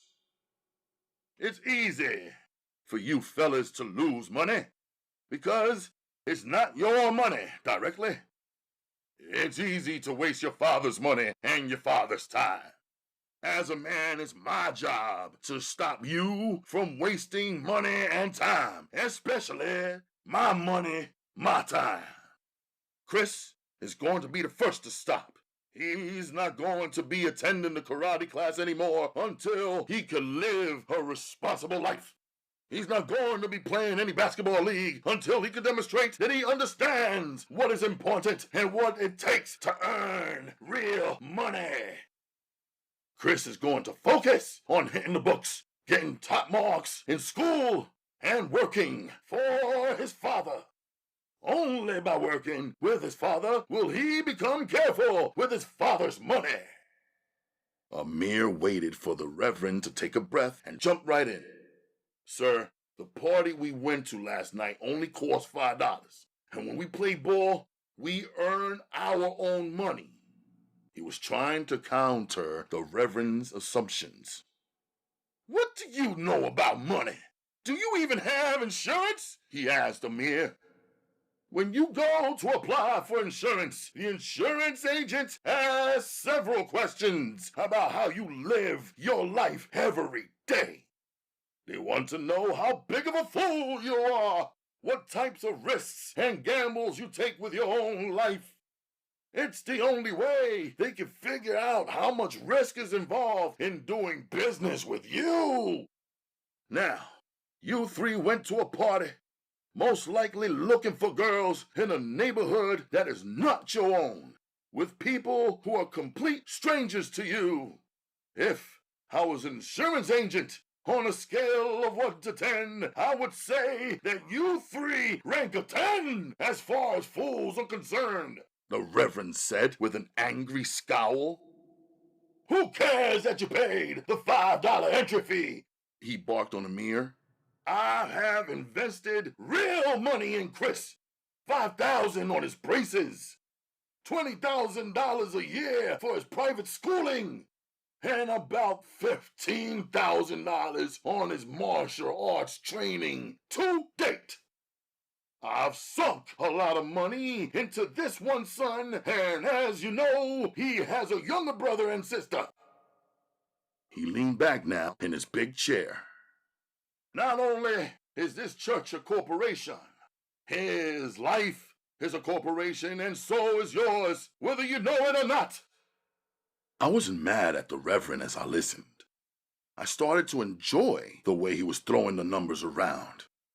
I like any talk about business, setting it up and earning money, as long as the person talking could get around to the point.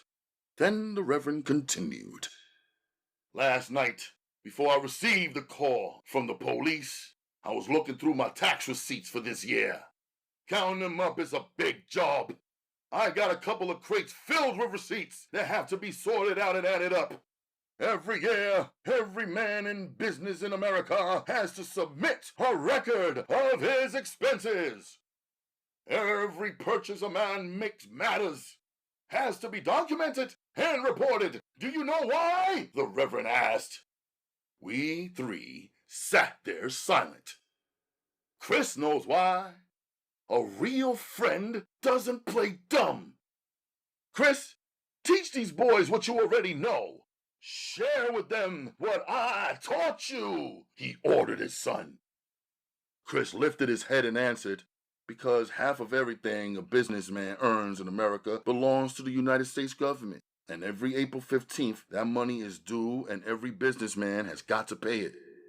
Chris spoke like an automated recording or telephone operator.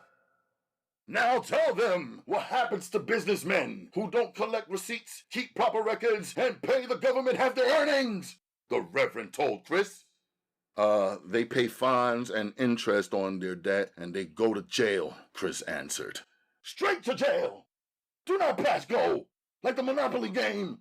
The only thing is, real life is not a game, the Reverend emphasized. We three spent the rest of Sunday with pencils in our hand and paper at our table, sorting and counting the Reverend's receipts without the help of a calculator. Chris told us that all of it was just busy work, just the start of a string of punishments. He said his father had 2 expensive accountants and had actually already filed his taxes because April 15th had passed more than a week ago, and his dad never misses deadlines. He also said that churches don't pay taxes like other corporations do, but his father has other businesses and personal expenses to account for. There were thousands of receipts. We were just trying to help Chris out, hoping that if we did a good job, his father would respect us enough to let Chris at least continue in the martial arts. We knew the basketball league was out for Chris. His father did not know that there was a big money prize involved in the game. He did not know it was the Hustlers League. If we told him, we would get the same result. No Chris. Shit's fucked up, I thought to myself. I wish the Reverend and some of his crew had sponsored the league. Then the Hustlers wouldn't have to. When the church cooks brought plates of food back for each of us to eat, I kept thinking, this church is a corporation. As I looked at the food plate, I saw a separate price tag hanging over each item in my mind. I felt I needed to leave my money on the table for this meal, even for the 2 glasses of water I drank. The Reverend had convinced me that everything had a price, no matter how small. During our 20-minute food break, I tried to think about what my father would say about the Reverend's words and opinions. My father is a deep thinker and planner and extremely successful in business. When he spoke the truth, it punctured everyone's fantasy bubble. After a while, my father's words came to me, streaming clear-cut across my mind. My father would say, All men are risks, and all men must take risks. There is no insurance or guarantee. Only Allah can give that. Only Allah can take it away. My father would have his head pressed to the ground, thanking Allah for granting my narrow escape. Chapter 45. Half of everything a businessman in America earns belongs to the United States government. Collect receipts. Keep proper records. If not, go straight to jail. It was eye-opening, new information for me and mind-blowing. Sunday night, I got more serious. I sat down and got my thoughts organized. Then I began to organize everything else. I pulled out the jewels for alchemy. I sat down with the pen and pad and wrote out the ajid. I asked Uma to write out in Arabic the nikah, the words alchemy would recite, and questions she would be asked during the short and simple ceremony. I would translate the Arabic into English myself. Then I would have the English translated into Japanese for alchemy. Uma was right. Alchemy is a jewel, and I would have to work very hard to get her and keep her for myself. I wanted to go by her school and see her. I wanted to make sure she was okay, feeling well, and still wanting to be mine. I wanted to see what effect her family was having on her thinking and choices. I wanted to give her a copy of both the ajid and the nikah so she could make all of her decisions with a full understanding. I wanted to give her the jewels and other gifts as the mahr or dowry. After I had everything which concerned alchemy straight, we studied, Uma and I. The citizenship was, after all, a matter of business. Joining the United States of America was not emotional, not a matter of faith or patriotism. It was something I had to study for and pay for and continue paying for in taxes. It was because my life is a corporation and yours is too. Monday, the grind was on. By 10 a.m., I was at the lawyer's office with the paperwork for the possible house purchase. The lawyer's secretary wanted $500 to make a folder with our family name on it, slide my papers inside, and have the attorney look at it and give us a call. Is that the total fee? I asked her. That's the total right now, she replied. I left and tried the next lawyer. There was a whole block of them, 15 in a row. I figured maybe that was a good thing. A professional competition might drive one or two of them to lower their fees. I found one who would do the closing on the house for $250 total. She was a first-year lawyer, no experience. She was an African-American attorney who at least greeted her potential clients and not with the standard face. Monica Abraham, Esquire, says she could have the documents reviewed by tomorrow morning. She said she would check the register to verify that Mr. Saul Slursberg was the actual owner and that there were no outstanding debts and liens against his property. She even bothered to explain some of the concepts to me, which I appreciated a lot. I agreed to meet her at 10 a.m. tomorrow morning, but told her I would be in a rush because I had to go to class, referring to Sensei without referring to him. She said, I think you're wonderful to carry such big responsibilities on your shoulders. To conduct business for your mom and family, to translate so carefully and cautiously your mother's expectations. You're rare. If you were older, I'd introduce you to my younger sister. I contacted Sensei by phone, asking if it was okay for me to stop by and speak with him for a minute. He said I could, so I headed right over. Do you know a place in New York where a Japanese person could take an English language course? I asked Sensei. But of course, he answered. Would you be willing to give me their contact information? I asked. He went into his card file, flipping slowly, his fingers pausing on top of one card. He wrote out the information onto a piece of paper and handed it to me. You could have asked me this question over the telephone. Is there something else you wanted to say or ask? If I need to get something translated, something written in English translated into Japanese in a hurry, I asked. I can do it, he said. I paused. I was not wanting to bother you. I was thinking that if you could recommend someone. Someone who doesn't know you? To drop everything they are doing and start translating something for you right then and there while you stand and wait? He stated out loud to show me how absurd I was to him right now. If this is what the person does professionally, I could pay the fee, and they could provide the translation for me as soon as possible. I corrected myself. Sensei seemed disappointed for some reason.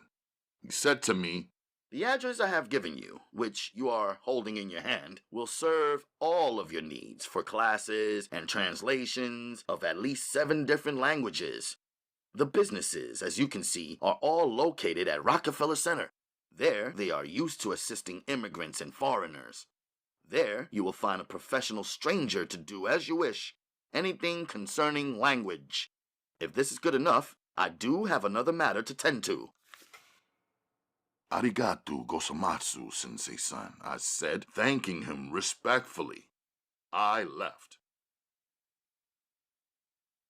$50 extra for a rush job? No problem, I told the Japanese woman, who agreed to translate my documents into Japanese and have them nicely typed and presentable on quality stationery. Come back in 2 hours, she said. The clock read 10 minutes past noon. I agreed. At 2 p.m., I picked up the Ajid and the Nika translations. The woman placed them in an elegant gold-textured envelope. I pulled the documents out. The words were neatly and beautifully arranged on thick 8x11 gold sheets of textured paper. A real professional job and much more than I expected. I paid what amounted to $25 per page, plus the $50 rush fee. I made sure to collect their printed business cards and my receipt as the Reverend recommended I do at all times. At the jeweler's, I paid a small sum to have my jewelry steam blasted and cleaned. Although they tried feverishly to actually buy Uma's high-quality pieces from me, they had to be content with me simply buying their most elegant jewelry cases to put each different piece into. For only $200, I bought 2 solid gold 24-karat rings. They were completely plain. No print, no diamonds, no engravings. Fozzie has said that the bangles were the precious pieces, and there were no bangles more precious than the ones I had cleaned and glistened in the box. 2 swift deliveries on behalf of Uma Designs were completed. They were the items that the 2 clients ordered at the tail end of the big wedding and were patient enough to wait for.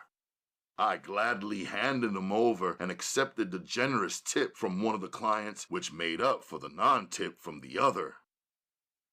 I picked up Uma at 5. We went to the apartment. I showered and dressed all over again. I had never really known what it felt like to be nervous, but I was getting a little familiar with the sensation.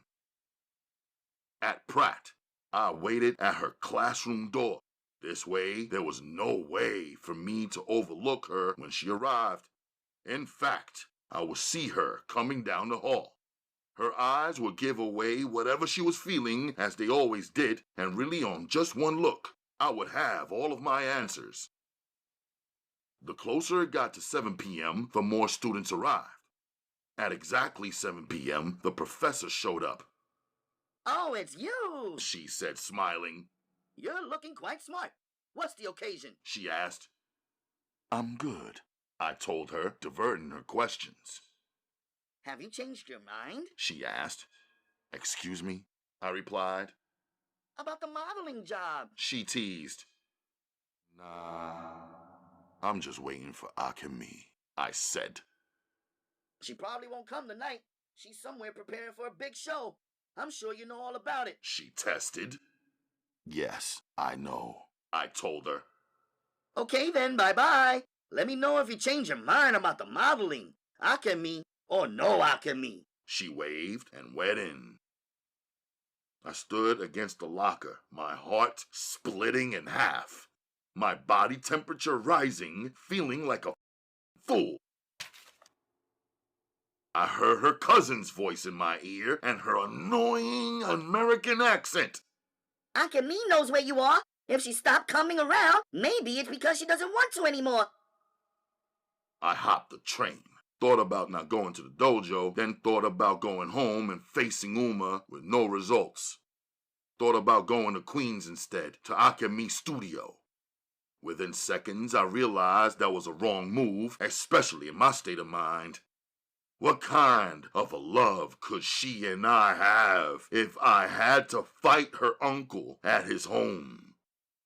I thought about going by the museum where her show was, thinking maybe she was there setting up or rehearsing or whatever. Then I just got tight and said, F it. Should I be chasing her around? If she was my wife, she would be right here with me where I could see her. If my wife wasn't here with me, I better know where she was, and it better be a place that I approved of. If she loved me, how could she just stay away? Before my heartbreak converted to depression and my depression into rage, I took some deep breaths. I decided I'd go to the dojo and clear my head. No women to entice or seduce me there. No women to arouse and abandon me there. Nobody with the power to break my heart there. No time or space or possibilities of tears there. I could just choose one of the students there and f him up real good to release my disappointment while calling it training. Later, every student in the dojo was already seated in rows when I arrived. I cut across the back of the room, headed for my locker. I needed to change in a flash. Suddenly, they all stood up, the 16 or so ninjutsu fighters, and began clapping. I turned and looked at Amir like, what the f is going on? I was surprised to also see Chris. I was so sure he was finished at the dojo.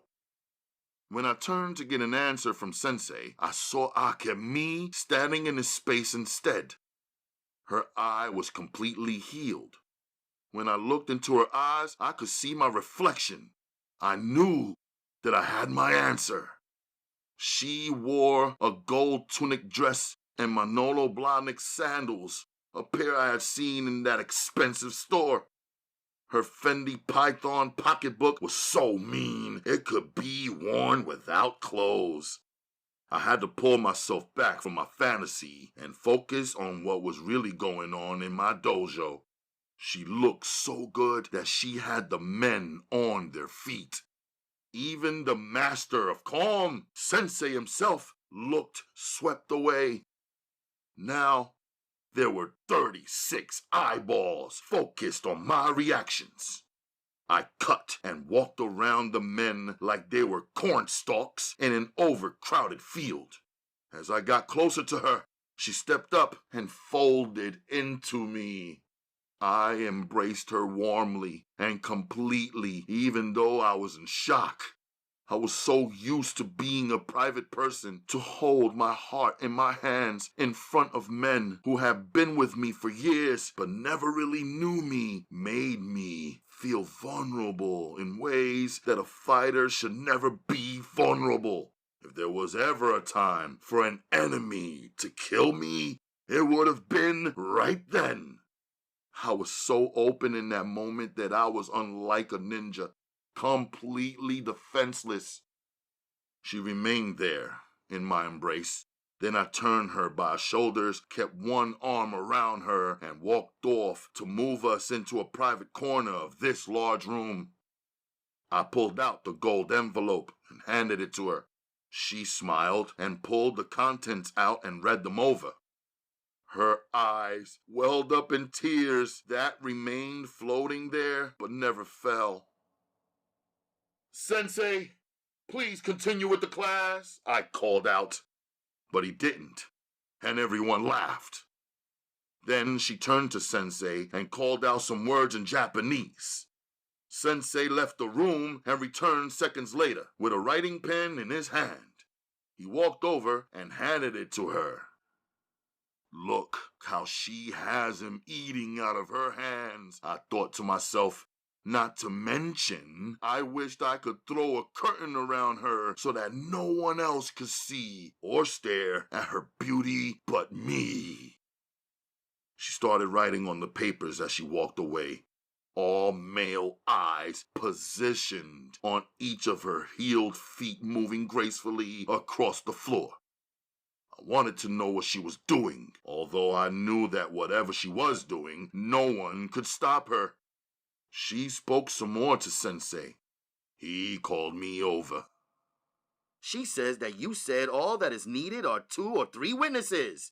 Well, we have 17 witnesses instead. He translated for Akemi.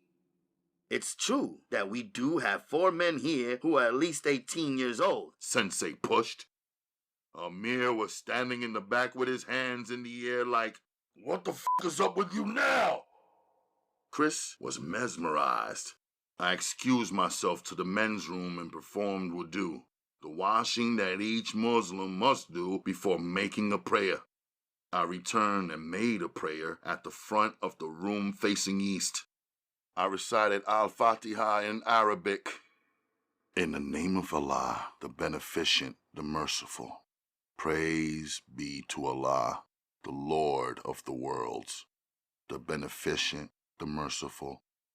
Thee do we serve, and thee do we beseech for help. Guide us on the right path, the path of those upon whom thou had bestowed favors, not those upon whom wrath is brought down, nor those who go astray. When I raised up, everyone was standing in complete silence. I pulled the jewels from my inside jacket pocket.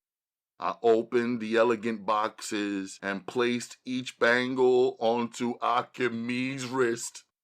The diamonds on the right, the gold on her left. For me, this was not any type of game. Sensei, Akemi may recite her nikah now if she chooses, I said. Sensei translated. She chose. She recited her nikah in Japanese. Sensei translated her words into English for the 17 witnesses, 4 of whom were adults, in addition to Sensei, who was somehow representing Akemi and Akemi's understanding as a father, guardian, or family advisor would normally do.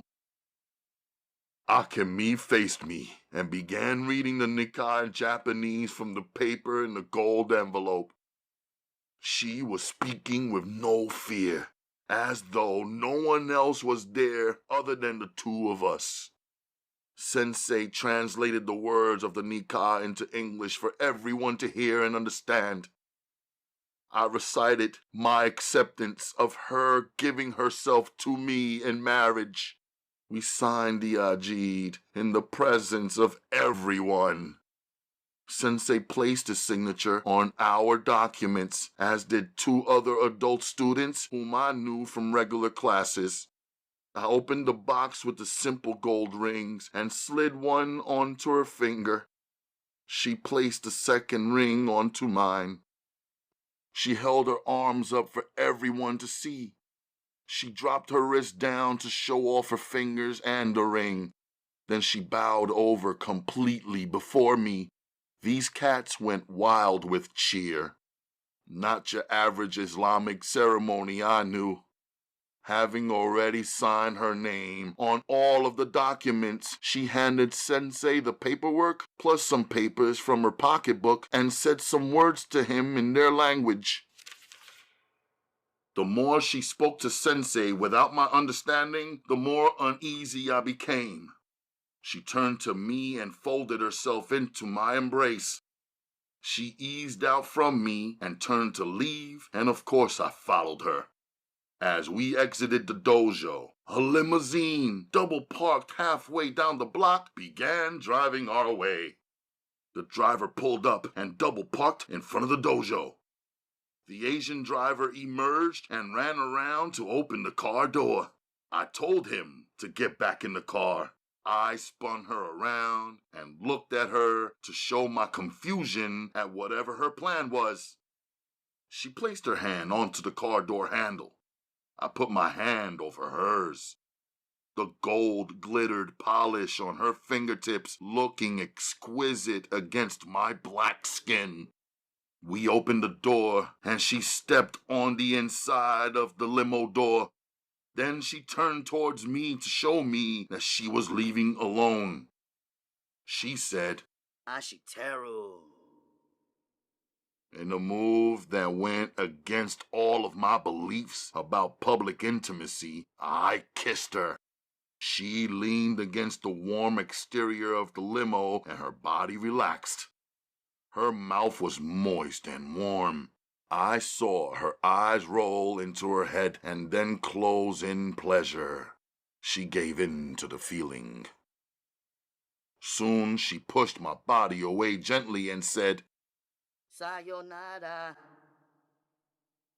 This is a Japanese word that almost everyone knew or heard or said before. But since I first met Akemi, it is the one word that I never liked to hear her say. She got in the limo. I closed her door and went to the other side where her driver was. I leaned in towards him knowing that I was intimidating him. He was a small man. He opened his window only enough to hear me out. Where are you supposed to take her? I asked. New Jersey, he answered. I stood there with my hands on his window, delaying him. All I could think was that I wanted Akemi to stay here with me. I felt 1,000% possessive over her, same as I did before we recited the nikah, but it was even more pressing to me now. Instead, I told myself she will be fine, and she will make the right choices which are best for both of us. I felt wrong for doubting her in the first place, when it was so completely evident that she is mine. And I am where she wants to be. I pulled away from the driver's window, tapped the top of his hood, nodded to Akemi, and the driver pulled off. Nobody was fighting in the dojo. Everyone was at the window watching me. Amir was in the front row, of course. As I approached the building, the curtain that separated the ninjutsu world from the Brooklyn streets dropped. When I entered the dojo, they were all seated on the floor there staring at me. "What?" I asked. Sensei was seated in the middle of them on the floor, which I had never seen him do before. With a playful smile, he said, If at your age you can win over such a lovely young wife who will do anything for you and pledge her love with such open loyalty, then perhaps you should be teaching this class. and I should be back here listening and learning from you. The class laughed all together. I stood there dazed by the whole last hour of my life. "Loosen up, man. You got the girl," Amir said. They all laughed again. Still thinking of Akemi, I asked Sensei, "What did she tell you?" He smiled. Perhaps you better get a professional translator to translate the events of this day for you. "Sumimasen, Sensei-san," I said, apologizing to him for the disrespect I caused him to feel by getting someone other than himself to translate my marriage documents into Japanese. Very well, Sensei said. She said, I love you. You are my husband now, and I am your wife. Nobody Can change that. She also said that neither a beautiful bird nor a beautiful leopard is beautiful in a cage. No one can change that either. She's deep, Chris said. She probably heard that somewhere in a rhyme, Amir said. I wasn't saying anything. Just thoughts racing through my mind, my heart, and my body throbbing equally. Do you know the meaning of her name? Sensei asked, always in the teaching position. Her name, Akemi, means bright beauty. Midnight and the bright beauty, Chris recited out loud. Amir laughed. Some students laughed too, but Sensei did not. I could see he knew now the weight of my heart and the seriousness of this matter. He continued. The last thing that your Akemi said was, I have to leave now. I have to go back to wipe the tears from my father's eyes. I don't care if it takes you all night.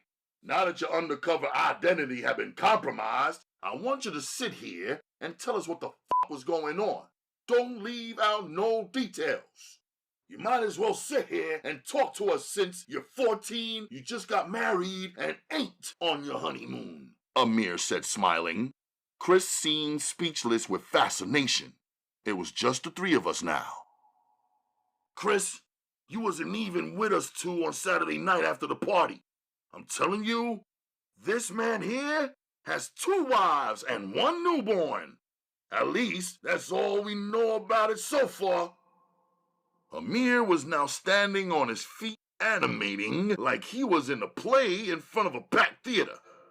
Now, your man did all of this without giving up 1 word or 1 shred of evidence. I'm so fucking impressed right now. We all friends here. Just give up your secrets. Your ninja wife is the one who blew up your spot by showing up to the dojo. That was your only mistake. The one thing that you weren't in control of. I'm surprised you even let her know where the dojo was at, Amir performed. I had to laugh at that one. I didn't. She took the paper from my house, I admitted, thinking back to when she was walking around my bedroom, rummaging through my stuff. Then I relaxed a little. I'll only tell you 2 this. Akemi is my girl. My wife. That's it. Bangs? She has love for me, but I can't rock with her. Her daughter is not my daughter, and that's all I'm gonna say. Akemi, your wife, she's beautiful, Chris said. For the first time, another man commenting on my woman sounded sincere. There was no offense in his compliment, no wrong intention. I admire you, man. I admire you, man, for real. We've been busy playing. You been busy growing up, Chris said so seriously. Then he looked like he went into his own head and began reflecting on something. Who is she? Where did you meet her? Is this marriage even legal? Amir challenged. Our parents have given their permission, I said, holding up the envelope containing all of the signatures, including the form signed by Akemi's father. And our marriage is legal in the eyes of Allah. That silenced him. Even the Sudanese bride returns home to her family after the signing of the Ajid. She doesn't go right away to her husband, Uma said, soothing me. She was sitting in the middle of her bed, her bare feet still beautifully painted with pretty henna patterns. Her lamp lit up her excited eyes as I recounted the story of my and Akemi's vows. The Sudanese wedding takes 7 days or more. Do you know that after the huge ceremony for Fawzi's wedding, the entire family reconvened 2 days later for his walima? Walima? I asked. I was seated on the floor with my back up against the wall. It is the family breakfast feast where the families celebrate the proof of virginity of the new wife.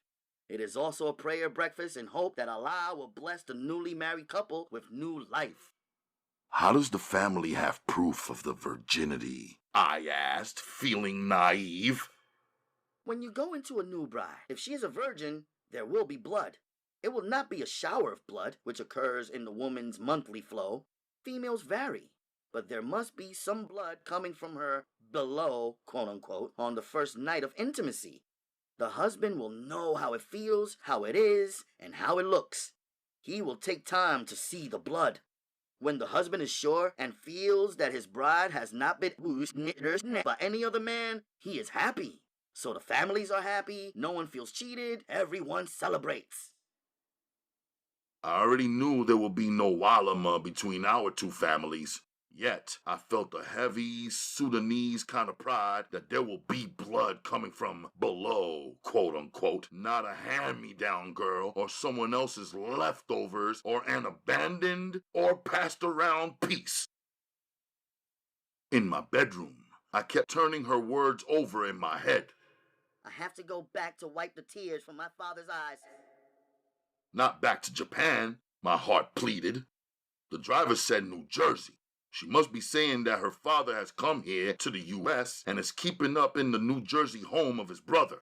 Either way, I had to admit to myself that this was the first time since we arrived to America that I really trusted any female outside of Uma. Now, after careful thought and observation, I felt within my heart that I trusted Akemi too, even when I could not see her with my own two eyes standing before me.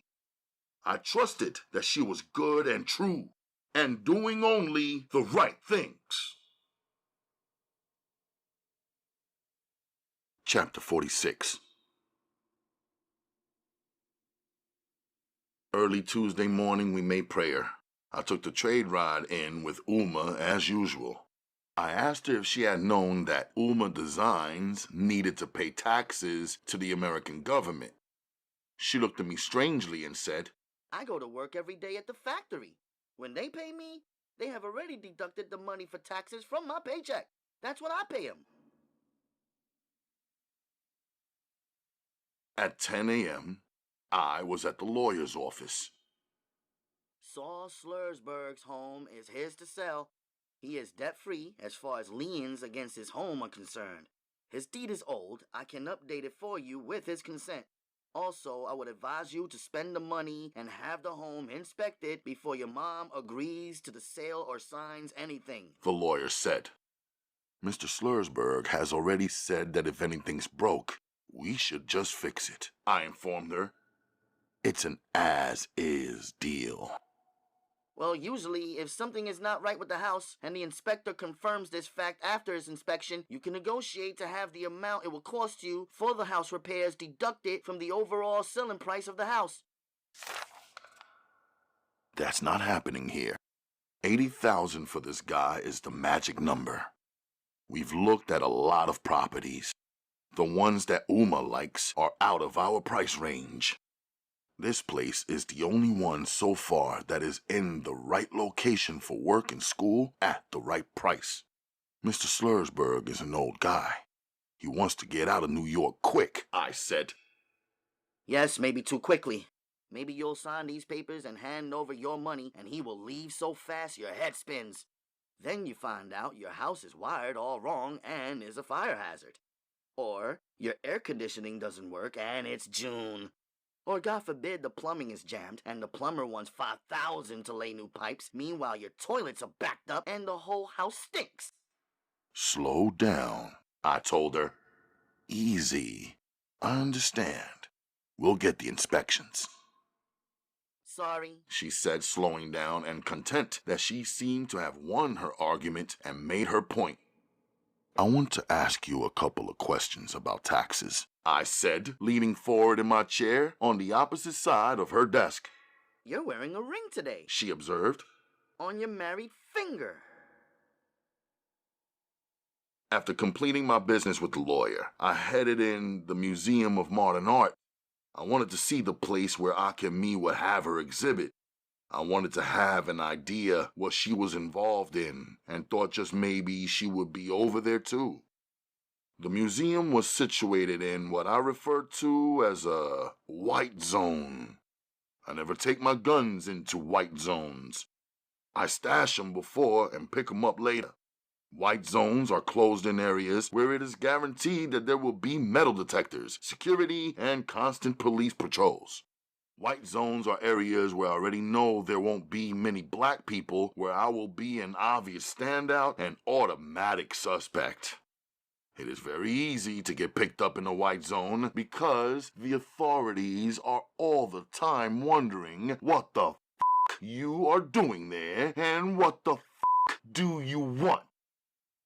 The museum was a nice-looking, well-kept, oddly shaped facility where it was clear that millions of dollars were being spent to keep the lights on, the thick glass windows shining, the turnstiles and security desk operating, the huge bookstore in the lobby stacked with an inventory of thousands of intriguing items, and the pictures and displays mounted, framed, and lit up.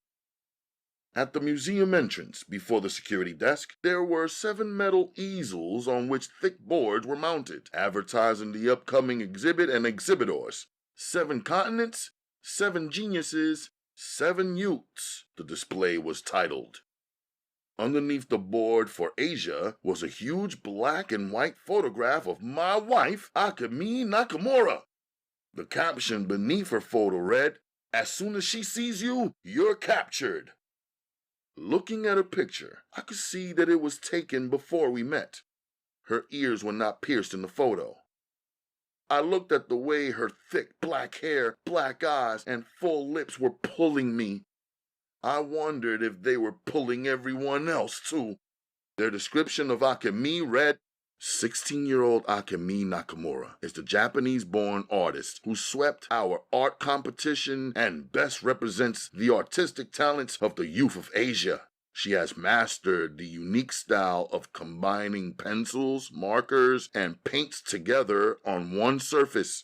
Her original artwork also contains numerous creative surprises that make it stand out from the work of her peers. Her greatest talent, however, is her photographic memory. She despises drawing or painting using mounted objects or models. It is believed that she can look at her subject once, close her eyes, and then open them and bring it to life on her canvas in great detail by memory. She is a unique talent unlike any artist the world has known. Her eyes are more precise than a camera. This is why we say, quote unquote, as soon as she sees you, you are captured. Behind me now were 3 or 4 people, also taking a look, but not a glance because they didn't leave right away. They stared instead. An attendant in matching paints and vests approached the gathering crowd that was beginning to block the museum entrance. Welcome to the Museum of Modern Art. This exhibit will be featured on Saturday, May 3rd, here at the MoMA, and will be on display for 3 months up until August 3rd. A reception will be held in our auditorium welcoming the 7 young artists who have poured their hearts out onto canvas for your viewing and enjoyment. Will you be joining us in the museum today? She asked, pointing towards the desk where the entrance fees were being collected. I stepped to the side, away from the group and towards their attractive bookstore. I was looking around and not looking all at once. I was thinking about the phrase, quote, 7 geniuses, 7 continents, unquote.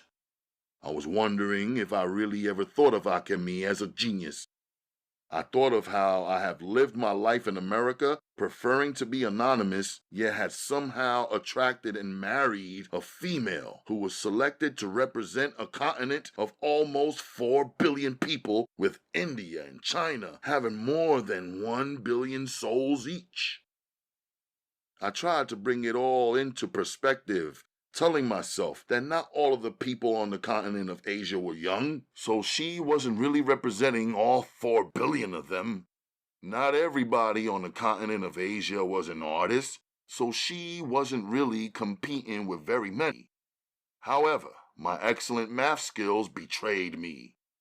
Because my mind had already calculated that 1% of 4 billion is 400 million, if even a half of 1% of 4 billion teen artists competed in the Asian teen art competition, then there still were 200 million contestants. If the contest sponsors did a lousy job and failed to look at all of the artists' work and just settled on the best out of 5,000 teen artists, Akemi still would be considered a phenom of international importance and clout. In falling in love with her honestly, I had not considered her in this way as a woman who belonged more to the world than to me. As she blew up in significance in my mind, I began to feel local and small. An African boy from thousands of miles away who was just trying to protect and help provide for his mother and sister by building and maintaining a small family business, who also worked in a small fish shop and fought in a small dojo and conquered small men like Tafari and Conflict, who were even smaller. I thought of my father, who was a phenomenon himself, an international phenomenon. I thought of how he saw the whole globe as his backyard and traveled freely around the world with no fear, defeating any circumstances that tried to hold him back, and more importantly, propelling himself forward and protecting his interests, his family, and even his culture. I thought of him as the scientist and builder he was, and the great things he built as evidence and testimony to his greatness. I stood trapped in my thoughts, breaking myself down to nothing, and then building myself back up again, stronger. If I am my father's son, and he is a phenom, then I should at least be a small wonder. If she, an artist obsessed with creating and recreating beautiful finds, found me, then I must at least be beautiful.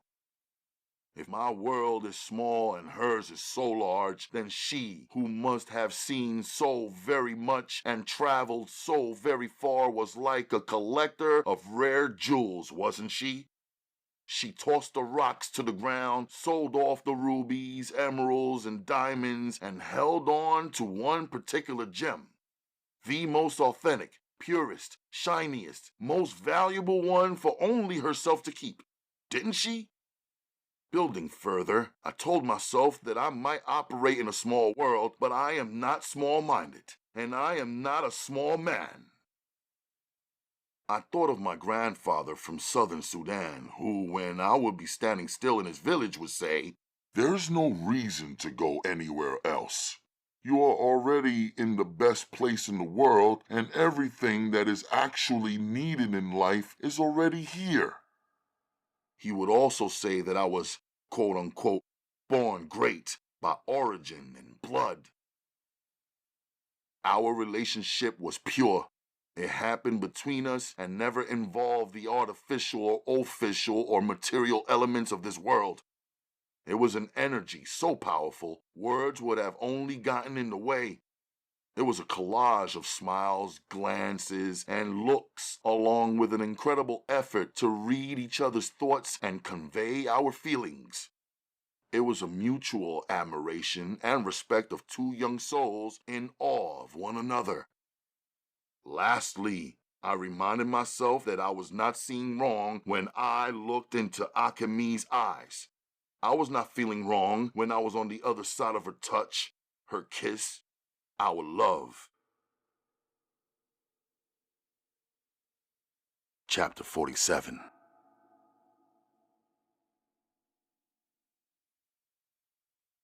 Brooklyn will sober a lover up real quick. I flipped back into focus riding on a subway with the aggressive and weird and wired freaks of New York. I got real clear walking in the Brooklyn streets with the people and prowlers. I walked over to Bangs to collect my ish. She, her daughter, grandmother, and 2 or 3 other people were all outside sitting on the stoop.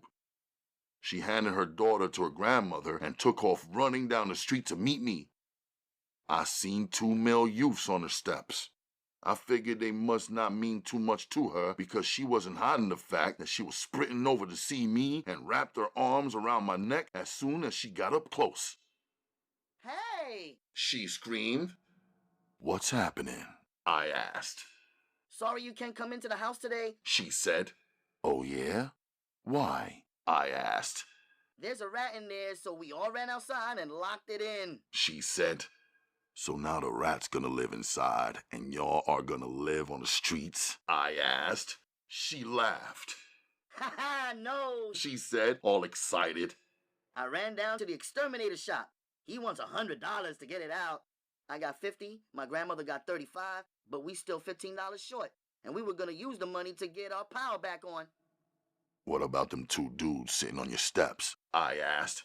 They're just friends, neighbors. She said matter-of-factly.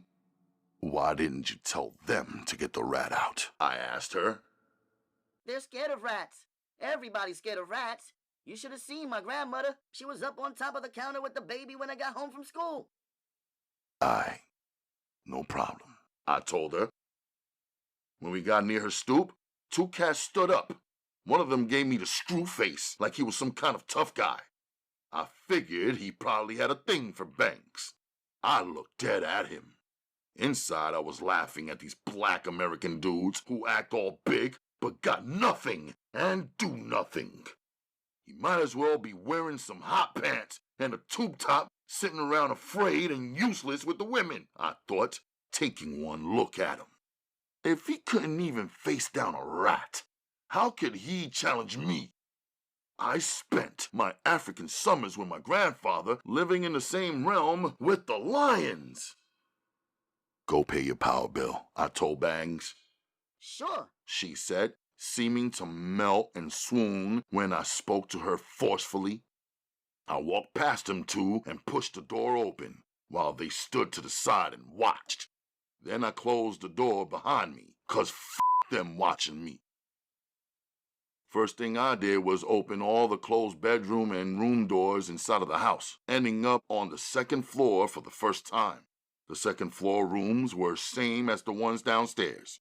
The last room on the left corner had a bare mattress with a men's pair of pants on top. I stepped in and took a look. There was an empty bottle of wild Irish rose turned over on the floor. On the other side of the mattress, in a small space, there was a ripped condom wrapper on the floor. I took a double take. Everything else in this house was old and dusty, as if this place was set back in time. But this scene in here, I knew, wasn't from 2 or 5 or 20 years ago. It could have been left there 20 minutes ago or 2 or 5 days back. I stood quietly in the middle of the hallway up there for 15 minutes. I didn't hear one sound. Then I walked to the 1st floor and stood quietly for 15 more. I could hear the rat now. It was running around in the grandmother's room. I pulled out my kunai knives, entered a room, shifted some furniture around, and waited. I was excited at having a live target for my practice. I became completely silent and waited some more. I saw Granny had a box of Fig Newtons on her night table.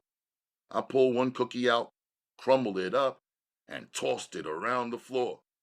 I stood in one spot for 18 more minutes before the rat made his appearance. I saw him. He was big and black, like he'd been living large. An uninvited guest, terrifying the girls and the old lady with no competition or threat of being shut down. Now he f***ed around and got fat, greedy, sloppy, and he made a run for those cookie crumbs. On my second toss, my kunai went right through him and lodged his body up against the dank beige wall. His blood splattered like a small kid's finger painting, adding the only color this room had. I left him there for a minute while I went to the other room to collect my gun and our shirts. I came across the box of condoms she tossed at me in the alley a couple of weeks ago. Instinctively, I counted them again. 13. In the kitchen, I grabbed a brown paper bag. I went back into Granny's and grabbed my kunai out of his belly. His tail was frozen stiff in an action pose. I used the brown bag to pick him up. Then I dropped him inside and folded it down. A little bit of his blood soaked through the paper bag, but not enough to make it rip open. In the bathroom, I washed my hands with hot water and soap. The house was still quiet. None of the tough guys had entered to help out or just out of plain boldness or curiosity. Then I heard someone entering through the front door. The footsteps were heavier than a woman's footsteps. I came out of the bathroom and stood at an angle to see who it was. He was a grown, older man. I didn't want to move and scare him. I didn't expect him. There was no way he could have expected me to be inside of this house either. But on closer look, he appeared unstable, maybe even drunk. "Hold up," I called out to him. "Who the f*** are you?" he asked, as though this was his house. "Exterminator," I answered, holding up the bloody bag. "Oh, shit," he said. "Glad to see you. I hope they don't owe you no money." "Nah, I did it as a favor." "Come on, man. Nobody does no favors," he laughed 2 quick times and then sobered up. "I don't have no money. Want a quick drink?" He pulled out a bottle out of his coat pocket. "Nah, I'm good," I told him. "Where's Tiffany and the baby?" he asked, looking around. "I'm finished, so I'm out," I told him. I kept my eyes open on him while I went back and grabbed me and Amir's shirts and left. Outside, I called her. "Banks!" She came running down the street. Her grandmother must have heard me call out too. She came right out of the apartment across the street carrying the baby. "He's finished," I told them, holding up the bag. "Boy, you're a godsend. Thank you so much. You the only one of them I know who comes around and does something good. You can come back anytime. You're always welcome in my house," the grandmother said, relieved. Where you going? Bangs asked. I could see the craving in her eyes. "I gotta go bury this sucker," I said. Afterwards, I got basketball practice. So when you coming back to check me, friend? She smiled. "Don't believe a man can only be friends with you, Bangs. It ain't happening." So what does that mean? She asked. "You asked me not to talk to you about her," I answered sincerely. Oh, her again. She rolled her eyes. "Just take good care of your daughter. She's the best thing you have," I said to her. "That's right." Her grandmother shouted out her agreement. I kissed the baby and told the grandmother in her, "Your son and your uncle is waiting inside of your house." Bangs rolled her eyes and said, You kissing the baby, but you should be kissing me, superstar.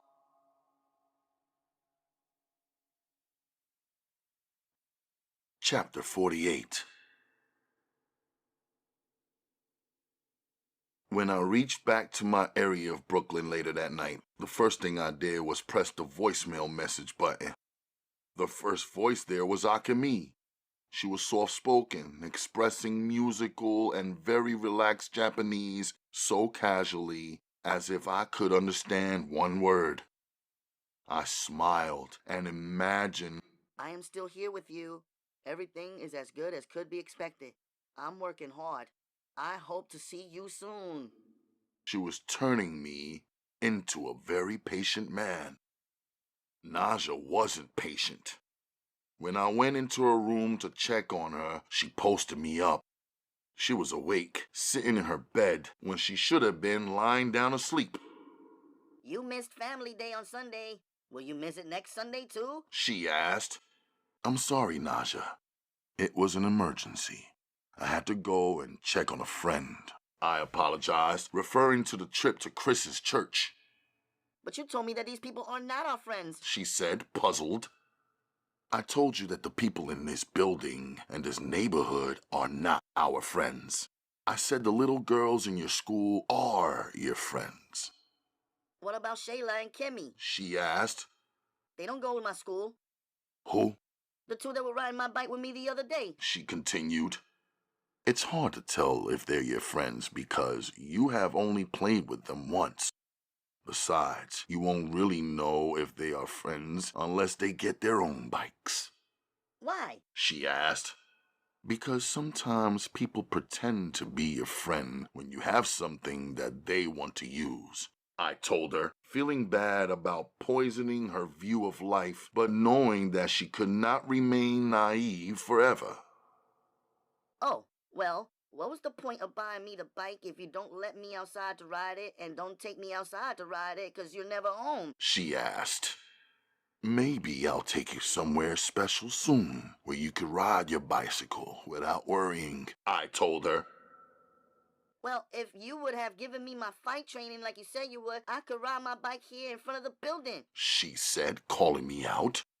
I stood up, thinking to myself that the more females a man is related to, and the more females a man knows, the harder it is for him to divide himself up and give them each what they need while protecting them all at the same time. What's that smell? I asked her, looking around her bedroom. What smell? She said casually. I don't smell anything. But I knew there was something because my sense of smell is excellent, and Uma's use of fragrance is incredible. There was something in Naja's room alerting my sense of smell and interfering with Uma's fragrances, which was usually the scent that dominated our apartment. I walked around Naja's room checking. When I slid her closet door open, it was impossible not to see the sparkling eyes of a baby kitten as she sat inside of Naja's house slipper. I closed the closet door, leaving a small space for air. I turned around and acted like I had not seen the kitten. I wanted to see how Naja would handle this situation. Do you keep secrets from your family? I asked her. Do you keep secrets from your family? She turned the question around on me. No, I answered her. Are you sure? She asked. We're not talking about me. We are talking about you, I said. I don't if you don't. She said, speaking too smart for her 7 years. Naja, I am your older brother. It is my job to care for you. It is not your job to take care of me. So quit playing and tell me your secret before it turns into a lie. I have not lied to you. She said. Have you lied to Uma? I asked. No. She answered. There's just something I did not say. That's not lying, is it? She asked, flashing her innocent and childish grin. It's not lying yet. I'll give you a chance. You can tell me now, before your secret turns into a lie, I said calmly. I found a kitten outside. I saw it in the bushes in front of Miss Marcy's window. She likes kittens too, so she let me run outside and get it. I put it in my book bag and now it's in my closet. I fell in love with the kitten, but I knew Uma wouldn't let me keep it because she even told me once before, no pets until we get a new house and a backyard for them to stay in. So does that make it okay to bring the kitten here anyway, just because you want to? Because you feel like it? I asked her. No, but I thought Uma wouldn't understand. She said. You thought Uma wouldn't agree, I corrected her. You're right, she admitted. but she's so cute, isn't she? Her name is Wish. You should just talk truthfully to Uma. When you hide something, it is the same as saying that you understand that it is wrong. It is the same as lying. The truth is better than a lie, I added, almost automatically, repeating the words I heard Uma say to me for so many years. I also told her, you should have not given the cat a name until you are sure you can keep it. To give something a name and to say the name over and over again is to grow closer to it. That's what our father taught me.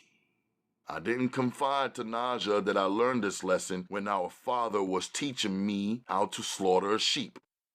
That was the year I stopped naming animals that we intended to eat. Maybe she felt something from me because as those memories occurred, she begged, Tell me a new story about our father. Your stories are so good. She smiled and sank down into her bed. I sat on the floor beside her and spoke quietly. Uma's sewing machine was humming. Still, I wanted to be sure not to raise my voice enough for her to hear me telling aloud the stories that would stir emotion inside of her. The stories that she already knew so well.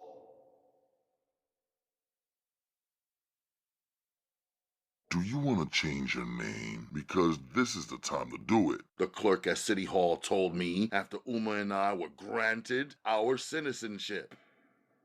A lot of foreigners who become citizens of the United States opt to have simpler names that we can pronounce easily here in America, like Joseph or Robert or Theodore or Benjamin. I'll keep my name as it is, I answered him. Uma smiled politely at the man because he had authority. Like myself, she had learned so much since 7 years ago. She knew now how to get the small victories without compromising her beliefs. She wore her thobe today, covered her body, but not the niqab which concealed her face, all but her eyes. She pretended that she was saying something so nice, but in Arabic she pointed out to me, These people are so arrogant and so ugly. They always assume so much. Looking at Uma's smiling pretty face, the clerk eagerly signed my certificate and said, Congratulations! You are now a citizen of the United States of America, the greatest country in the world. I took Uma over to Rockefeller Center. She stood staring at all of the flags they had raised in the open space behind their building and beside their outdoor skating rink. I want to show you where the language courses are, Uma. You can sign up for an Arabic to English class. There will be many students there who are just learning at your same pace from all over North Africa and the Middle East. It will be what's best for business. I tried to convince her, but Uma was still looking up. Uma, what are you doing? I asked her. I looked at every flag 3 times already. There are so many flags. Yet I still don't see the flag of the Sudan, the largest country in Africa, the land of the blacks, she said incredulously. Inside the Rockefeller Center building, I helped Uma to complete her English language course application. We paid the fee and were given the registration and identification cards. Since I could not escort Uma to class on Monday and Wednesday nights because of basketball and martial arts, I signed her up for the weekly early Saturday morning 3-hour workshop. This way she could ride in with me when I went to work for Cho. I'm going to bring Akemi here also, I told Uma, for the Japanese to English course. It will be good for her business as well. Souljah. Uma replied. I dropped Uma at work for the night shift. Since she took the day off to get our citizenship papers, she would have to work from 4 p.m. until midnight. Then I headed back over to pick Naja up. She would have to hang out with me once more. I knew already she would like that, especially since she would be sad about having to get rid of her kitten. Uma had been clear this morning that the timing for a pet was all wrong for our family. Pets shed and urinate and tear things apart. I have expensive cloths and pins and needles lying around. I can't afford to have the kitten cause us any setbacks. If we are blessed to get our new home, then no problem. There will be a place for everything and everything in its place. On the train ride to ball practice, the kitten's head popped out of Naja's book bag. She would rub her nose against the kitten's nose and cover its face with her kisses. We have to set her free before we pick Uma up from work tonight, I explained to my little sister. You seem to be getting closer to this kitten. It's gonna make it real hard on you when you separate, I cautioned her. I have 7 hours left. She smiled and placed her face beside the kitten's. Saturday night's game is a real one, not a scrimmage. So let's pick up the pace. No home court advantage this time around. We have to roll on Brownsville hard and strong. Be prepared to move in, handle our business, and move out. And no partying or celebrating over there when we take it from those boys. You all know what happened last week. The league can't afford for a player to get shot after every game, Vegas said, referring to some kid who the cops clapped the night after our first win, which I thought really couldn't be blamed on the league. Yo, coach, I hope when we win, we ain't gotta go out with you again. My girl's complaining that you taking up all my time, Brad said. The team laughed in agreement. Come on, who else is gonna take you to see the best movie ever made in the history of film besides me? I bought you ungrateful crybabies popcorn and soda, Vega defended. I'm not gonna lie, that was a f***ed up theater you took us to, but I hear you because you got the discount. And Tony Montana, he's the motherfucking man, the player named Machete said. But he didn't win in the end. That don't matter, Panama said. He had so much f***ing style when he was doing it. A good 10, 15-year run on top of the world. Guns, paper, mansions, whips, bitches. I'll take it all. Word up, Mateo said.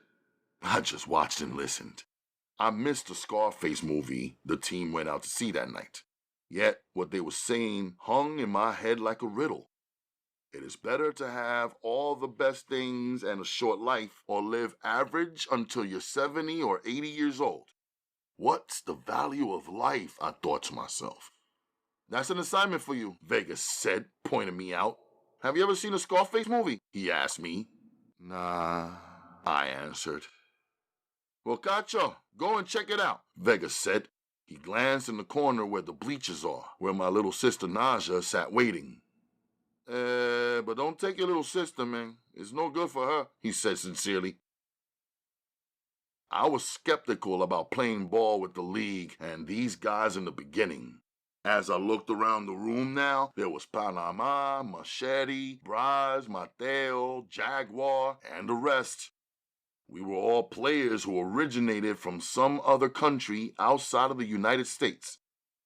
I wondered if it was set up that way intentionally. I wondered if the reason we all got along so well was because we aren't like the Americans. I thought about Amir and the crazy-ass red team. I wondered if they was all f***ed up because they were all African Americans. They all hated each other and couldn't do anything united, not even play ball. Even their African American coach was a f***up who didn't show from time to time. After practice, I saw her walking up, still moving swiftly even with the extra weight in her hands. The team was just letting out, so they all saw her coming too. So did Naja. Bangs came up quietly and sat on the wall with her daughter silently, giving me a chance to play her off and keep on walking past if that's what I wanted to do. I walked over and sat on the wall beside her instead. Bangs, this is my sister Naja, I introduced them. Bangs? What does that mean? Naja asked. Ask your brother. He gave me that name, she said, blushing, her pretty dimples showing up for every smile. You gave her a name? Naja repeated, shocked. Then you must be close to her. You said don't give something a name because you'll grow closer to it, right? Naja asked me. I was talking about your kitten, I said calmly, trying to move her on to the next topic. Ooh, I love cats. Can I see it? Bangs asked. If you let me see your baby, I'll let you see my kitten, Naja said. Then they traded. Put your arm up like this. so the baby's head won't fall back. I demonstrated for Naja. Is that what you do when you hold a baby? Naja asked me. That's what I did when I held you, I answered. Did you give this baby her name too? Naja pushed. No, I didn't, I said, trying to remain cool. Meanwhile, Bangs was caught up with the kitten. Who did? Naja asked. I named her. Bangs answered, finally realizing she was dealing with a clever-speaking little girl who was very protective over her big brother. So how long have you known my brother? Naja asked her. You don't have to answer that, I told Bangs. About a month and a half or so. She answered.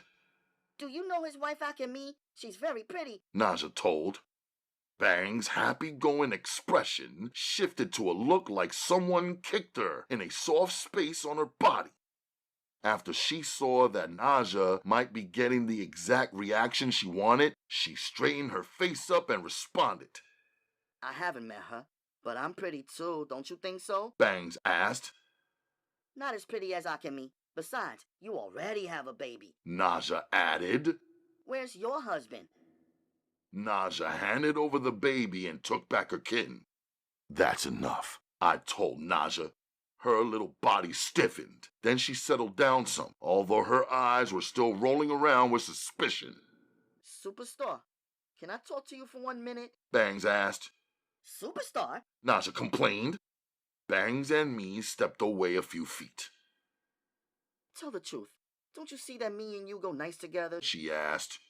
We probably could if I wasn't who I am, I said. What? She asked. See, Bangs, you don't even know me. First off, I'm Muslim. I can't mess with no females who I'm not married to. Her eyes widened to twice their size, it seemed. I knew some Muslim guys and they weren't like that. She said. They weren't serious, I said. So what are you saying then? She asked stupidly. I'm not supposed to even be chilling with you like how we were. I mean, you asked me to tell the truth, right? Look at you. Your body is crazy. How long do you think we could sit around each other and not end up wrapped up into something heavy? And once why would I ever stop? And how could that be fair to you when I know better? I don't see nothing wrong in it. She said. That's one of the problems, too. You don't see nothing wrong with it. And whose pants were thrown across the mattress upstairs in your house? I asked. She was caught off guard. She paused. They must have been my uncle's. She said. You told me there were only females living in the whole house. You, Granny, and the baby, I reminded her. He don't live there. He just shows up sometimes. What about the condom? I asked her. What condom? She was playing dumb. The ones that were missing from your box and lying next to the pants and the bottle of Wild Irish Rose, I pushed. She gasped like she was caught in something. He must have snuck and did something with somebody up there. He took the condom out my box. He's always taking something without asking. She said. It sounded true. You see, Bangs, I can't do none of this with you. I'll end up killing somebody. She stepped in close to my body. Instead of getting turned off, she was getting turned on, and her men were poking through her bra and her t-shirt. Suddenly, there was a moist spot spreading. Her milk was leaking. I gotta go, I said. Please walk me home. She asked. By now, she caught on that I thought that was the right thing to do. Walk a female home to safety. Come on, Naja, let's go, I said. Where we going? Naja asked. We're gonna walk Bangs home, and then we'll go and meet Uma. You know where she lives? Naja started up again. Yes, I do, I answered her. Did you tell Uma about her? Naja asked. As we approached the stoop, Naja asked Bangs. Who's he? He's nobody. She said to Naja. He's not your father? Naja questioned. Nope. He's my uncle. He's my mother's brother. Later, I told her when we reached the steps. Good night, Uncle Nobody. Good night, baby, Naja said for anyone to hear. Bangs walked past her uncle without speaking and entered her home. I took Naja's hand in mine and picked up our pace to the train station. When we got seated, I asked her, "Why did you act that way towards Bangs?" because I like Akemi. she answered. Just because you like Akemi, do you have to make Bangs feel bad? Why should she feel bad? What does she want from you anyway? Naja asked. No female likes to be told that another female looks better than her, I said. You're confusing me. My little sister said. Last night I got in trouble for telling a lie. Tonight I'm getting in trouble for telling the truth. Would you rather I did not say anything? She asked, without one bit of sarcasm. And you said if I hide something, it's because I know it's wrong. Will we tell Uma about my kitten and the girl and her baby? She asked with innocence. Yes, we will tell Uma everything. It's the right thing to do. I felt forced to represent the truth. When we met up with Uma, my sister immediately revealed that she still had the kitten. Tired, Uma said, The kitten can stay closed in your room for one more night. In the morning, I'll ask your brother to do something with it. Naja was excited and really disappointed at the same time. Later that night, I thought about how Naja did not say one word to Uma about meeting Bangs or the baby. She looked out for me and held it in, even though things did not turn out the way she wanted them to with the kitten. I appreciated her. I realized she really only wanted to accomplish one thing by acting up in front of Bangs. She wanted to keep her brother away from a situation she knew our mother would not approve of. A situation she felt, even in her young age, was also not right for me. It was probably unfair to ask my sleepy mother a deep question. Yet, I wanted to hear her sincere answer. We come from a country where Islam is the law. How can we remain Islamic in a country where almost no one believes as we do? I asked. What is making you ask this question? She said, looking intensely concerned. Islam gives women rules to be modest, to cover, to marry, to be faithful, to pray. I'm surrounded by females who don't do any of that, and they keep coming at me all day, all night long, I confessed. They are all a test of your faith. She said. Many of them will come, but they are not what is best for you, me, your sister, our family, your children to come, Souljah. You have chosen a wife. Never trade her for a lesser thing. Uma said with a certainty. I wouldn't think of trading Akemi, I assured Uma. but why would anyone want to give a young man such a difficult test of faith? I asked sincerely. Allah is above comprehension. She answered. Allah is the best knower of all things. In my room, I sorted out my thoughts and feelings. I decided I owed it to Bangs to do something special for her. She really looked out for me on the night that the cops were headhunting. For 2 days, she held on to my gun, and as far as I can see, she didn't with it. Her waiting for me by the window when she heard the police sirens saved me from what could have been a completely different outcome. I couldn't front on any of those facts. Still, I couldn't give her what she really wanted either without fronting on my beliefs, my family, and my wife.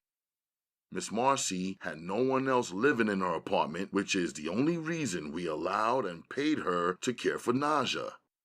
Aside from the money, she was very attached to Naja, and Naja was very attached to the kitten. So it worked out.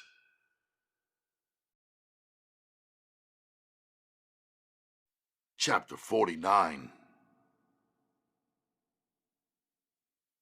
Around 9 a.m., I showed up at Bang's house knowing that she would be in school. I rang the bell. I saw Granny push back her curtain and see who was standing there. Seconds later, she appeared at her front door, still sleepy and sluggish. "Good morning, Miss Kelly," I said. It sure is a good morning. You coming here and saying good morning? I haven't heard that kind of talk from a youth in a long time, she said, still complaining. I have an idea about a surprise for your granddaughter, I told her.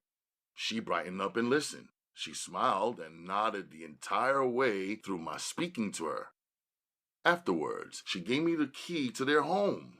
Take this, just in case I'm asleep when you get back. I took the key. Oh, and what's Bang's favorite color? I asked. Tiffany's favorite color is red. Pick something else.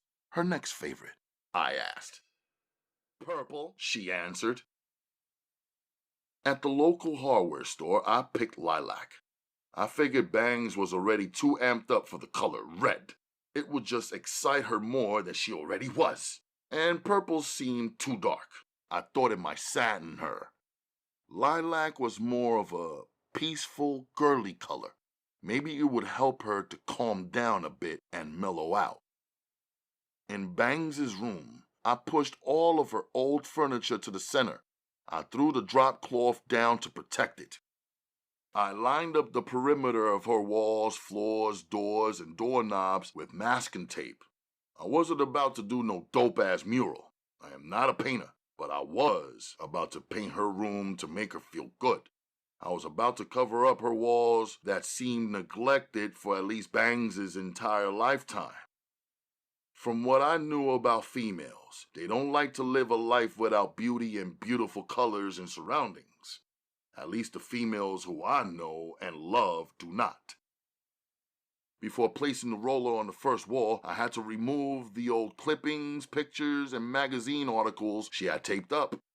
I figured if she was anything similar to me, she probably wouldn't like no one f***ing with her stuff, so I tried to take them down easy without ripping them. I placed the clippings into a neat pile on her dresser underneath the plastic drop cloth. The article on top caught my eye through the transparent plastic. The title of the article was Cut Short. It read, "The life of a Brooklyn teen, Darren Sparks, was cut short at age 17 yesterday. He was killed by a drunk driver on the evening of..." Right away, I knew this was the baby's father, who Bangs had confided in me was killed by a drunk driver. I thought it was sad. At the same time, it pumped up my determination to do a good job to bring Bangs a little bit of happiness. The roller made it easy. I was finished by 1 in the afternoon. Still, the paint had to dry, and I wanted to be out before Bangs got home, probably around 4 p.m. I knocked at Granny's door, not knowing if either she or the baby were asleep. "Y'all finished?" she asked. "I finished painting, but it has to dry before I can remove the tape and put the furniture back. I don't know how long that will take." "Well, take your time. You have the key. The van is going to come around soon and pick us up, me and the baby," she said matter-of-factly. "Where are you two going?" I asked. She smiled. "Well, I'm going to take advantage of some of my old lady perks," she said. "The nice people over at the senior center have a van that picks us up and take us on local errands, shopping, and whatnot. Afterwards, they're going to drop me off over at the clinic. Tiffany is going to meet me over there at 4 p.m. The baby's got to have her 3-month checkup. I'll be there already waiting online. You know they give you an appointment, but they still take 100 hours before they call you in to see the doctor. They figure if you're poor enough to be in the clinic, you shouldn't have nowhere else to go or nothing to do, so they let us sit there and wait." "Are you expecting anybody to come by your house while you're away?" I asked her, thinking about the situation with Bangs' uncle. "No, if someone comes along looking for me, just let them ring and knock. They'll figure out that I'm not there. If they know me, they'll know I'm coming back." "What about the uncle?" I asked. "My son? That fool? He got a key when he hasn't lost it somewhere. When he don't have the key, he just try to knock the door down until we let him in." "Does he live here?" I asked, double-checking Bangs' story. "Nope, but he don't live nowhere, really. His wife has a house, but that's her house. Every time they fight, she throws him out. He keeps drinking. They keep fighting. He keeps showing up here. I try to keep him out because Tiffany doesn't like him." "Why don't you just change the locks, and this time don't give him a key?" I asked her. She looked puzzled for some reason. Do you give everybody a key? I asked her. No, of course not. She replied, but she had given me the key and barely knew me. I wanted her to think about that for Bangs' protection and the sake of the baby. Did you give a key to Darren? I asked. Who? Darren, I said. Darren Sparks. Goodness gracious, who is that? She asked. I'm sorry for bringing him up. I know he passed away, but I'm just saying, Granny, you can't give everybody the key to your house. I thought you were a nice young man. Now you're trying to make me feel senile. Who is Darren Sparks? She said, her hands now on her hips. The baby's father? I jarred her memory. Her face darkened, like when someone walks by and steals the light away for a second. Her expression changed and then went blank. The baby's father is not dead. Now, I don't believe in that. Saying somebody's dead when they ain't, it's like voodoo. You call him out dead, then it happens. I got a lot of disagreements with my son, but I don't want him dead either, She said. And we don't talk about that in there. The baby was born and that's it. We take it from there. The baby is here. The baby didn't do one thing wrong to nobody, She said, seeming to have no idea that she had exposed the filthy truth. Tiffany is your granddaughter, right, Granny? I asked her to be sure. Of course. She is my daughter's daughter, God rest her soul. Now she's dead. If I could have it my way. Then she stopped herself on hearing the baby's soft cry. I left out when they left, watched them get into the van, and walked back over to the hardware store while the paint continued to dry. What kind of family is this, I asked myself. The uncle, the one man who was supposed to be protecting the family, was f***ing the family instead. The grandmother, old and confused, was welcoming the son even though she clearly knew that he was f***ing her granddaughter. Did she think not discussing it made it okay? I should have known when I seen her uncle the first time. He was the real rat. Not the one I knifed and pinned up against the wall. No. He had to be about 38 or 40 years old. Bangs is 14. He had to be f***ing her at least since she was 13. Probably even younger than that. I felt the fire in my heart. When I returned, the paint was dry. No one was home, and I was glad about it. I placed everything back into its place and removed the masking tape. While I was taking care of all that, I had the locksmith changing their front door lock. In her room, I installed a deadbolt lock. This way, when she's in her room, no one could get in unless she wanted them to, unless she turned the metal knob and allowed and invited them in. I even had the locksmith repair the window lock as well. In the kitchen, I emptied and rinsed out a jar. It worked perfectly as a vase for the flowers I brought for her room. I arranged them, filled it with water, and left them on her dresser. I threw out her dirty old window curtain. For now, the blinds would have to do. I thought of how easily Uma could zip through making a proper curtain for Bangs. Then I pulled the thought back. The reality was that this was the last stop for me with her. These gifts made me feel okay about my goodbye. She ran around to the gym to see me like I knew she would. Basketball practice had just begun. I had just arrived. Hey, we're locked out. It's crazy. Granny's key won't work. It won't open our front door, She said with her usual excitement. I could see she was beginning to depend on me as her problem solver. I gave her Granny's key ring with the new keys to the new locks I had installed attached. Here, your grandmother gave me her keys to hold, I said. Why? When? She asked. Her questions let me know that Granny didn't spoil the paint surprise. I gotta go, Banks. I can't keep the team waiting. She left reluctantly as always, but I knew her grandmother and baby were waiting for her as always too. I also knew she would come back and try to catch me after practice was over, so I left early and headed for the dojo. Chapter 50. I meant to ask you, Chris, how did you convince your father to let you come back to the dojo? We were all seated on the floor. The entire class awaited Sensei's arrival from the back room. It wasn't me. It was you guys.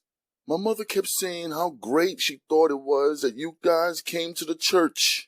Even my father was impressed that you stayed and helped add up all the receipts. To tell you the truth, he thought we were all back there playing and pretending. When he saw the figures matching up with his accountant's calculations, he respected that. He had to, Chris said. So, are you back in the league? 'Cause you know the Blacks play the Greens for the season opener. And I wanted to apologize for doing all the dunking I'm gonna be doing on you May the 3rd, I said, laughing. You might be dunking, but I ain't gonna be nowhere around, Chris said. I'm still on punishment. I can do the martial arts because my father thinks I already put so much training into it and he already put so much money into it.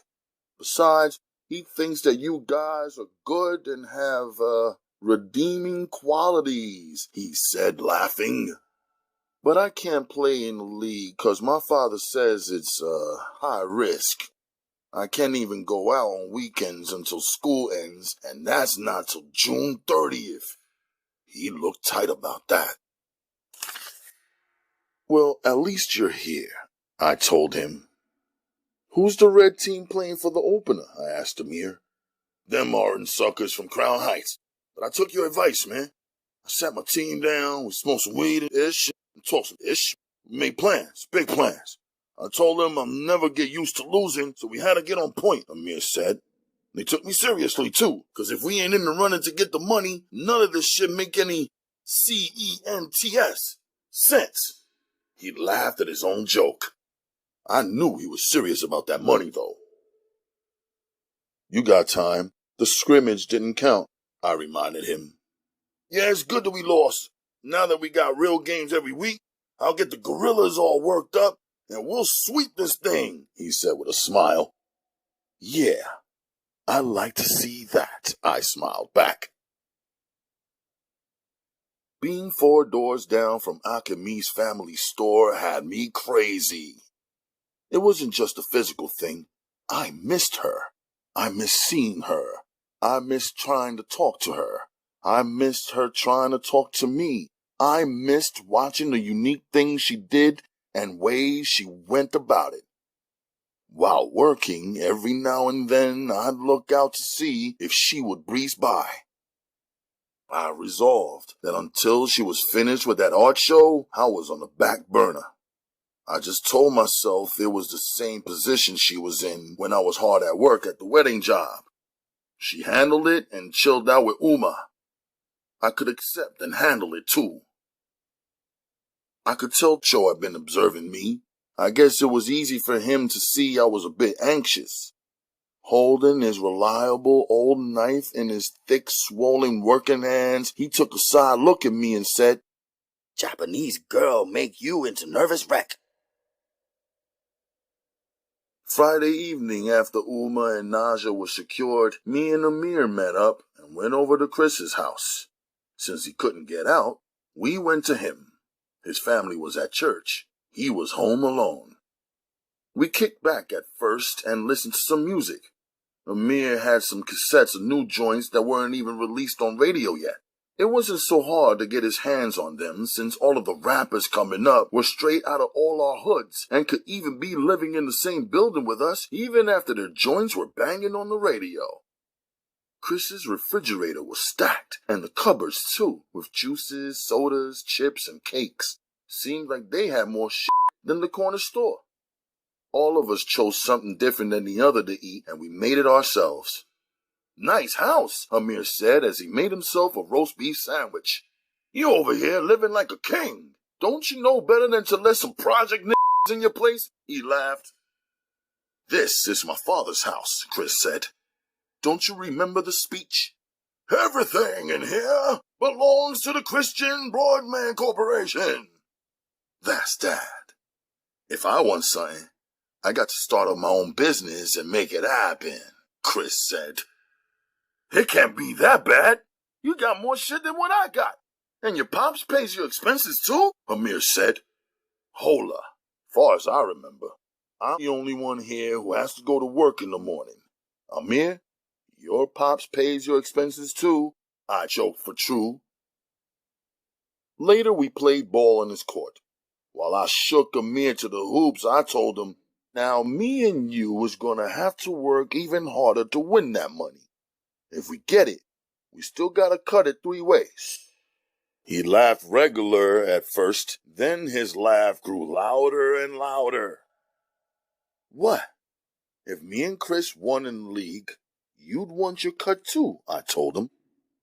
Yeah, but if he's not even putting in work in the league no more, then it's like he's getting more free gravy. True, but remember you said 3 is better than 2. 2 is better than 1, I reminded him. What the f*** does that have to do with this situation? Amir asked. We gotta stick together, watch each other's back, keep our word to one another, I said, and sunk the ball in the net at the same time. Oh yeah? What about with you letting us in on what Sensei been teaching you? You ain't showed us shit. I turned to Chris. You got any rope? Yeah, in the garage. Go get it. I'll show both of y'all something. Chapter 51.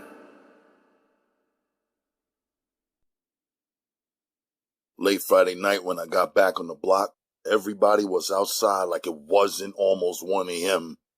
I couldn't miss Heavenly, seated sideways on the back of Daquan's Kawasaki.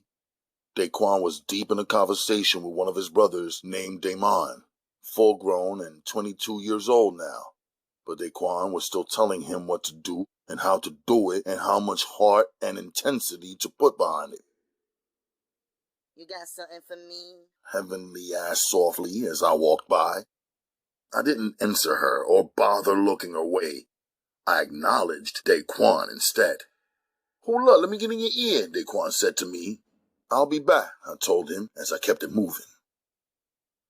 When I came back down, I handed him the gold chain with the Heavenly pendant on it, wiped clean and wrapped in the plastic sandwich bag. I finally had a chance to get it out of my hands without stepping into one of her traps.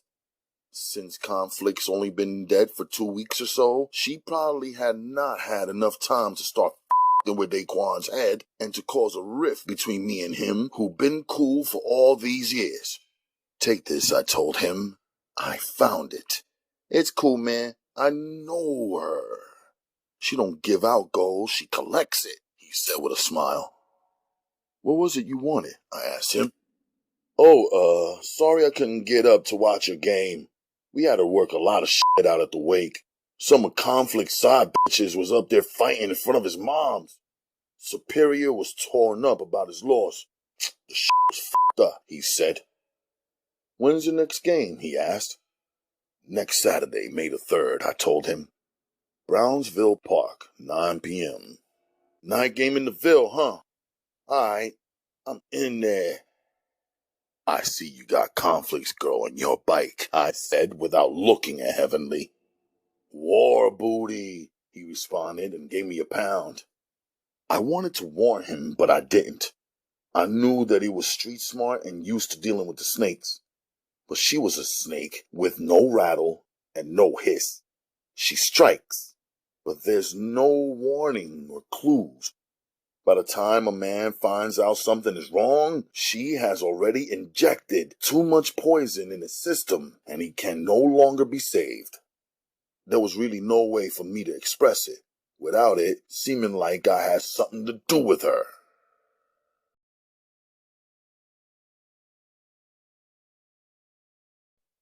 Chapter 52.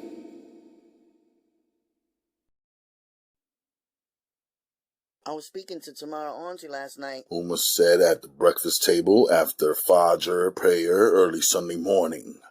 She wanted us to come by her house tonight and discuss an idea that her husband had for her and I to do a culture class for the Sudanese daughters who are growing up here in America. She said that people would pay to have their daughters properly trained and are scared to death of the changes they are seeing in their children who are being raised living in this country. What do you think about a class? Do you think it's good business? I'll come home from work and take you to their house this evening. Let's sit down and see what they're talking about, I answered. It was warmer today than it had been any other day this season. No use for a jacket, hoodie, or sweater. The sun took over the sky, flaunting its power. I knew it was a good day when at around noon, Cho mashed his finger onto his picture on the wall, the one with him standing at the helm of a fishing boat in the middle of the Atlantic Ocean, and asked me, "You coming?" I smiled and answered, "No doubt." "Yes or no?" he asked again. "Most deaf," I told him. "What?" "Yes, Cho, yes. I would like to come along on your boat. When are you taking it out?" "On U.S. Memorial Day. The whole day. Me, Brother Chan, Brother Yin, and you," he said. I was ecstatic. 9 months of dedication and hard work had finally brought forth the invitation I wanted to receive from the start. It was the birth of a real camaraderie between Cho and I, outside of cutting and cleaning fish and hauling boxes. At quitting time, I was feeling sticky. It was too warm to wear my usual heavy rubber apron and plastics over my clothes, so I rocked today with only a t-shirt and jeans. My welding glasses were dangling from my neck. My gloves were stuffed in my back jeans pocket, and I was sweating some. I washed the guts off my counter and hosed everything down. In the bathroom, I washed my face, arms, hands, and feet just to cool down, feel comfortable, and smell good enough to ride the train. At home, I will jump in the shower before taking Uma to Mr. Ghazali's house. My gun was stashed and locked in Cho's basement. Downstairs, Cho's cat must have been feeling the heat. She was giving up a constant purr. Or maybe she was just talking to the other 2 new cats who were trapped in the cage while she was walking around free. Maybe she was trying to figure out how to get her boyfriend out of the cage so they could make sweet, noisy love in the dark corridors of the basement. I laughed at my own imagination. When I reached down to soothe her by stroking her coat, I plucked a rose petal from her fur. It flicked off, and I thought it was a strange find. A flower blossom in a cement cave? At my locker, I shined my key light to get my combination right. I unlocked the lock, put my glasses back on the top shelf, and checked for my 9. I took off my t-shirt, put my gloves on the top shelf, and reached for a clean tee when I thought I heard something. I stood silently to listen. Maybe the people next door were moving something on their side. When I got silent, the noise I had heard turned to silence also. I put my 9 in my pants and took a short walk around. I ran up on a camper's knapsack, the kind the student tourists used to wear back in the Sudan. Theirs were packed and stacked and looked like they were carrying their whole life in the compartments of the sack held up by 2 metal bars. They even had rolled up blankets and thin bedding on those things. I got serious thinking how I always thought this underground place was a great hideout. If someone were on the run from the police, they would never think to check in the Chinatown underground. In the winter, it would be torture. But now that April was coming to its end, the floors were heated. The air was warm and thick, and the water underground ran hot, producing a steam room effect. There was a toilet. If someone had a grill or a burner, they could really escape from the clutches of the law living down here. The only thing missing was windows that led to the sky, moon, and the stars, and of course, the light of the sun. I decided to walk back upstairs and ask Cho if he knew about the camper's knapsack down here. When my foot hit the 3rd step of the 15-step staircase, I heard the shower water turn on, and that sound was definitely coming from Cho's section. What was I bothering Cho for? I asked myself. I'm the one with the gun and the lethal feet and hands. I walked down the 3 steps and moved carefully. I was trying to think like the trespasser. Maybe he turned on the shower to make me think he was still in one area, but had really moved somewhere else. Maybe he wanted me to walk up casually so he could catch me off guard and bang me over the head. I was up against the wall like a detective. Cho's cat was looking at me like I was an asshole. I figured if the cat would run down the corridor, the trespasser would expose himself out of fear that someone was approaching. But he still saw the steam coming from the stall around the corner, which we both could not see into because of the way the stall was positioned. As I inched down the corridor, making it up to the wall of the shower stall, I checked on the right side of the darkness before turning left into the thick of the steam. A silhouette was seated in the corner, clouded by a full blast of continuous steam. It was too pretty to be an invader. It was Akemi. She laughed softly, covering her mouth to lessen her voice with her hand. The sound down here multiplied and bounced around the walls.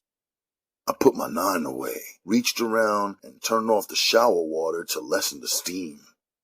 I wanted to see her clearly. The water splashed all over my bare chest before it shut off. As the smoke cleared, she was really there, wearing a paper-thin light beige dress, wet and pressed against her exquisite body. She had no shoes on her feet. Her diamond toe ring glistened. Her legs were twisted in a simple yoga pose for my pleasure. She was seated on a fluffy blanket.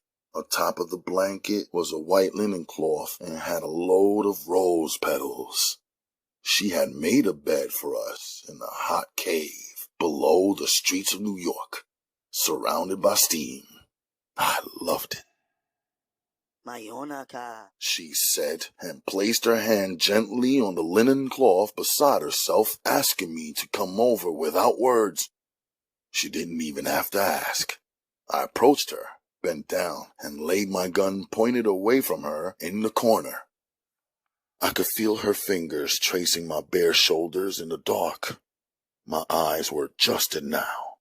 She ran her hands slowly over my neck, and both her hands were now exploring my face like a sculptor. She went down my arms like she wanted to be familiar with each and every muscle and groove in my body. She began caressing my chest, then let her hand be still on my abdomen. I stood up and removed my pants, my shorts, and my socks. I lifted her off the bed and carried her into the shower stall, where I switched on a dim yellow light. I wanted to see her. I wanted to see everything, and I wanted her to see me too, see everything. In the soft yellow light, she leaned against the wall in her paper-thin dress, which was held together by only 3 white strings tied like shoelaces on the side of her body. Pull the string, and the dress unravels. Incredible. When the thin cloth fell to the floor, her dark hair lay on both sides of her pretty shoulders. She was the definition of art. As my eyes moved down her body, some delicate and intricate body design was revealed.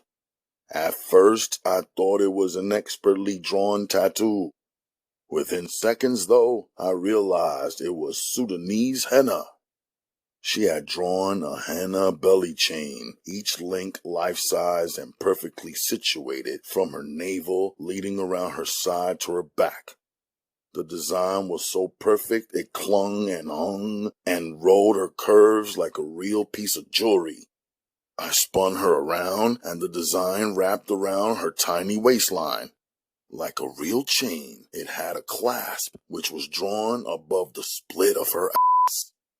She put her arms up on the wall she was facing, stretching the length of her body so that I could get a rear view.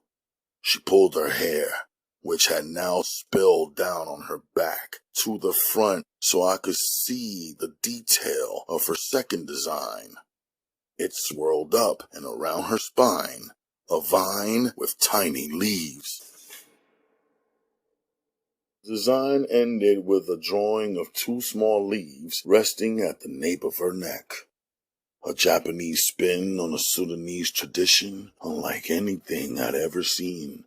No henna hands or feet, henna for even sexier secret places. When I looked up amazed from admiring the curve of her back and the wicked canvas her skin made for her artistry, she turned only her face towards me. I leaned in and kissed her. Her body slowly turned to face front, her soul fully extended and brushing up against my chest. She had her eyes locked into mine. Please. She whispered and smiled. I decided she was the sneakiest feline roaming around down here, and I knew she felt she had waited too long for me to give her what she wanted. With the palms of my hands pressed against the shower walls and her tucked in between them leaning, I kissed her mouth gently. Every time I kissed, she sucked. I felt and heard her breath escaping. Suddenly, I felt her soft hand feeling the length of my exploring the with such a light touch and moving down the length of it, not resting until it was beneath my I heard all. She started that. She sucked my tongue, licked my lips, and even licked my face. Her tongue was so nice, not too wet or dry. Breath fresh like she was sucking rum candy before sucking me. Now I was glad I had washed up already. I wanted it to be good for her in every way. I sucked her neck, feeling like it was mine now. I had one hand softly on her throat. She whined a soft sound. I moved my hand down and felt her shoulders in awe of Allah's design of women. I felt the soft skin of her arms. Both of my hands held her waist. I worked them back up. I explored her breasts, touching them lightly first without looking. It felt like they belonged in my hands. I pushed her back against the wall so I could see them. In this yellow light, the skin of her were beige, areolas were brown, her were tan. I licked and sucked them. She put her small hand over my big hand and pushed my hand down in between her legs. Her leg muscles relaxed and her thighs opened up to welcome me. With my fingers, I felt her muscles throbbing on the inside, and I found her zeros. It was not a little button. It was long, and more like a 2.5-inch sliver of flesh shaped like a piece of yarn. I caressed it with my finger, and her whole body dropped down to the floor as if she could no longer hold herself up because of the pleasure. She was squatting down with her legs opened and inhaling and exhaling, breathing hard. I lifted her up and switched places with her. I sat down on the shower stall floor. She stood before me. Her weasel was directly in front of my mouth. I smoothed out the silky bush and used 2 fingers to I put my zeros on us as I had yearned to do. I sucked it gently. She put her own hand in her mouth and bit down on it to lessen her whine of pleasure. Still I could hear her. I had both of my hands gripping her buttocks so that her zeros would stay pressed on my mom's niggas. I tickled her with my tongue and she exploded. I released her cheeks, and she fell back against the stall wall and collapsed down to the floor where I was. Her head was hanging between her own legs. Her hair was almost dragging. I lifted her face and brushed her hair out of my way. I licked her earlobes and stroked the hair on her head. We started kissing once again. I needed to go in her house now. It was urgent. She felt it too, I knew. Without standing up completely, she straddled me. We were both facing one another now in the sitting position. Then I raised up, using both of my hands wrapped around her waist, and eased and lowered her body onto mine. I placed her at the entrance of her easel. She was so petite.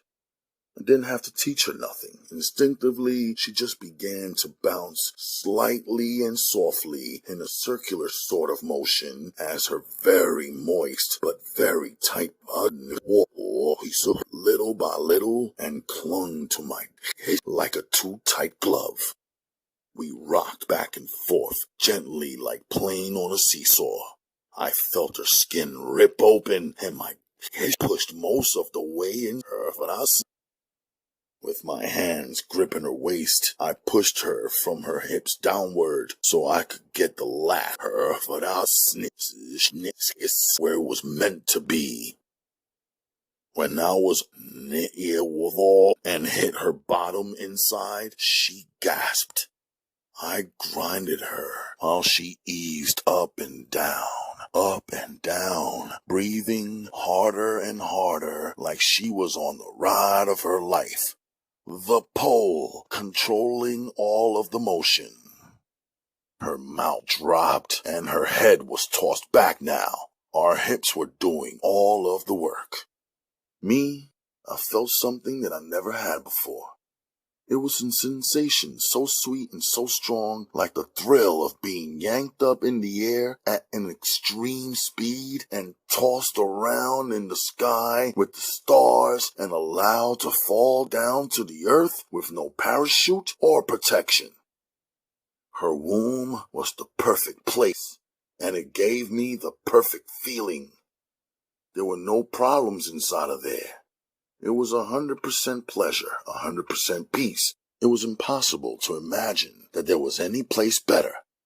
It was warm and soft and moist. It was tight yet long enough to take it all.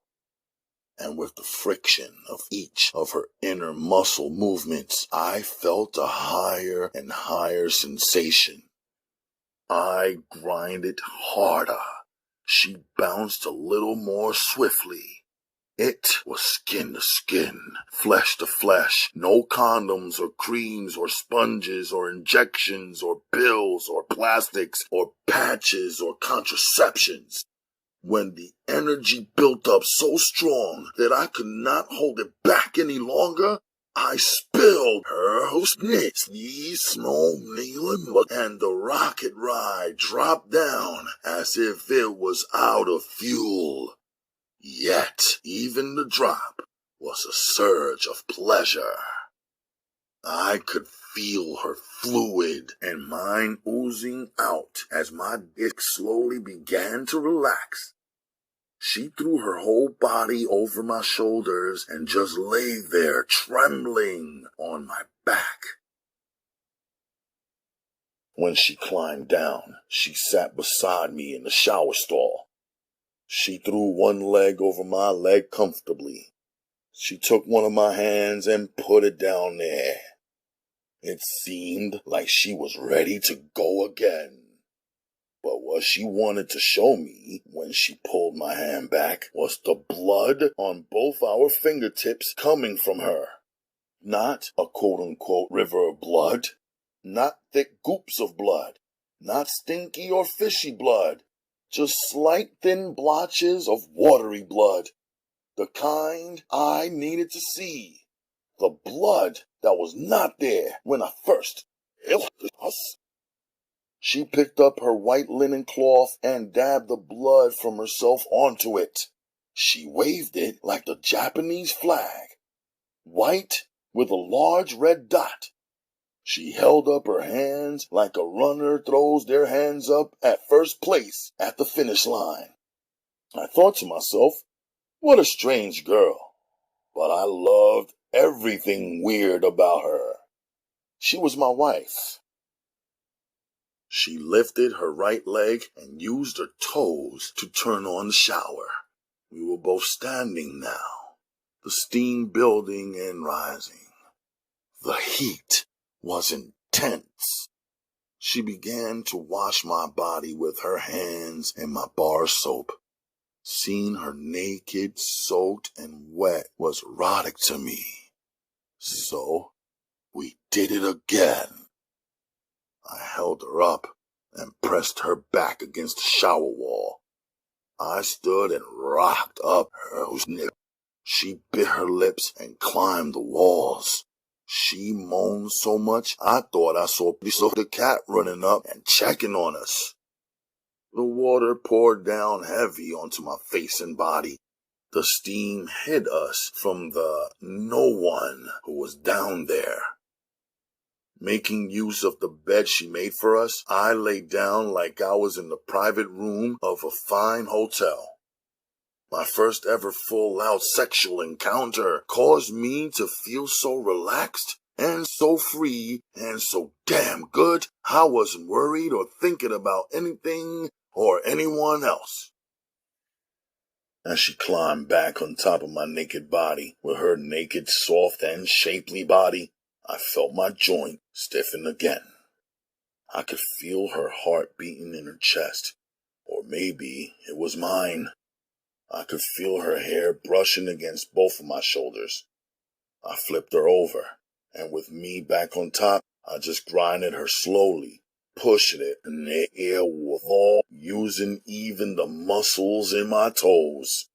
Her piece of muscles were throbbing wildly like a second heartbeat. Her body lost somewhere below me. She could not get enough. I thought my weight might be too much for her, but she wrapped her legs around me like a frog and just flowed. She bit my shoulders and scratched up my back, but even the abuse felt good. I put my passion prints all over her too, even between her thighs. I was catching on to how to know when she reached that girl.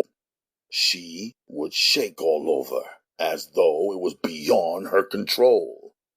Her entire body would be trembling. A whining sound came from her belly and rose through her chest, throat, and out her mouth. If I didn't know it was pleasure, I could have mistaken it for the sound of crying. When I rolled off of her and onto my back, we were both lying down facing the ceiling. She pulled my hand back between her legs and smiled. I told her, "No more for you." Somehow, she knew what that meant. I gave her a kiss, and when our tongues touched, I started touching her up again naturally. I just kept looking into her eyes and kissing her lying there. She just kept licking and kissing me too. It was like a magnetic pull. We couldn't and didn't want to get off one another. I felt like I couldn't move, like my limbs weighed 100 pounds each on their own and my whole body a ton. We took another shower, eventually. We watched each other dress in fresh clothing. We packed up our stuff. We were both leaning on opposite walls, staring at one another, fully clothed in the dark cave. Our eyes were filled with feelings, and both our lips were wet. We had to calm down the constant throbbing below hers and mine before we could raise up to leave. I got off work at 3. Now it was 6 o'clock. "Come on," I told her. She tucked herself under my arm. We walked up the stairs and out through Cho's. He took his eye off his business for one hot second and watched me leave with the huge camper's knapsack on my back and Akemi's fingers folded into each of mine. we left the bed she made and the rose petals she spread in the downstairs corner. Later, Cho, I said casually. I was too relaxed to think or care. Outside, we walked the other way instead of passing her uncle's shop. I don't know what I expected or what she expected. I stopped and pointed in the direction of her family store. She shook her head no and clung to me. In the train, she was all over me, and I liked it. Since we made love, it seemed like we could not unglue ourselves. 1 minute our legs were touching, then our hands, faces, and feet. We were stuck together and could not peel ourselves off. When we came through our apartment door, Uma looked at me, a long gaze into my eyes. She looked at Akemi, a long gaze into her eyes. Akemi lowered her eyes. Naja ran out and gave Akemi a princess's welcome. Are you ready? I asked Uma. We are both ready, Uma answered in Arabic. In my bedroom, I put down Akemi's camper's knapsack. When I turned around, she was right there behind me. The energy was so thick between us that I didn't want to go anywhere. I wanted to stay right there locked in my room with her. Even if we didn't touch, the feeling of the love and the energy that swirled around us would have been enough. But I promised Uma, so we prepared and went by taxi.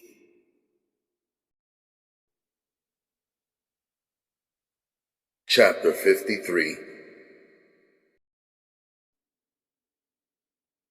I saw the shift in Sudana's eyes when she saw Akemi walk in. Now Sudana was like a pretty wide-eyed fawn looking at a wild cheetah passing by and estimating the danger it might cause. I knew that she liked Akemi, except she didn't like seeing her with me. Seeing now the jewels Akemi wore, the jewels I gave her, including the ring, Sudana's eyes widened even more. She didn't say or ask anything. Her eyes went from the jewels over to me. She gave me one concentrated stare, then cast her eyes down and away from me. We were being separated for a time in Mr. Ghazali's house, the men from the women. Then we were all brought back together once again by the call to prayer. Akemi looked uncomfortable, but Uma scooped her up and let her watch from behind. I knew what Uma was doing because we believe there is no compulsion in Islam.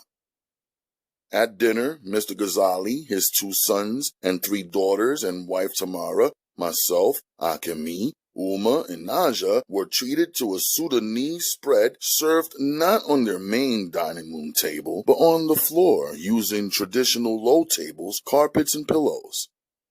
Sudana served Akemi with special attention and great hospitality. Her hand was steady holding the steaming kettle of tea and pouring it into Akemi's small teacup. I was grateful for how she was welcoming Akemi. It made me respect and appreciate Sudana even more. The simple new business deal was brokered. A cultural seminar for Sudanese families. It was good business, but really a woman thing. It was the only way for the African woman raising children in America to transfer knowledge, power, and common sense to one another. Tamara and Uma would host a class for the daughters of Sudanese families. The course would include learning our traditions and how to practice them in a foreign land, linking Muslim families together for mutual learning, respect, and support, converting culture into business as Uma had already successfully done. Cooking traditional dinners properly because good food keeps the family strong, together, and peaceful, and increases the love between them. Sewing, making perfumes, crocheting, carpeting, knitting, and even banking funds in a traditional sunduk, offering Sudanese families a method of saving, investing in, and financing one another. These were all things I had seen Uma do at home naturally in our estate in her building, where she met with her female relatives, neighbors, and friends. Back home, it was a voluntary gathering, not so organized and defined. But even in my young understanding of life at that time, I could easily tell it was something that the females looked forward to and enjoyed a lot. Miss Tamira was the connection to all of the Sudanese families whose daughters would come. After all, she and her sister-in-law had assembled hundreds of Sudanese families for Fawzi's grand Westchester wedding. The parents will be asked to pay out $50 per session since the information and training was priceless, and ultimately each properly trained woman could easily open a competitive business when her coursework was done. Sunday was selected as the best day for the workshops above Naja's protests in support of our family day tradition. Once Uma assured her that she would be at her side as part of the feminine class, Naja accepted the time slot. The location would be Mr. Ghazali's finished basement at first, since it had a full kitchen and living area as well as separate restrooms. When and if, Souljah, the course became a success, they would consider moving into a commercial space or hotel hall. Everyone seemed content. I watched Akemi. I thought it must be difficult for her, not knowing English or Arabic, having to experience us in silence, yet she seemed completely at peace and content also. Before leaving, Mr. Ghazali said to me, I see you have taken a wife for yourself. Alhamdulillah. Please come to the mosque with your family and become part of the Ummah. It will be difficult to have your Islam privately. We will need to support one another and praise Allah mutually. And if you haven't registered your marriage with an imam at a mosque, you should. It is your protection and our tradition and beliefs which outsiders and unbelievers will never understand. He embraced me. I embraced him. I had so much in mind for Akemi, so much to share and teach and learn also, but I didn't think it required a rush. Weeks ago, after careful thought, I realized that Akemi sees everything. It was Akemi who said, Like you, your religion is so beautiful. Since she was already beginning to see the beauty and rightness in our way of life, I felt she would move slowly and willingly and relax into the fold of Islam. This way, she would feel like she chose, not like she had lost something or lost a lot just to gain a man whom she loved. She had already fallen in love with me. Soon, she will fall in love with Allah also, Souljah. Late Saturday night, all the females were worn from travel. Everyone took turns washing up in our one-bathroom apartment. Uma lit the incense and seasoned the fish for Sunday breakfast. She soaked lentils, prepared dough, chopped cheeses, and washed then soaked beans for the fulu. Tomorrow will be your walima. She smiled with knowing contentment. We will have it for our small family, same as if there were 20 or 50 of us. Akemi looks even more beautiful since you went her. She's radiant. She's glowing. Uma said softly. What could I say in response to that? I kissed Uma, went to Naja's room to say my goodnight, and then returned to my room and closed my door. Akemi unpacked her clothes and placed them in small stacks. She lined her sneakers 2 pairs and her sandals 2 pairs and her shoes up against the corner wall. Her jewelry was in a neat pile on my desk, even her wedding and toe ring. I figured she was so used to her fingers and hands being free to create and draw and paint, and that maybe this was why she removed all of her jewelry. On the floor, she stretched as I watched. She was completely flexible, as I had come to know. Within those yoga moves, open leg splits were simple for her. She could even be relaxed in a completely twisted pose. She loosened her silk robe of 1,000 colors and dropped it down, but not off completely. She walked towards me and pointed to the side of her waist. I looked to see what she was showing. It was a birthmark. "I see," was all I said. She lifted her bare leg and turned to show me her foot. She pointed to something. It was a beauty mark on the back of her heel. She smiled. "I see," was all I said. She took her pretty foot down and laid down on my floor, dropping her robe all the way open. She pulled her knees up, then opened her legs. She pointed to the inside of her right thigh. Her finger was pointing to the crease that separated her thigh from a piece of... I looked. There was a beauty mark there also, in the softest part of her skin. I looked at her and said, "You better stop f***ing with me, girl." She smiled. Then we made love. We made love right there on the floor. I had to turn on some music to drown the sounds of her pleasure. In the morning, I felt a sense of alarm. I felt myself sinking so deep in love, it was as though I was drowning, but wouldn't do anything to save myself. The love was in my heart, of course, but it was in my limbs too. I could feel it in my arms, legs, and toes, moving in my chest and weighing me, holding me all the way down. I could hear her breathing, and she could hear me too, I'm sure. The first sign that I was awake, she was already moving on top of me.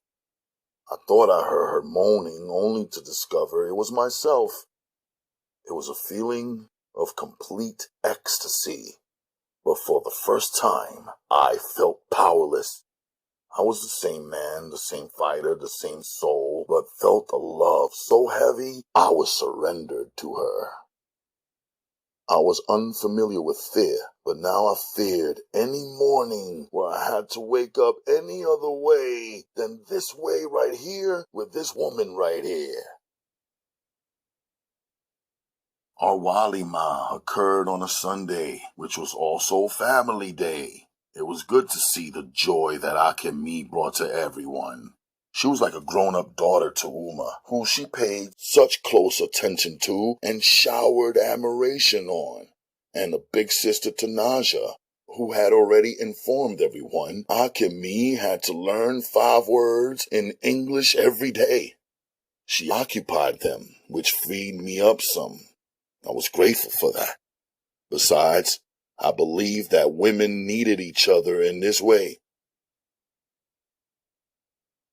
As Akemi finished washing dishes after a spectacular meal, Naja appeared with some magazine cutouts glued to a piece of construction paper. "Where is Sachi?" She asked Akemi. "Sachi?" Akemi repeated. "Uncle." Akemi responded. "Does Sachi have a bike?" Naja continued, pointing to a picture of a bike on the construction paper. "Hi." Akemi said.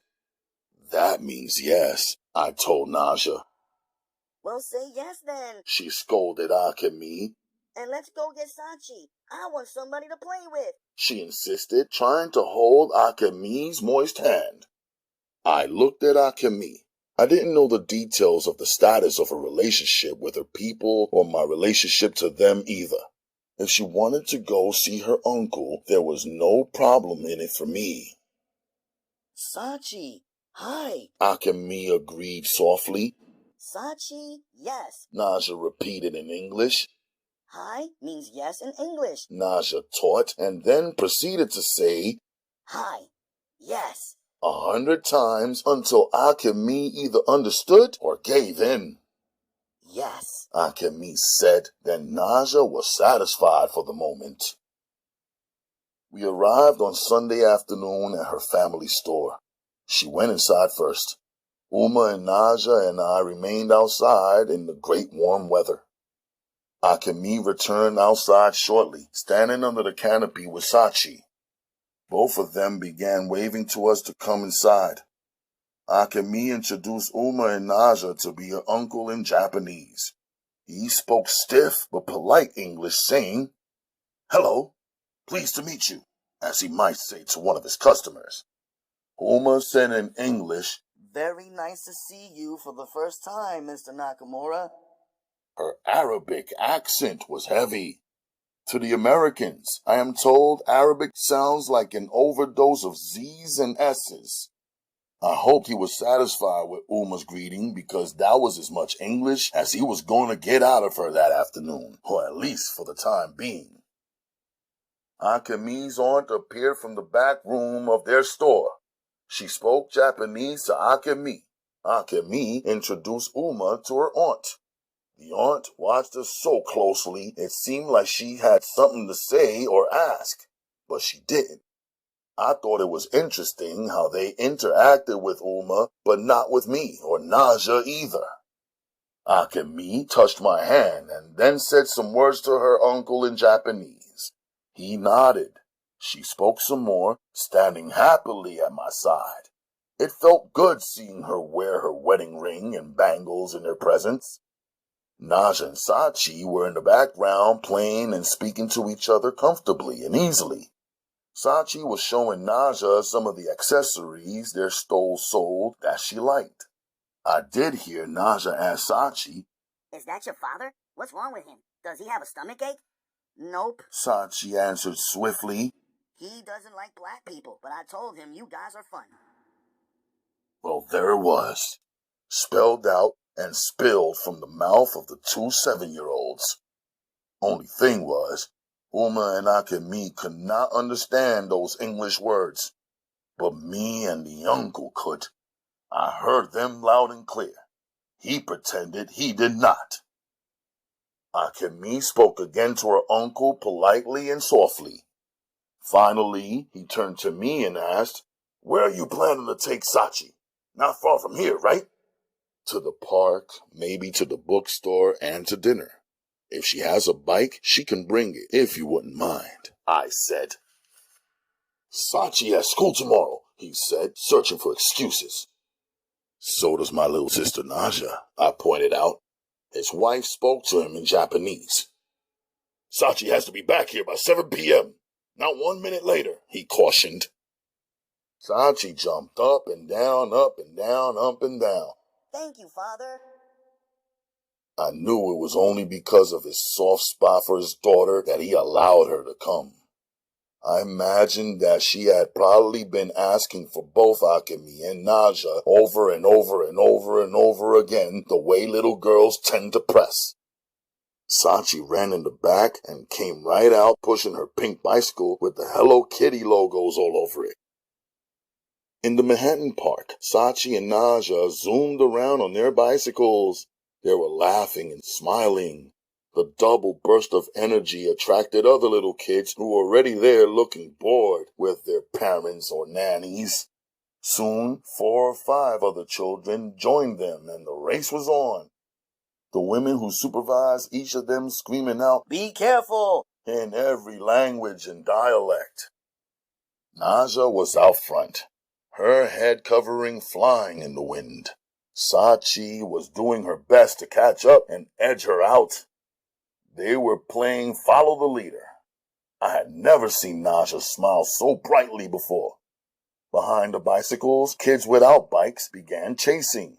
The whole park was converted into a children's paradise. When they ran each other crazy and grew tired, they ditched their bikes and climbed up the monkey bars, every child trying to be the head monkey. Uma and Akemi supervised them. I was sitting on the top of the back of a bench reading a book, noticing that I was one of the few young men in the park. I looked up every now and then just to be mindful. It was family day, so I had to pay some attention. In one glance, I saw Akemi pushing Uma, who was sitting on a swing. Akemi was excited, repeating something in Japanese. I figured she was telling Uma to kick her feet so her swing would take flight. When Uma started pushing her legs forward and pulling them back again, and her swing picked up momentum, she smiled brightly also, her head covering on her pale pink thobe, falling to her shoulders. She looked young and happy. Akemi jumped on the swing next to Uma. Naja and Sachi were already swinging beside the two of them. As I watched all 4 of the female swings fly higher and higher, Their pure joy brought back that feeling of alarm. Perhaps Mr. Ghazali was correct. Maybe I should find the right mosque and join in. I would need to be a part of a brotherhood of men with similar beliefs and ideas and complete dedication to protecting their families from all of the definite threats that lingered all day and night, every day and night. How else would I be able to secure the three of them, all moving in different directions to schools and jobs all at once? How could I protect Akemi in the same way as I had always protected my mother? How could I be in two places at one time when I had already given my life to Uma and built my own world in response to what Uma needed and wanted? But then again, how can I not protect my wife also? My father had been a part of a brotherhood of men, a real one. He didn't have to leave our estate to go to mosque. It was on our property, along with my school and everything that was necessary to have a secure community. But then life wouldn't be without the intruders, the invaders, men who work overtime to make themselves your enemies, who represent the threats that have to be stopped, eliminated, wiped out. I pulled my thoughts back and got them under control.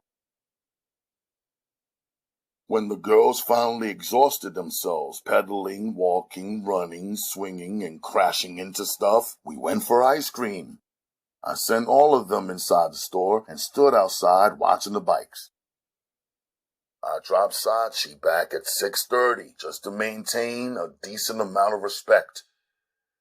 I have a half hour left, she said to me with a smile after Naja informed her of this fact. We'll come and see you again sometime, I promised her. Aren't you coming with me? Sachi asked Akemi. Akemi spoke back to her in Japanese, and she and Sachi conducted the rest of their conversation in their language.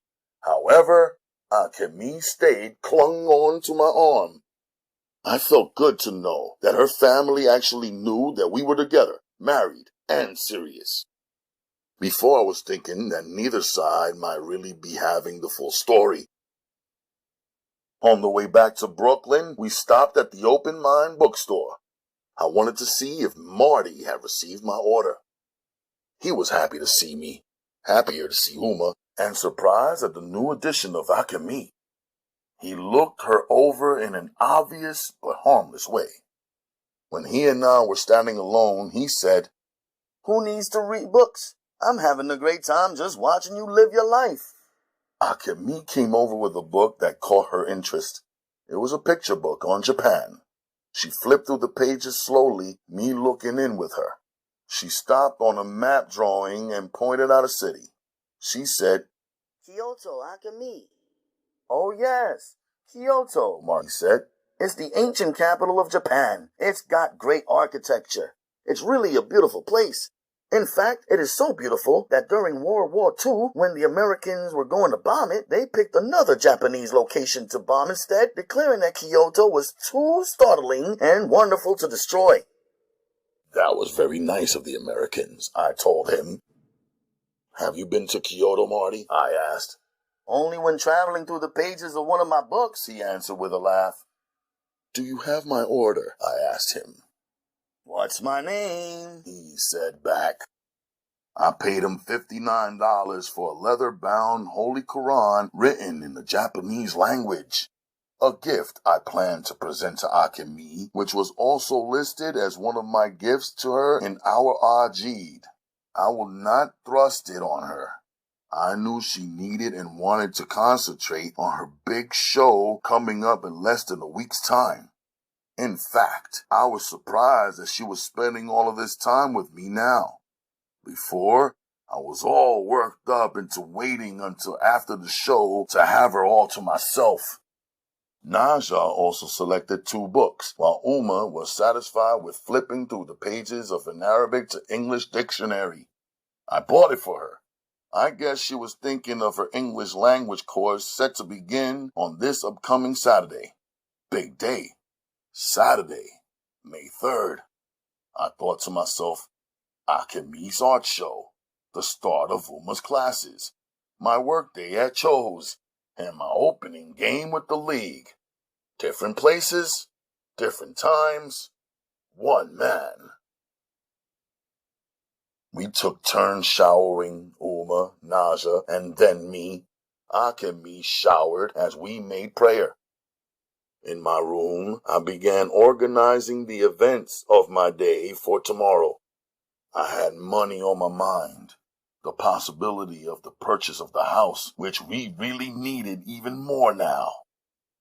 I had dropped a lot of cash since I began interacting with females outside of my family, I thought. I pulled out my cash stash box and counted up my savings. I went through all my pants pockets and organized my bills. I threw the stray change into the jars where I kept coins stored. Tomorrow at the bank, I would get the paper coin holders. At our apartment, I will roll up and count 7 years' worth of coins, figure out where I stood, and get more serious. In the midst of my push-ups, which I had tripled up on since I had neglected working out for the past 2 days, Akemi came in smelling fresh. New night, new robe. I watched her as she moved around, putting her stuff in selected places. I also watched this sneaky feline watching me out of the side of her eyes. When I hit 360, I stopped. Remaining on the floor, I dragged myself to sit with my back up against my bed. She came over and threw one leg over my shoulder, sitting down behind my neck. Now both of her legs were dangling down. She laid her pretty feet, each one, on top of each of my legs. I put my arm around back and swung her body in front of me, still on my shoulders but facing me. I knew that's what she wanted. I was learning that she liked that right before I heard it. It doubled and tripled her. I knew I was right, 'cause now as I heard us, she leaned her body all the way back and upside down. The top of her head was on the floor. Her hair spread over my feet. The feeling so immense that when she cried real tears. Chapter 54.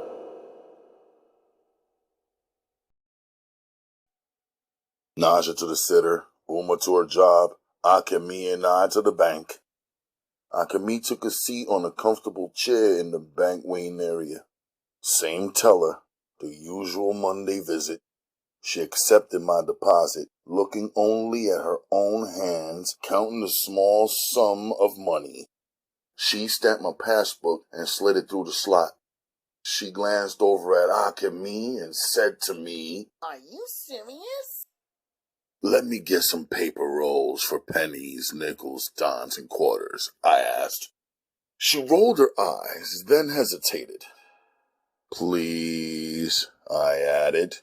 She gathered them and passed them to me. We left. Some of these black American females are funny, I thought to myself. They don't know how to carry themselves or treat a man good, as if f***ing is all there is to it. There's no sweetness in them. They stay on attitude all day long. Then they get mad when a man treats any other woman special. That teller had been seeing me around and knowing me for at least 5 years. I barely ever got one sentence or half a smile out of her. So why was she in my business? Why did she care who I loved? Akemi needed to make a stop in Queens. I took her to her uncle's house, even though I knew he was not home and that they were already in the family store and Sachi was already in school. I still didn't go inside his place. When Akemi finished up and returned outside, I was sitting. She pulled the flyer from the MoMA out of her front dress pocket. She pointed at the name of the museum. Today, 8. she said, having learned a bit from Naja, who had her own way of making her lessons stick. Tonight at 8 p.m., I asked her. Tonight, 8 p.m. She corrected herself with a smile. I knew that's when I needed to pick her up. I also knew I would have to miss Dojo tonight to be on point with Uma, Naja, and her. After I dropped back and me off, I headed down to the lawyer's office about the house. Well, you look relaxed, the lawyer said. Did you have a good weekend? I'm good. I smiled and thanked her. Okay now, the inspection has been completed. It's an old house with a few problems, nothing major, but you knew that already, didn't you? I knew the house was old, I agreed. Well, the wiring on the house, the plumbing, the structure itself is great. Sometimes these old houses are built much stronger than the new ones. The new ones can easily be all cheap wood, drywall, and sheetrock. Somebody lights a match, then poof, the whole place blows up in minutes. She dramatized and laughed at herself. The inspection reveals that you may need to replace all of the windows. They suggest especially the ones on the first floor. If this is something you can do in the summertime when you move in, you will end up saving yourself a heap of money on heating for the fall and winter. Windows, I repeated aloud, thinking. Also, the roof of the house was replaced 2.5 years ago, so that's good. This is a relatively simple buy since you want to purchase the home without a loan. You've certainly eliminated the lion's share of the work. No mortgage fees, credit checks, high interest rates, great, she said, smiling and folding her hands in front of herself. So we have the title search and the inspection completed. We can make our offer and sign the contracts so that Mr. Slursberg can at least take down his for sale sign, keep the house off the market to other potential buyers. You don't want to get in the bidding war and have some other buyer drive the price up, she said, finally taking a breath. As much as I enjoy working together with you, since you are underage, which I find unbelievable, I will need you to come in with your mother. I know you said she has to work. We can set something up for, say, 6 o'clock this Thursday evening, she asked. That's fine, I answered. We'll give Mr. Slursberg a call then. I'll also set up your options for a home insurer. Of course you'll want to insure your house and property, right? She asked. I thought of Chris's father with the mention of insurance. Of course, I responded. Would you like to see if we could push the closing date up some? She asked. Closing? I responded. That's the day you actually pay all of the sums, become the owner, and receive the keys to your new house. The way it sounds, I don't see any reason why Mr. Slursberg has the date pushed all the way back to June 1st. Oh, if you could see all of the junk he has in that house, I said, laughing, you would know why he has that move-out date pushed all the way back. Such nice teeth, she said to me, then looked back down at the paperwork. Thank you, I responded. I leaned forward and dropped my head a bit, as I often did, to avoid meeting women's eyes. If you could get the date pushed up, that would be more than perfect. We really want to move as soon as possible, I told her. Seated on the wall outside her office, I was thinking numbers. 80,000 for the house, another 1,000 for the closing costs, including the lawyer's fees, the home insurance costs, the house appraisal costs, the inspection costs, and the title search. Let's say we're at $81,500. Let's say we're at $81,500. Then there will be the actual small house repairs, paints, and supply costs and move-in fees. Let's say another $1,000. Now we're at $82,500. We've got $85,300 in our account. Once we buy the house, we'll have only $2,800 left. But the flip side is, there will be no more rent to pay, no mortgage to pay, no bank to seize our house when business got slow or tight, and peace of mind. I jotted down a note to myself. Property taxes, quote unquote. I forgot to ask about the amount we needed to pay for our property taxes. I hated that we had to pay them, but I knew that we would have no choice. It seemed like a legalized criminal way for the government to still be collecting some form of rent from a homeowner. They wanted us to pay for our houses twice. My personal savings, 7 years of delivery tips plus money set aside from 9 months working at Cho's and 3 loose diamonds given to me by my father, that was my total financial value. I took my assessment and used it as motivation to get my ass up and pursue the stream of new clients who had phoned into Uma Designs over the past week. I jumped on the train and did what I do. Make appointments, keep appointments, conversate with clients, make arrangements, and take measurements. By 5 p.m., I picked Uma up. Then we picked up Naja. I secured them and went to ball practice.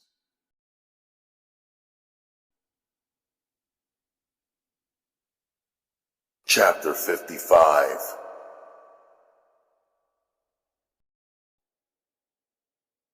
Bang showed up to basketball practice that evening. She arrived earlier than usual, probably because she had figured out that last time I cut out early and avoided her.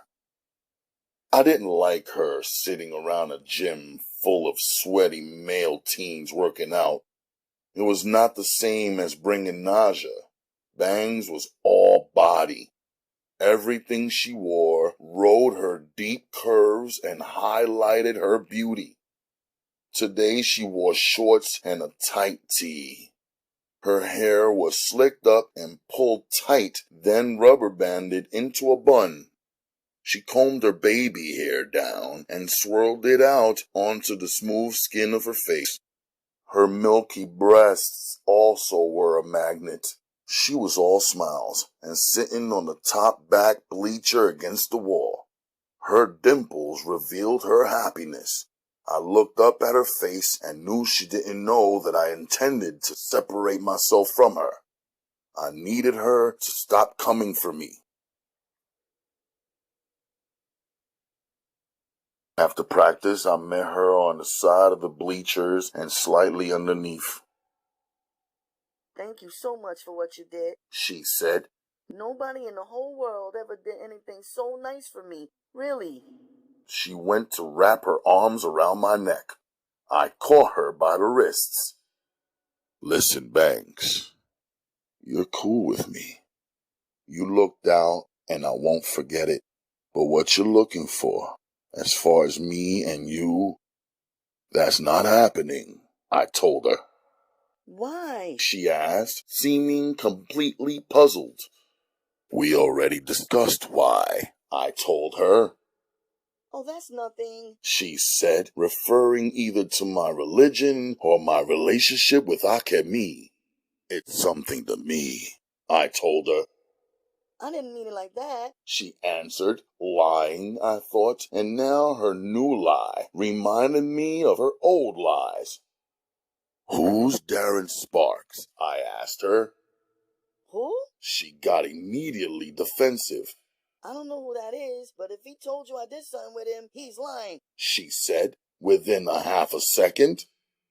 Didn't you tell me your daughter's father got hit by a drunk driver? I reminded her. Her eyes started moving around away from mine. He did, she said softly, her voice trailing off and her face revealing her desperate rush to organize her thoughts and her lies. She stood still for the first time since I met her. Her dimples and her smile were gone. Suddenly, she tried to bring them back. Did my grandmother say something to you? she asked, trying to sound pleasant, but I knew what she was attempting to do. She wanted to find out how much I really knew so she could lie about whatever else remained. Is your grandmother your real grandmother? I asked her. Yes. She looked puzzled again. She's my mother's mother. Was, I mean. And your uncle? Is that your mother's real brother? I asked. Finally, she knew what I was knowing and getting at. Yes, she answered softly and slowly. She turned away from me slightly and folded her arms across her body. She began fidgeting again, the whites of her eyes becoming cloudy and red as the frustration and stress brought painful tears. So is it my fault, Superstore? She asked with tears falling from both of her eyes. One of her feet started shaking. I was silent. Of course I didn't think it was her fault that some grown-ass demented man, a blood relative, went young member of his own family, his sister's daughter. I thought it was filthy. In the Holy Quran, it spells out clearly, for all believing men, which women they are allowed to marry and which women are forbidden. It is forbidden for a man to take his siblings' daughters. It is forbidden for men to marry. Still, men who are non-believers or fakers don't pause and are capable of great evil. They it up for everybody. I also think that she couldn't be trusted. She cut out that random newspaper article and put it up on her wall, probably lied about it to every dude she brought up into the bedroom. She probably lied about it with a big smile and her pretty dimples and her skin glowing. And why was she keeping her uncle's dirty secret? Did she like f***ing him? And if she hated it, why was she still f***ing him? Why were his pants and the condom paper up in the bedroom same like it would be if two lovers met in a secret rendezvous? And why does she pretend to hate him whenever she saw him? Then in private, what? She would lie down for him and crack open her legs? The whole thing got me heated. I thought about killing the baby, She said. but isn't she pretty? She asked me in a childlike voice. I'm glad I kept her. I thought you liked her too. You were the only one who didn't treat me like my baby was my curse. I do like the baby. She's innocent, I said. I know. She said, smiling. I'm gonna get her out of that house before she turns 5. That's how old I was when he caught me in the corner of my room. She folded her arms back across her chest and crossed one leg over the other and placed one foot on top of the other. She looked closed and uncomfortable or trapped in a bad memory. It, she said with a sudden new strength. She unfolded her arms and untwisted her legs and feet. You the only one asking me all these goddamn questions, Superstore. I could get any of those boys on your team to talk to me. Maybe I will. Then we'll see. 'Cause I know why you don't want me around anyway. You like me too. I can tell. I felt your up against my leg at that party. When we was in my room, if your friend didn't come along, I could have been all over you. You would have liked it too, she said, smiling now. She started rocking back and forth on the tips of her toes as usual. Don't worry, Superstore. I won't bother you no more, she said, and ran out the gym suddenly and at full speed. I left to meet Akemi. On my way to the subway, I thought about what she had said to me.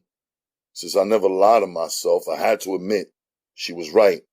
I do like her, but I don't love her. Bangs is cool, but she's not enough for me. Sure, she was fine in addition to Akemi, but if it were just me and Bangs only, it wouldn't work. I would never marry her. I would never rearrange my life to take care of her. I would never introduce her to Uma, or adorn her with Uma's jewels, or work hard to get her a place to live, or expect her to learn my faith and love and live it. I couldn't protect her honor because it was already gone. I wouldn't want her to be the mother of my children. I wouldn't give my life for her or risk my freedom.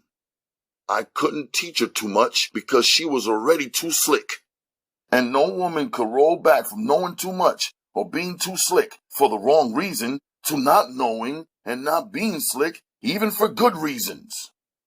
I was attracted to her enthusiasm and her comical happiness.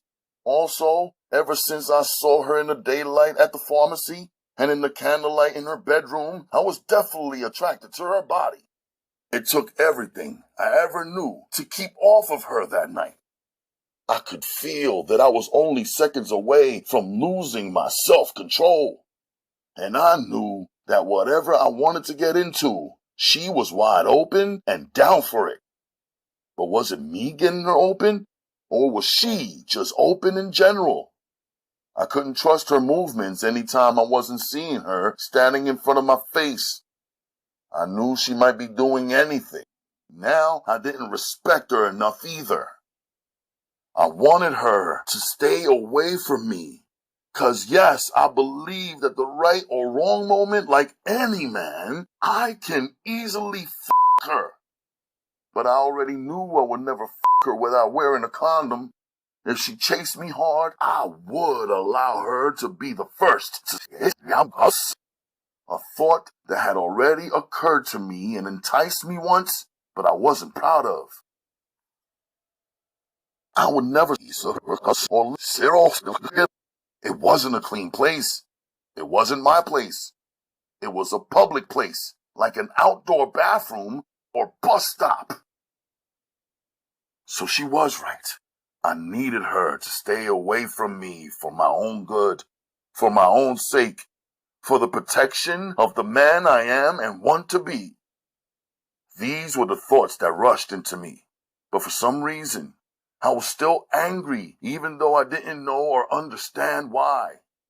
Trying to get my head right, I took deep breaths to relax myself. Bang said maybe she would talk to someone else on my team. That shit was foul and dangerous. That shit got me tight. Since I didn't love her, I was asking myself, why did the thought of me knowing that she might start f***ing with someone else make me feel so heated? When I thought about someone else touching her, why did the thought come along with me seeing myself breaking some neck? If I wouldn't fight for her or risk my freedom, why did I want to murk her uncle? I needed answers from myself. I was mad at myself for catching feelings for Bangs. It was my fault, I decided. I'd take responsibility for it. Mad at Bangs for being what Uma called a lesser thing. I wanted her to be smarter, stronger, better. I wanted her to be so much more so I could feel all right about caring for her. If I had to trade Alchemy to get Bangs, I'd throw Bangs out of the picture. But my own father had the greatest woman, Uma, and still had 2 more wives. I never saw his love for Uma decrease or ease up or change in any way except to grow stronger every day. It seemed to me that real men are collectors of fine women and the possessions of their hearts and not destroyers or deserters. Only a fool will leave a great thing when you can always keep it or take it along with you.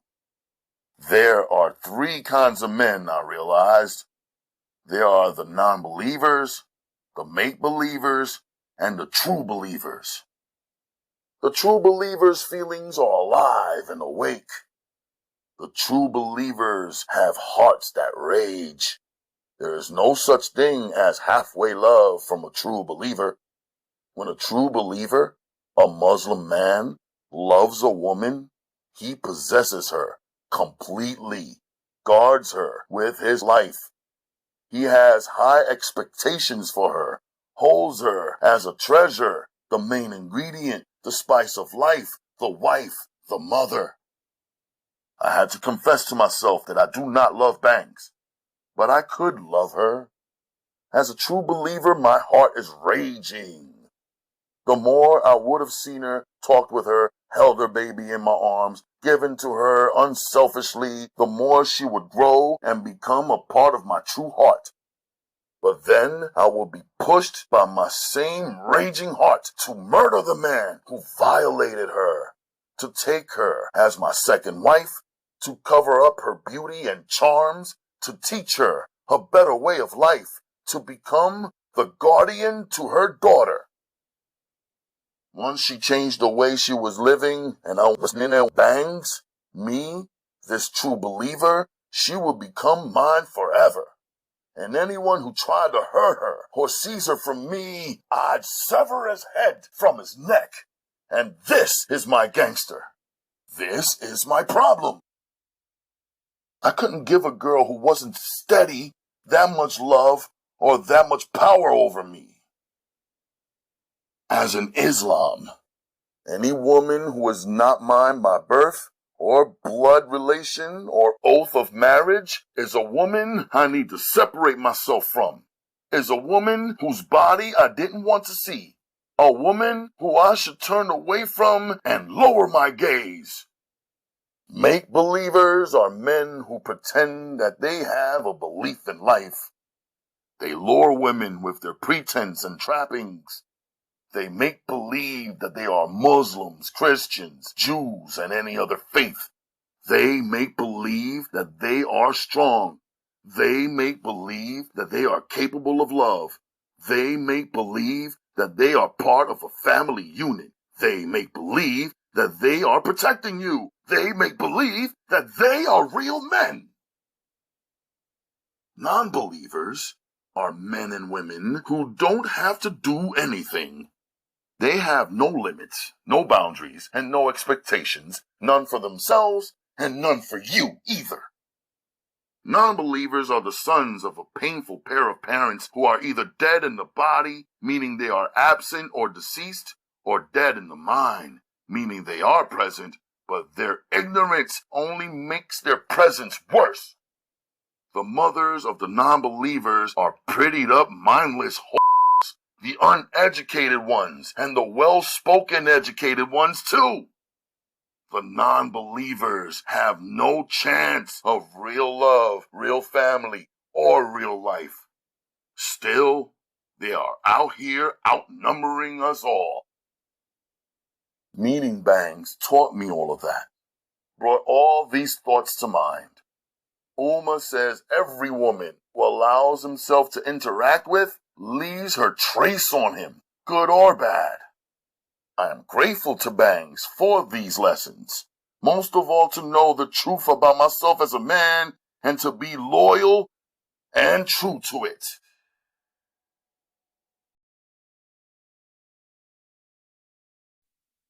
Chapter 56.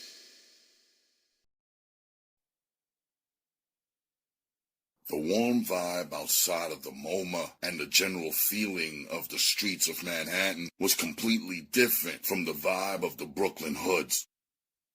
When you're moving in the streets of Midtown Manhattan, there's no bullshit. It's strictly a money-earning thing. Everybody moving in every direction is focused heavily on making money. Every tall building is packed with people making money. Every morning in Midtown Manhattan is either making money or delivering messages and packages for people who are making money. Tourists pouring in and out of every groove are spending money, helping Manhattan make more money. Police and security agencies and armored trucks are daring anyone to f*** with the flow of the money. I met Akemi, and we walked in the warm Manhattan air, just enjoying the night. Back in Brooklyn, the ambulances lit up the night. The police cars prowled, not to serve and protect the people, but to patrol and control them. My block was a crime scene. Again. First conflict, then heavenly. Some teenage girl standing outside watching said. Daquan killed her. There you go. The girl pointed.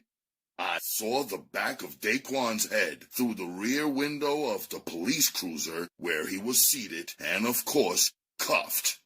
It was one of those real bad moments when your eyes see something and your mind understands, but your heart won't accept it as true. It could have easily been me, trapped in the back of the police cruiser, about to be hauled off and dumped where they dump Black and Latino men who do anything criminal. I had Akemi's hand in mine. She was standing behind me, pressed against my back. She didn't want to know. I looked over to the building where my mother and sister were inside. I prayed. I was wondering if it was cool to go inside the building now, or if the police were still in there, roaming. They gonna bring out the rest of them too. You watch and see. I heard them when they busted through Daquan's door. That's my floor, I know. The girl reported. So I stood still, holding my wife. Deshawn, 16. Dayron, 17. Dejan, 20. And Damon, 22. They all came out in a line, each with a private police escort, hands cuffed tightly behind their backs. Cops came pouring out of the building like excited ants carrying 24-year-young Daquan's tagged-up guns, boxes of money, and seized bags of weed. It was enough artillery for him to take over a small country. A whole company of brothers who stuck together for at least the past 7 years that I've been here. Actually, it was much longer than that. They were here and organized before I arrived. Now, they are all found out and taken down because of a simple wrong choice of a female with an influential body and a mean-ass walk, I thought to myself. I took it as a sign.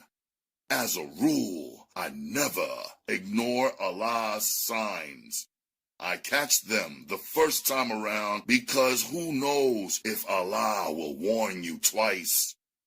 Now, the power equation in the building would shift again.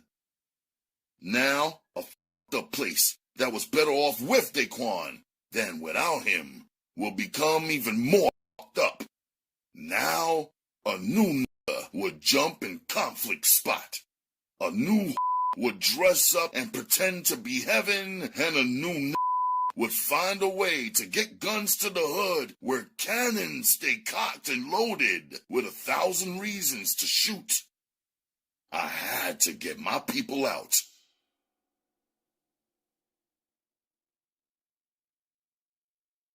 Chapter 57.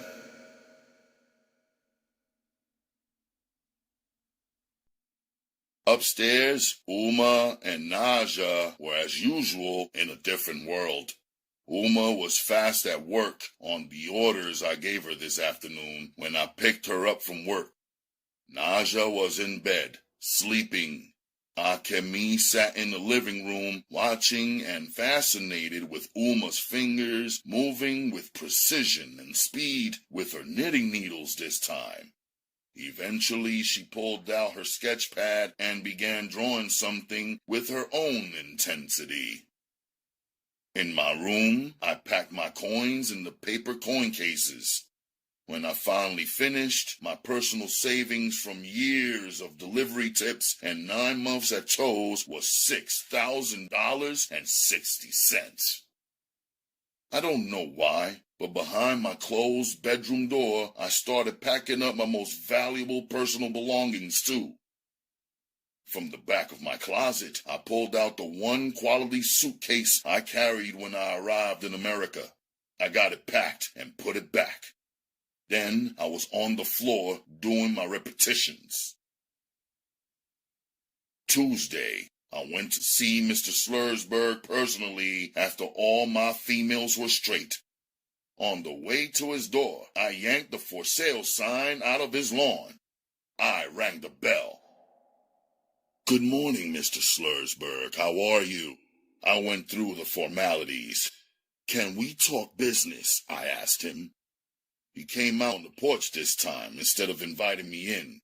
He was still dressed in his pajamas and robe. I have your money. What do you say we sign contracts on Thursday and you move out within the next week or so? You have the money? He asked me as though he needed to hear it twice. all of it, I confirmed. 2 weeks is impossible. This house is filled with a lifetime's worth of stuff, he said passionately. I couldn't tell him what I knew from what I saw inside of his home, that it was all junk. So I tried another approach. Mr. Slursberg, this isn't the only house in the world, but it is the house my mother wants. So what can I do to help you get to Florida faster? I was trying to entice him with his own dreams and wishes. You know, it's where I want to be, but I was just telling Beth that maybe we should wait because it's warm here in New York right now. It feels nice. It's 90 degrees in Palm Coast, Florida. Phew! He said, pulling his robe like he needed air. And it's 95 in Miami. But they have casinos and air conditioning down there. Listen, I know you love all of the stuff you have packed up in your house. I can get some nice professional guys from a respectable, licensed, and bonded company to come right away and move all of your stuff wherever you want them to take it. I looked him in his eyes. Sounds expensive, he said, catching on. I knew what he required. I'll pay it. I'll set it up and pay it. You move out in 2 weeks. How's that sound? I asked him through a strained smile. Anytime you're paying it sounds good to me, he said, laughing. But I choose the moving company and you pay them, he said. We shook on it. He agreed to get himself prepared and show up to my lawyer's office this Thursday at 6 p.m.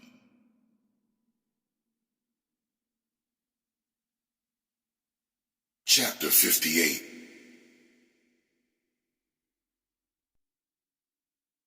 She got mad when she pulled the Bergdorf Goodman shopping bag from out of the back of the closet in our bedroom.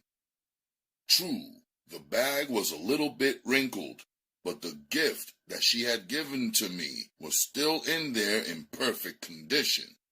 It was a large box with a thick silver ribbon wrapped around all 4 sides, topped off with a big silver bow. She grabbed the bag by mistake when she was reaching for something else. When she realized what it was, she got disappointed and dropped it on the bedroom floor and began softly telling me off in Japanese for not having opened her gift to me. I laughed at her. It was my first reaction. It was hard for me to get angry at my pretty wife who didn't even know how to scream the right way. She was cute, pushing her words out forcefully. Her voice was barely above her usual seductive whispers. It was humorous to me having to guess at what she was saying. Besides, this was our first married argument. Since she was just going on in Japanese, I started answering her back in English. Akemi, I should have opened it. But at the same time that you gave it to me, I had too much on my mind.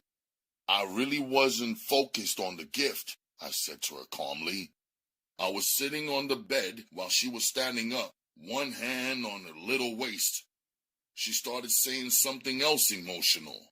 When she finally stopped talking, she poked her lips out at me. I guess she was frustrated. No Sachi and no cousin here to interpret, no sensei or anyone familiar, just me and her. Bring it to me. I'll open it right now, I told her, but she just stared at me angrily, not knowing what I meant. I just kept smiling at her. I couldn't help it. That's just how she made me feel. Besides, I felt I had the upper hand even though I was wrong for not opening her gift. I knew that my smile alone would melt her slowly, and by now, I knew how to make her feel good deep inside, to give her so much pleasure she would be helpless to win her over completely. I guess I was growing up more each day, feeling myself and becoming more confident in my power. I think becoming intimate placed another level of strength into my manhood. Bring it to me. I gestured this time, She turned her back like she wasn't willing to speak to me. I lay down on my bed and waited. Not even 30 seconds passed before she started to peck back at me to see what I was doing and why I was not reacting to her. When I caught her eye, I said it again and gestured once more. "Bring it to me." I sat up again. She bent over and picked the gift up. She held it and just stared at me. "Come on," I called her over. She walked towards me reluctantly, but she was still coming. When she reached me, I grabbed her by her waist and tossed her down on the bed. She dropped the present on the floor. I pulled her arms up over her head and held them there. She started cursing me again, which got me crazy heated. I tried to kiss her, and she turned her face away and used her knee to kick me. With one leg easily, I pinned both of her legs down. She tried to wiggle herself loose. I just looked at her squirming. "I love you, Akemi. I love you too much." I began sucking her neck. When I took one glance at her, I saw her lips had parted. I knew I was on my way. I put my hand on her skirt and grabbed at her. She exhaled. I slid my hand under her skirt and seeing at her snip. I used my middle finger, snap her without snitted gently. She tried to resist me with her words, with whatever she was saying, but her body was already on my side. Her talk turned to moans. They started off softly and grew louder and louder. I bit her and let her express herself. Her moaning was so erotic to me anyway. When I pulled my hand away, her legs were just beginning to tremble. She pulled my hand and tried to place my finger back where I had it. I turned her around and yanked down her blouse. She purposely rolled herself off of the mattress and onto the floor. She laid there on her back, speaking to me in Japanese now, so sweetly as I took off my jeans and my shorts. When I came down on the floor, she began playing at escape. She crawled away from me. I grabbed her by her foot and pulled her leg back. She was face down. I mounted her and eased her neck from behind. I could feel the pulse inside of her, throbbing and pulling and clutching. The new position got her crazy. She screamed out her pleasure. With both of my hands gripped beneath her body and holding her warm breasts, I humped slow, steady, yet forcefully until I couldn't hold back any longer. I heard what I slid it up. It seemed like endlessly. When my body eased up, she turned herself around. Immediately, she squeezed her legs together, tightly, to stop herself from shaking, and then started kissing me all over. There was no more anger. I had conquered her, and in the process, I conquered myself. We played in the shower, feeling free. No one was at the house.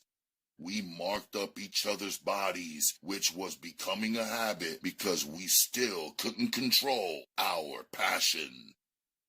In the living room, all fresh, wearing only her panties, she lay on a big pillow and sunk inside like a clam in its shell.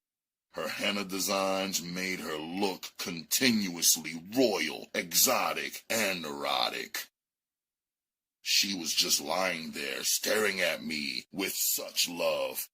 But more than that, she had awe in her eyes.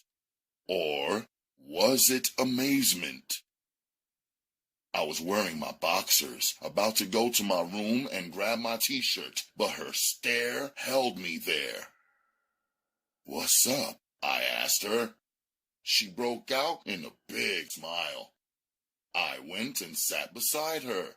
She threw her leg into my lap and pulled herself up. She turned in towards me, then straddled me. She just began hugging me, her head lying on my shoulder. We just sat silently like that. No sex, just hugging and rocking. I thought my heart would burst. In my room, her soft hand rubbed a light coat of oil onto my skin, my neck and shoulders, then arms and chest and stomach. She took much longer than I would have taken getting myself ready to get dressed, but it felt a million times better letting her do it. As she finally got down to my calves and ankles, she began rubbing oil onto my feet. Suddenly, she just looked up at me from below and smiled. She lay in my lap so I could do her next. As I touched different parts of her body with the oil, I was watching her subtle reactions, her goosebumps, and excited extended slope, how her toes curled when I oiled the insides of her thighs. I dropped some tiny droplets of fragrance onto her neck from a small crystal bottle. I pressed my nose to it to see how it mixed with the natural scent of her skin. I got high and found my tongue inside her mouth. We were sliding and climbing and climaxing all over again. Later, after we were finally fresh and dressed, she came and sat in my lap, holding her gift. I finally unwrapped the ribbon and opened the box, and inside of it was another box wrapped in a maroon ribbon with a maroon bow. I just looked at her, and she cracked up laughing, so pleased with herself.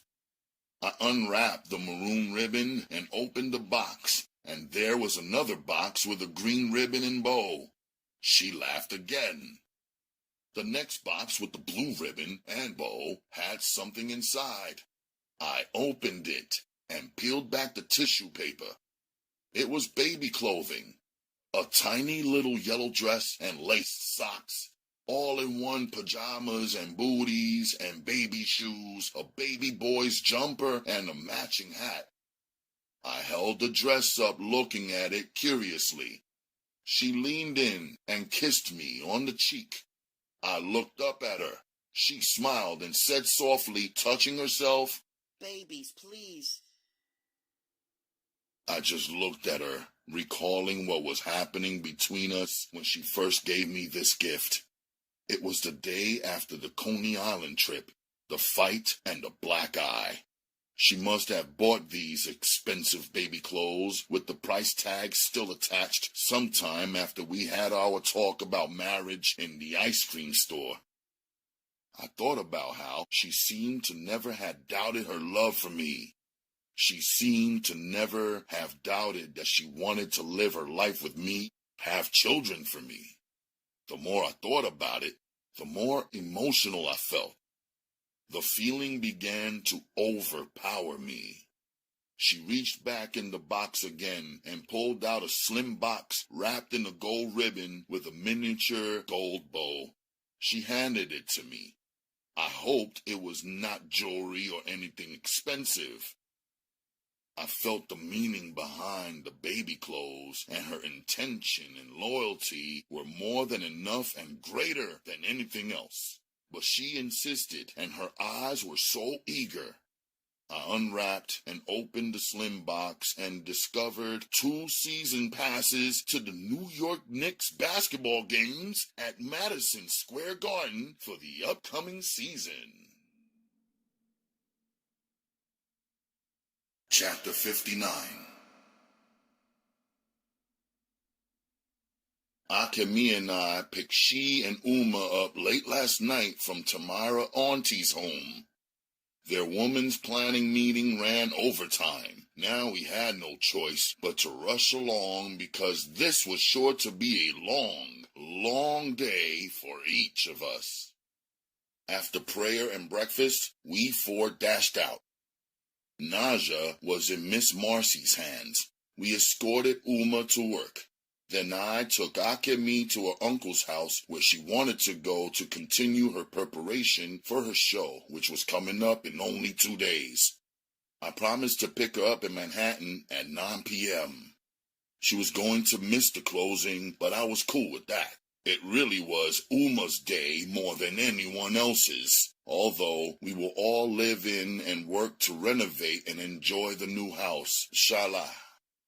Besides, I had never showed or tried to tell Akemi about our new house. I wanted to be sure that Mr. Schlursberg actually showed up and signed the documents. I was already concerned about him possibly disappointing Uma. Sensei was settled and calm when I arrived for weapons training. "You seem tired," he said to me after we exchanged greetings. I guess he was right. When I thought about it for a moment, it was completely different having a wife. I had gained so many new feelings and experiences, but was missing out on a lot of the time I usually spent alone. Instead of reading and thinking or sleeping, I found myself thinking only of the women in my life, their feelings, safety, and security.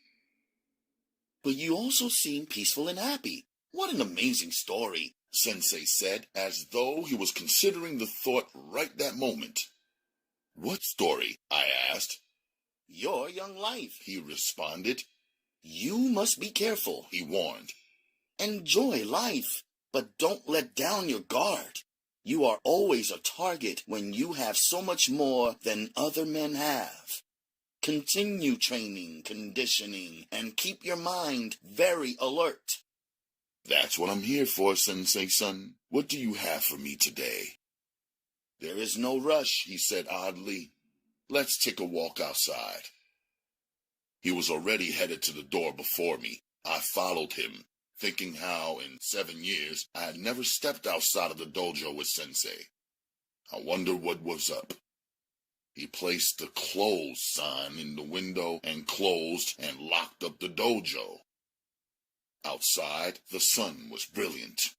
The Brooklyn streets were crowded as usual, people going everywhere and nowhere at fast pace. As we walked the block, it felt good to have Sensei at my side. "You have to teach me to walk like that," he said, smiling his rare smile. "Like what?" I asked, but he didn't answer. "Akemi Nakamura," he said suddenly yet casually. "You know, I wonder if she was from that well-known Nakamura family of the Pan-Asian Corporation in Japan. When I read her father's name and signature on the document she handed to me, I was certain that I was right. What a huge accomplishment," he said, looking for my response. This time, I did not answer. About 7.5 blocks over, he stopped. We were facing a little cement island where a few older Asian men were gathered. We crossed over toward them. "I want you to meet my father," he said, and began bowing and speaking to the Japanese elder men. He singled out his father once he had given everyone the greetings. He introduced us. "Hajime Mashite." I showed him respect and used my greetings in their language. His father seemed surprised. I assumed that was because I was black or because I was young. I don't know which one. His father's skin was smooth and his eyes were serene. He was with a male friend playing the game when we interrupted. After our introduction, he sat down and resumed his game. "Do you play chess?" Sensei asked me. "I do," I answered. "Well, this is an ancient game called Go.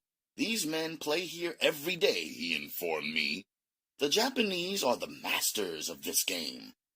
People all around the world play it, but most of the young have lost interest.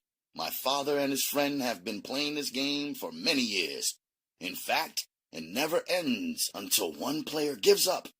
My father never gives up." I was honored to meet his father. It was a much more personal dimension in our relationship, but I didn't understand his approach to today's weapons class. I had only scheduled 2 hours to give my attention, and I wanted to spend the time learning, not chilling. I decided to be patient because with Sensei, there was always a lesson. The board for Go is much bigger than a chessboard, I observed. Yes, it's more complicated than chess. It is a war over territory based on life. There are 19 by 19 intersecting lines and 361 spaces. There is much more space to move around in, just like our world. But of course, the more freedom we have, the greater our chances of making a mistake. The superior Go player is the best thinker, he said, focusing on the board game. How does anyone know who is the best thinker? I asked him. Great question, he smiled. The best thinker is the one who can think ahead of the present time and set a strategy in motion that will secure his future. It should be a strategy that his opponent cannot foresee. Because, of course, if your enemy can detect your next move, he will do everything within his power to surround you and capture the territory you thought belonged to you. He paused, giving the words time to soak in my head. You see, this game Go is a game about strategy, but it is more about balance. Balance, I repeated. Sure. Sometimes a new player mistakenly believes that all he has to do is make the most aggressive moves, Sensei said. But you do have to be aggressive in life to win, I challenged. True, but when you are out of balance and too aggressive in this game, you end up leaving an area uncovered. Your opponent picks up on it and exploits your weakness. I thought about what he was saying. It sounded true. Meanwhile, men who are held back by their own fears play this game too close to the edge of the board just to be safe. But this type of man never gains any territory. On the other hand, the man who is too eager to control all of the territory jumps in the middle of the board and plays too high. He always ends up getting invaded, Sensei was explaining slowly and carefully. I listened and began to understand it was his way of talking to me about real life without getting too personal, which he probably knew was not acceptable to me. The thing about this game that is different from chess is that once a player puts his stone on the board in a particular area, it can never be moved. Never. This means that before a player makes a move, he has to think very hard and very much ahead about the outcome. Because he will not receive a second chance. He can never move the stone out of that position. In the cafe, Sensei treated us to lunch. A wedding gift, he said. In the course of us eating, he finally came around to a clear point. I'm impressed with you, my student, because you have demonstrated the ability to think and do what you believe in under a tremendous storm of pressure that surrounds each of us every day. So far, you seem to have designed a strategy for your life without duplicating what everyone else is doing. As I thought about his words to me, I wondered what effect his admiring me would have on our future lessons. He was a master, and I was his student.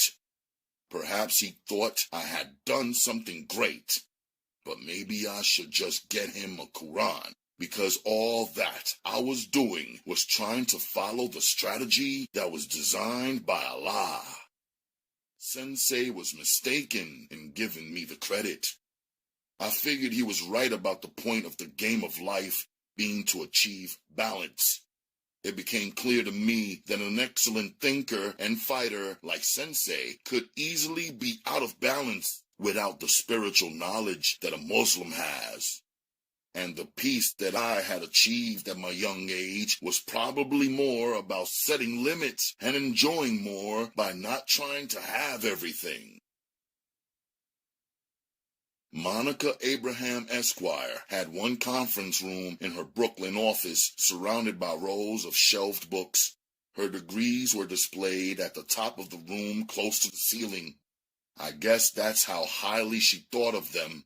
She probably had to work very hard to earn them, I thought. Her first degree was from Howard University. Her law degree was from Yale. She took charge of our meeting and handled Mr. Slursberg and his wife like an expert. Her paperwork stretched across the conference table in short piles.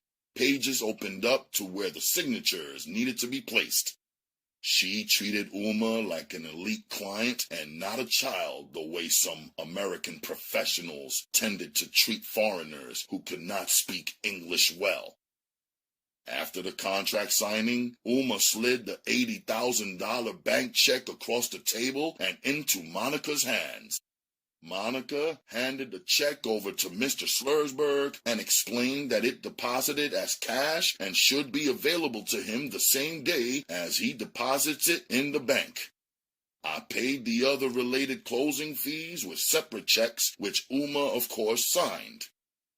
Our attorney looked at me curiously when I handed Mr. Slursberg $1,500 cash of my own money. But that was the side deal I made to get him to move out of the house within 2 weeks. It was worth it to me, and I didn't mind using my own money to make it happen. Mr. Slursberg counted and recounted the cash.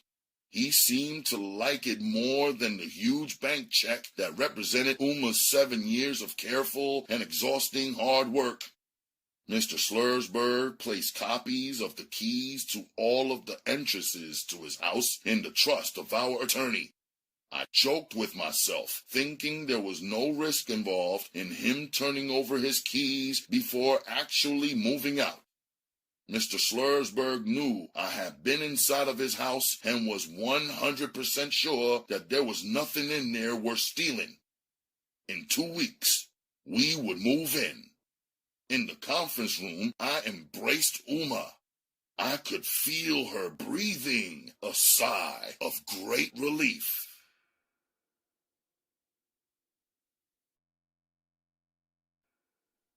Chapter 60.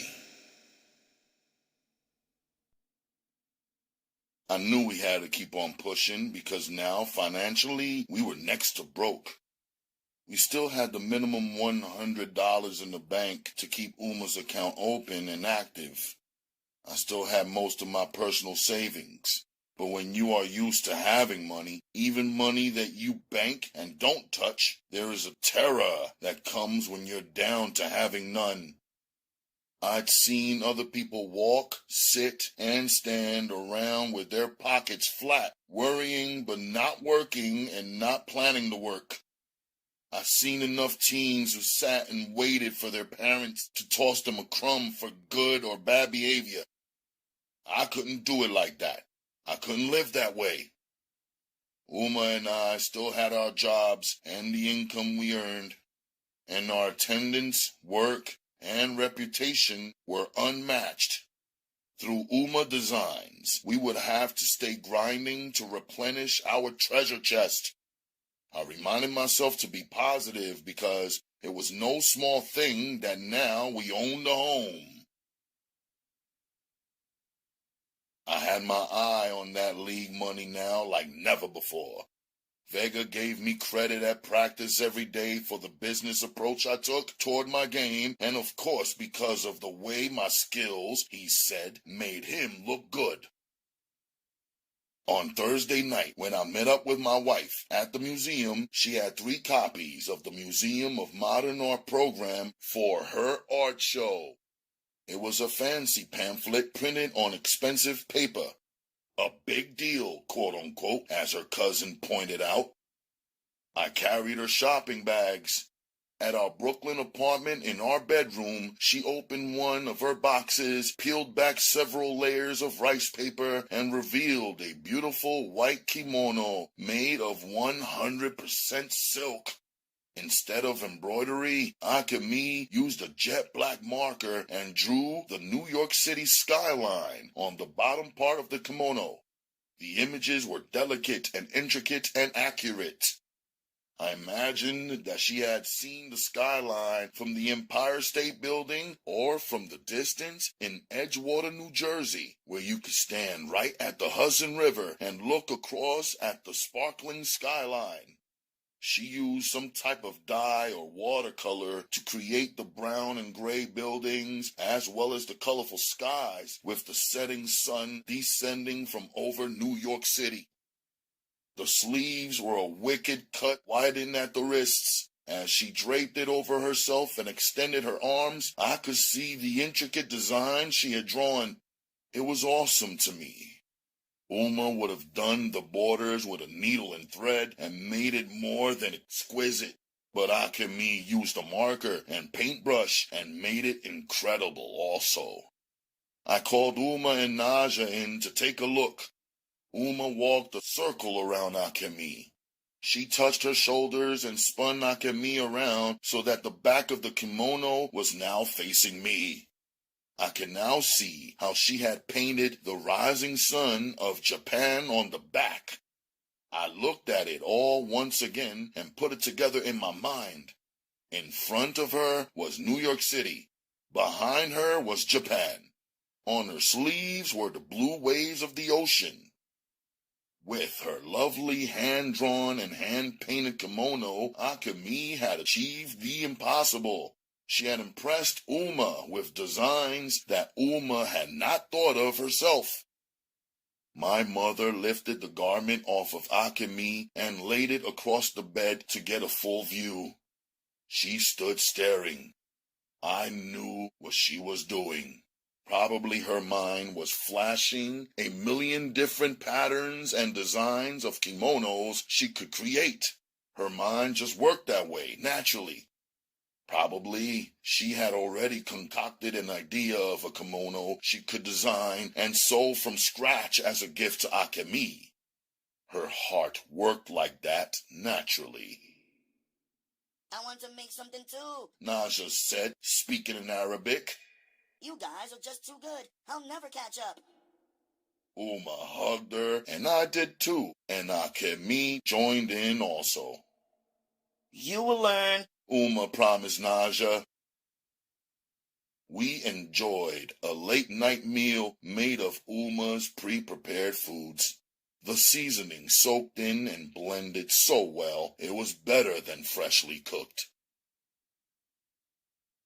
After Friday night's ball practice, I threw water on my face and hands with a bit of soap, rinsed off, jumped in my jeans and a fresh white tee, and draped the dress shirt over my shoulder. I bounced to meet Akemi on the east side of Midtown Manhattan, where she was wrapping up a dinner, along with the other teen artists being featured at the MoMA tomorrow. I didn't know what to expect. Whatever it was, I just wanted my girl with me. We'd race back to Brooklyn, make prayer, eat, and jump into bed.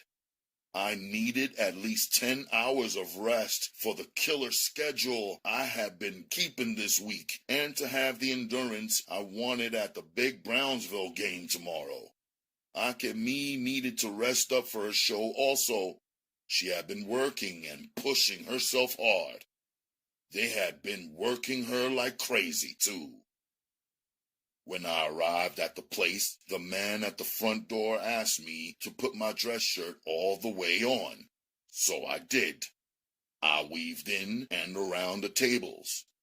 The teen artists and some business people and chaperones were in a reverse section, about 22 of them. I could tell they had already eaten. A couple of them were sharing desserts. Many of them had broken up into cliques and were conversating. Akemi jumped up as soon as she saw me. I walked toward her. She maneuvered toward me. As soon as we reached each other, we were holding hands. I pulled her a bit closer and turned to leave out the door.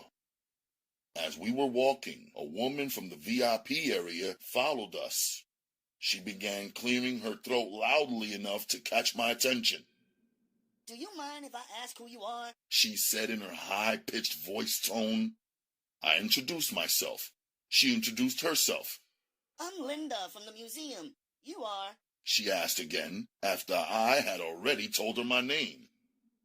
Akemi's husband, I clarified. She laughed. Well, I know that can't be true. I know for a fact that Akemi Nakamura is only 16. But I can certainly understand why any young man would admire her. She's quite lovely. Linda said, pausing for my reaction. Akemi leaned in against me affectionately, while I looked down on this woman, who was at least a foot shorter than myself. I could see that she was nosy and intimidated, but she was more nosy than intimidated. Well, I see you certainly are lucky. She seems to admire you, too. Good night, I told Linda, and we left. Akemi never looked back. In the warm train seats, Akemi laid her head against me, half asleep. I thought about how Americans take young love and young family for a joke. I wondered if they thought Akemi and I would be better people if we just made love and used a condom and didn't do anything crazy like get married. Or maybe they would have found us more acceptable if we just f***ed without a condom and aborted the babies each time they popped up. Or maybe we would be considered more rational if we both f***ed random people for recreation instead of getting too serious at a young age, quote unquote. I was really understanding Uma's rage with the Americans on this topic. Back in Little Sudan in Brooklyn, we had showers, family prayer, and soup and salad. We kept it light. Behind my closed door in my overheated bedroom, I could still see the light blue summer night sky. With my window open, I could hear music streaming in. I lay on my single bed beneath a cool sheet with my wife. I felt her little hand stroking my body lovingly. She began combing through my nappy hairs with her fingertips. Coach said it would drain us. To be top-notch, we needed to leave the females alone until after the game. But she crawled on top of me, nude, her hair brushing on my shoulders, her nose brushing against my chest, her lips moving on my mouth, begging to taste my tongue. I couldn't f***ing resist her. I just didn't want to. And what better way to be rocked into a good deep sleep than this? Chapter 61. Even though it was very early, I felt good in the morning. I got my 10 hours rest, and I could feel the difference. I showered before making prayer with Uma in our living room. After prayer, I woke Akemi with a hot cup of tea. I was serving her today. After today, she would be serving me. Uma was excited about teaching Akemi to cook Sudanese foods and also to learn some of her Japanese recipes, but she respected the work that Akemi was involved in, especially after seeing her kimono art. She knew what it was like to have too many demanding jobs all at once, so she also served Akemi with care. I could see Uma's pretty fingers moving from the top of Akemi's head to the middle of her back as she gave her one long, beautiful black braid in an instant. We all rode down to drop Naja with Miss Marcy. After a train ride together, I dropped both Uma and Akemi to Rockefeller Center. Both women had full days planned. Akemi had to have her hair and nails done at some Japanese salon where the Tokyo prices were triple the New York rates. She had to meet her translator and kimono team and get prepared for her public performance. I gave her a massive hug, lifting her off her feet. Then I had to push her away, as she always had that lingering look in her eyes like she preferred to be with me. I had to smile when she went from clinging to me to holding Uma's hand in the middle of Rockefeller Square. But I had to go to Cho's to make some paper. Everything is real, even when you are in love. I was hoping Uma would enjoy her first language class. I thought 3 hours was a long time to sit in one classroom, but I figured if she was ever going to learn English, it had to start somewhere. Even Uma had that mother's look that emerges on their faces when their children are about to leave their side. I don't know, Women are like magnets, I thought. As my father would say, women are 100% emotion. Love them, but don't obey them. There was a time when I did not fully understand these words, but now I did, realizing that if the women had it their way, they would just remain wrapped up with their man and their sons and daughters all day, and nothing will get accomplished. Then, of course, every man learns that if he doesn't accomplish anything, the same women who didn't want you to leave their side would lose their admiration and respect for you. After work, Uma and I met up and taxied home to Brooklyn. We scooped up Naja and headed upstairs to shower and get fresh dressed. Naja wore a very beautiful hijab that matched her up with Uma. Uma wore her niqab for our trip out of our Brooklyn neighborhood, but removed it in the taxi. I was surprised. Though her thick, beautiful hair and pretty neck remained covered, her face was opened and exposed. Thought about it a minute, looked in the shopping bag I was holding for her, and soon figured it out. Uma was still hoping to win over Akemi's aunt and uncle.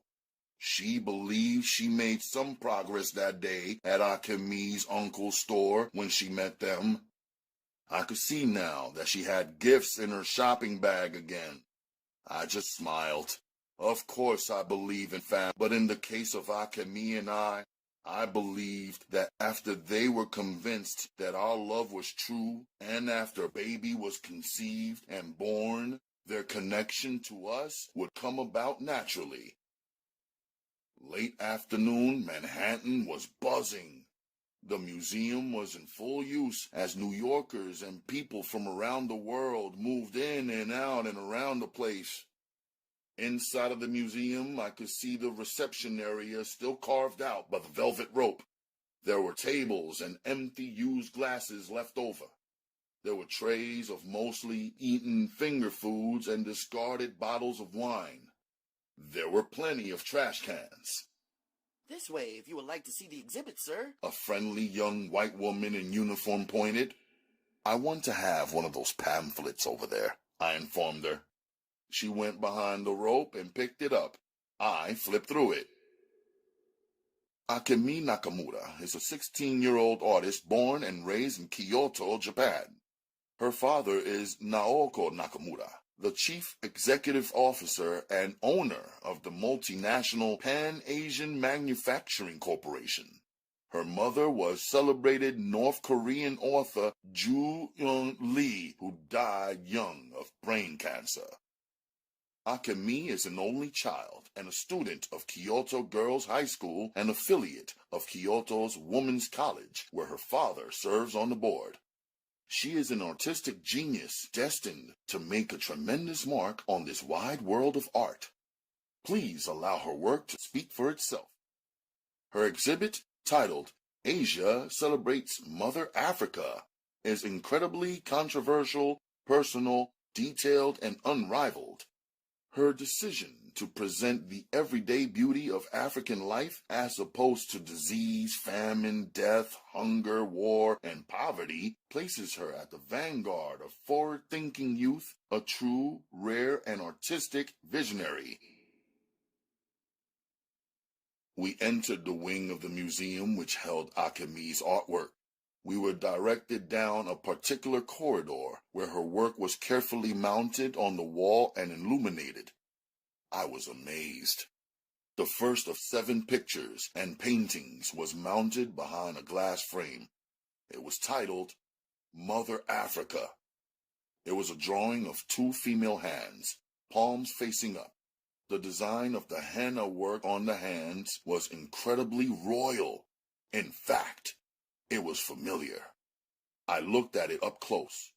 I stepped back and looked at it again. I went into my memory and saw the exact moment in the lobby of the Palace Hotel where Akemi flipped my mother's hands open and studied her palms. These are Uma's hands, I told myself.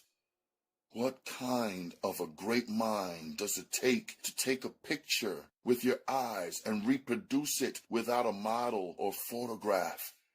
I began to see even more clearly now the beauty of Akemi's mind and the talent in her hands as I saw the intricate lines she had drawn with a pencil and the way she worked real Sudanese henna into her creation. I certainly understood the time it must have taken for her to do such incredible drawings. I understood why she needed to shut everybody down and close them out of her studio and go deep. The second drawing, in which she used pencils, markers, and paints, was titled Sacred Modesty. It was also of Uma peeking out from behind her veil. The way she drew the decorations on the veil Uma wore that day was precise, accurate, perfect. The way she captured the extreme beauty of Uma's slim face, her big, dark, beautiful, soft, concerned eyes, and both the feeling and expression that Uma carried made the picture seem like a real live person, a quote-unquote Mother Africa, a queen. They were right. These pieces of art were unusual. They captured the true beauty of a slice of African life, like the drawings inside of the African pyramids, which never told a lie and were never matched or rivaled by any other artistry. Akemi's artwork was the truth. The third picture was titled Humility. It was a drawing of an Islamic mother and son bowed in prayer to Allah. She captured with her pencil the posture of the prayer along with the fold of the clothes that the mother and son wore while making the prayer.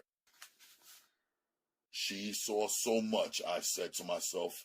She was watching, even when we did not know she was watching. Even more, she was using everything in her environment to create her masterpieces. It was ninja style, I smiled to myself. It was the ability to take what others take for granted or even throw away and make something useful and beautiful with it.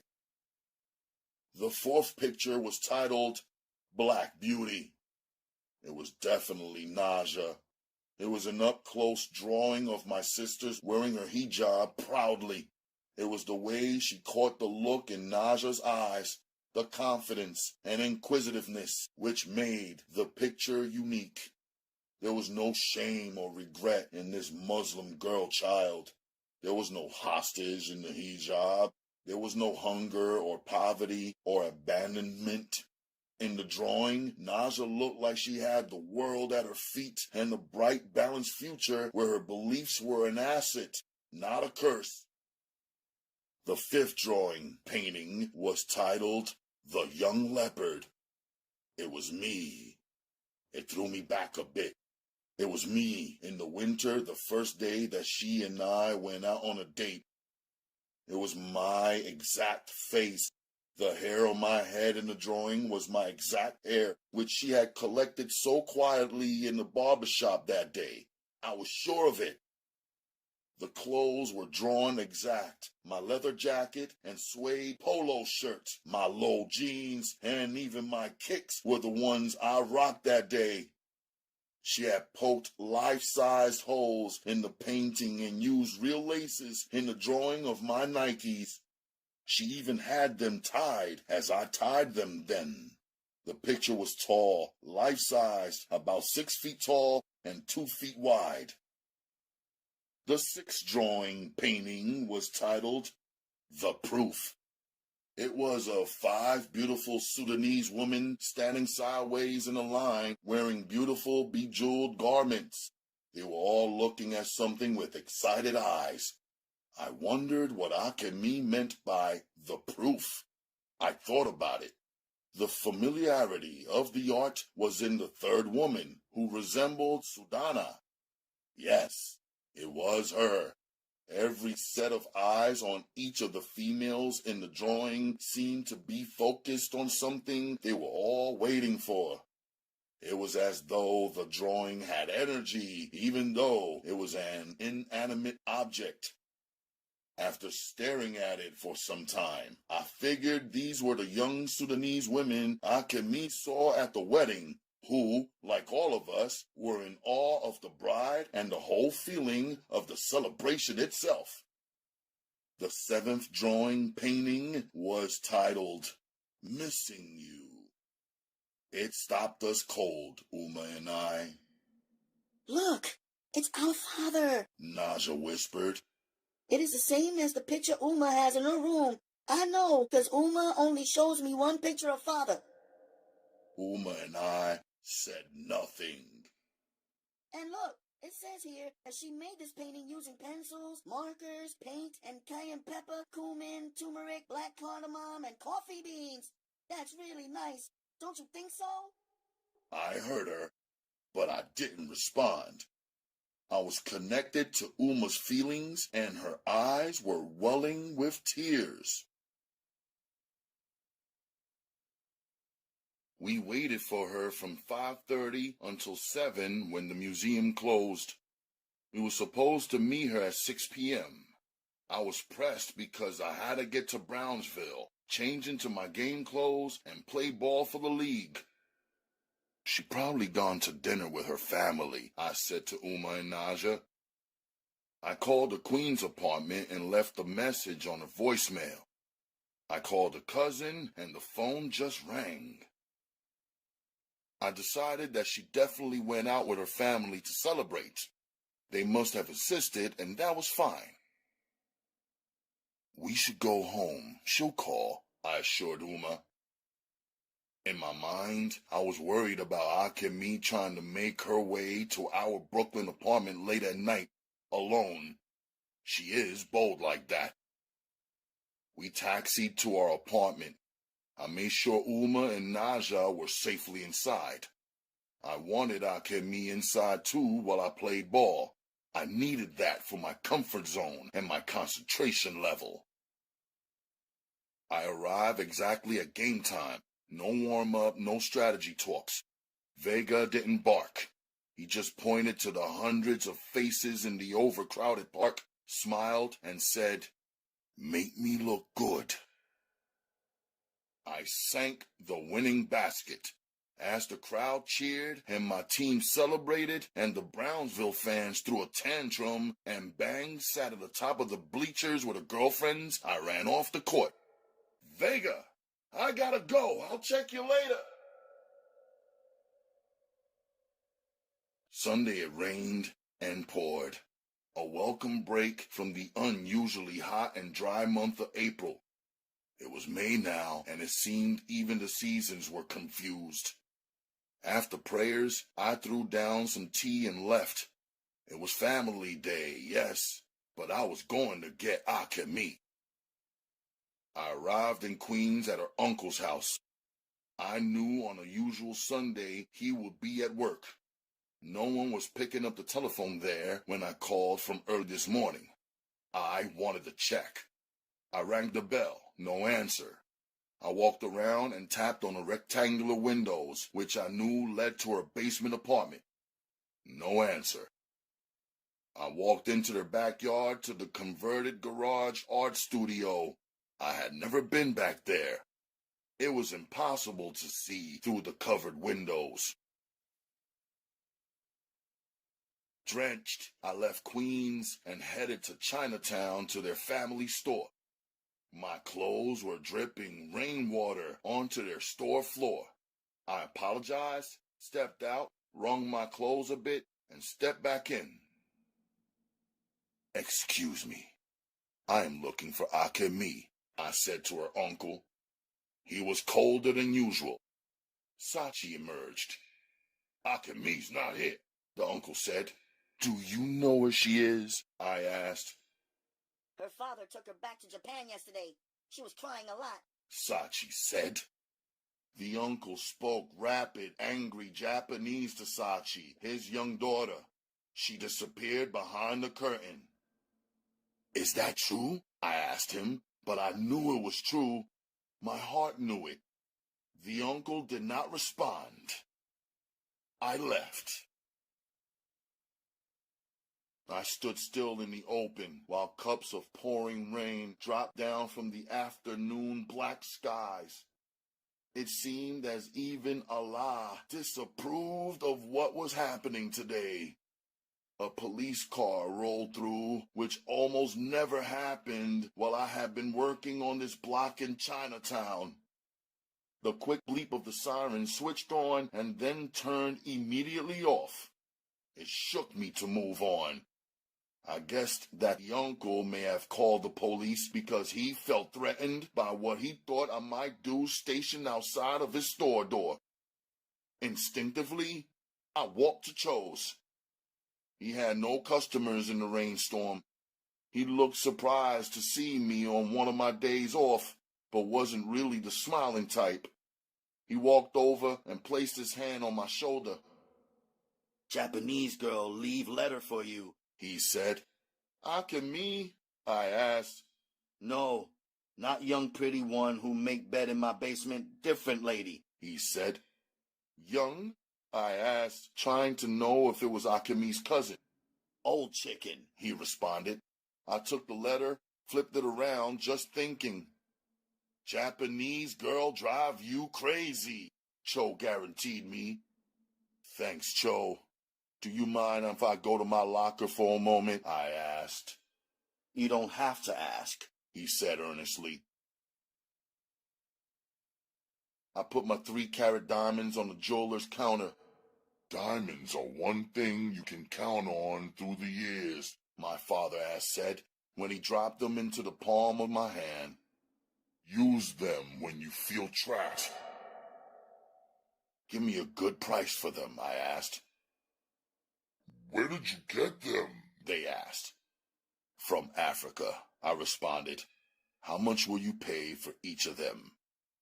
I had the same conversation with 12 jewelers before I accepted the price of $15,000 for one of the diamonds.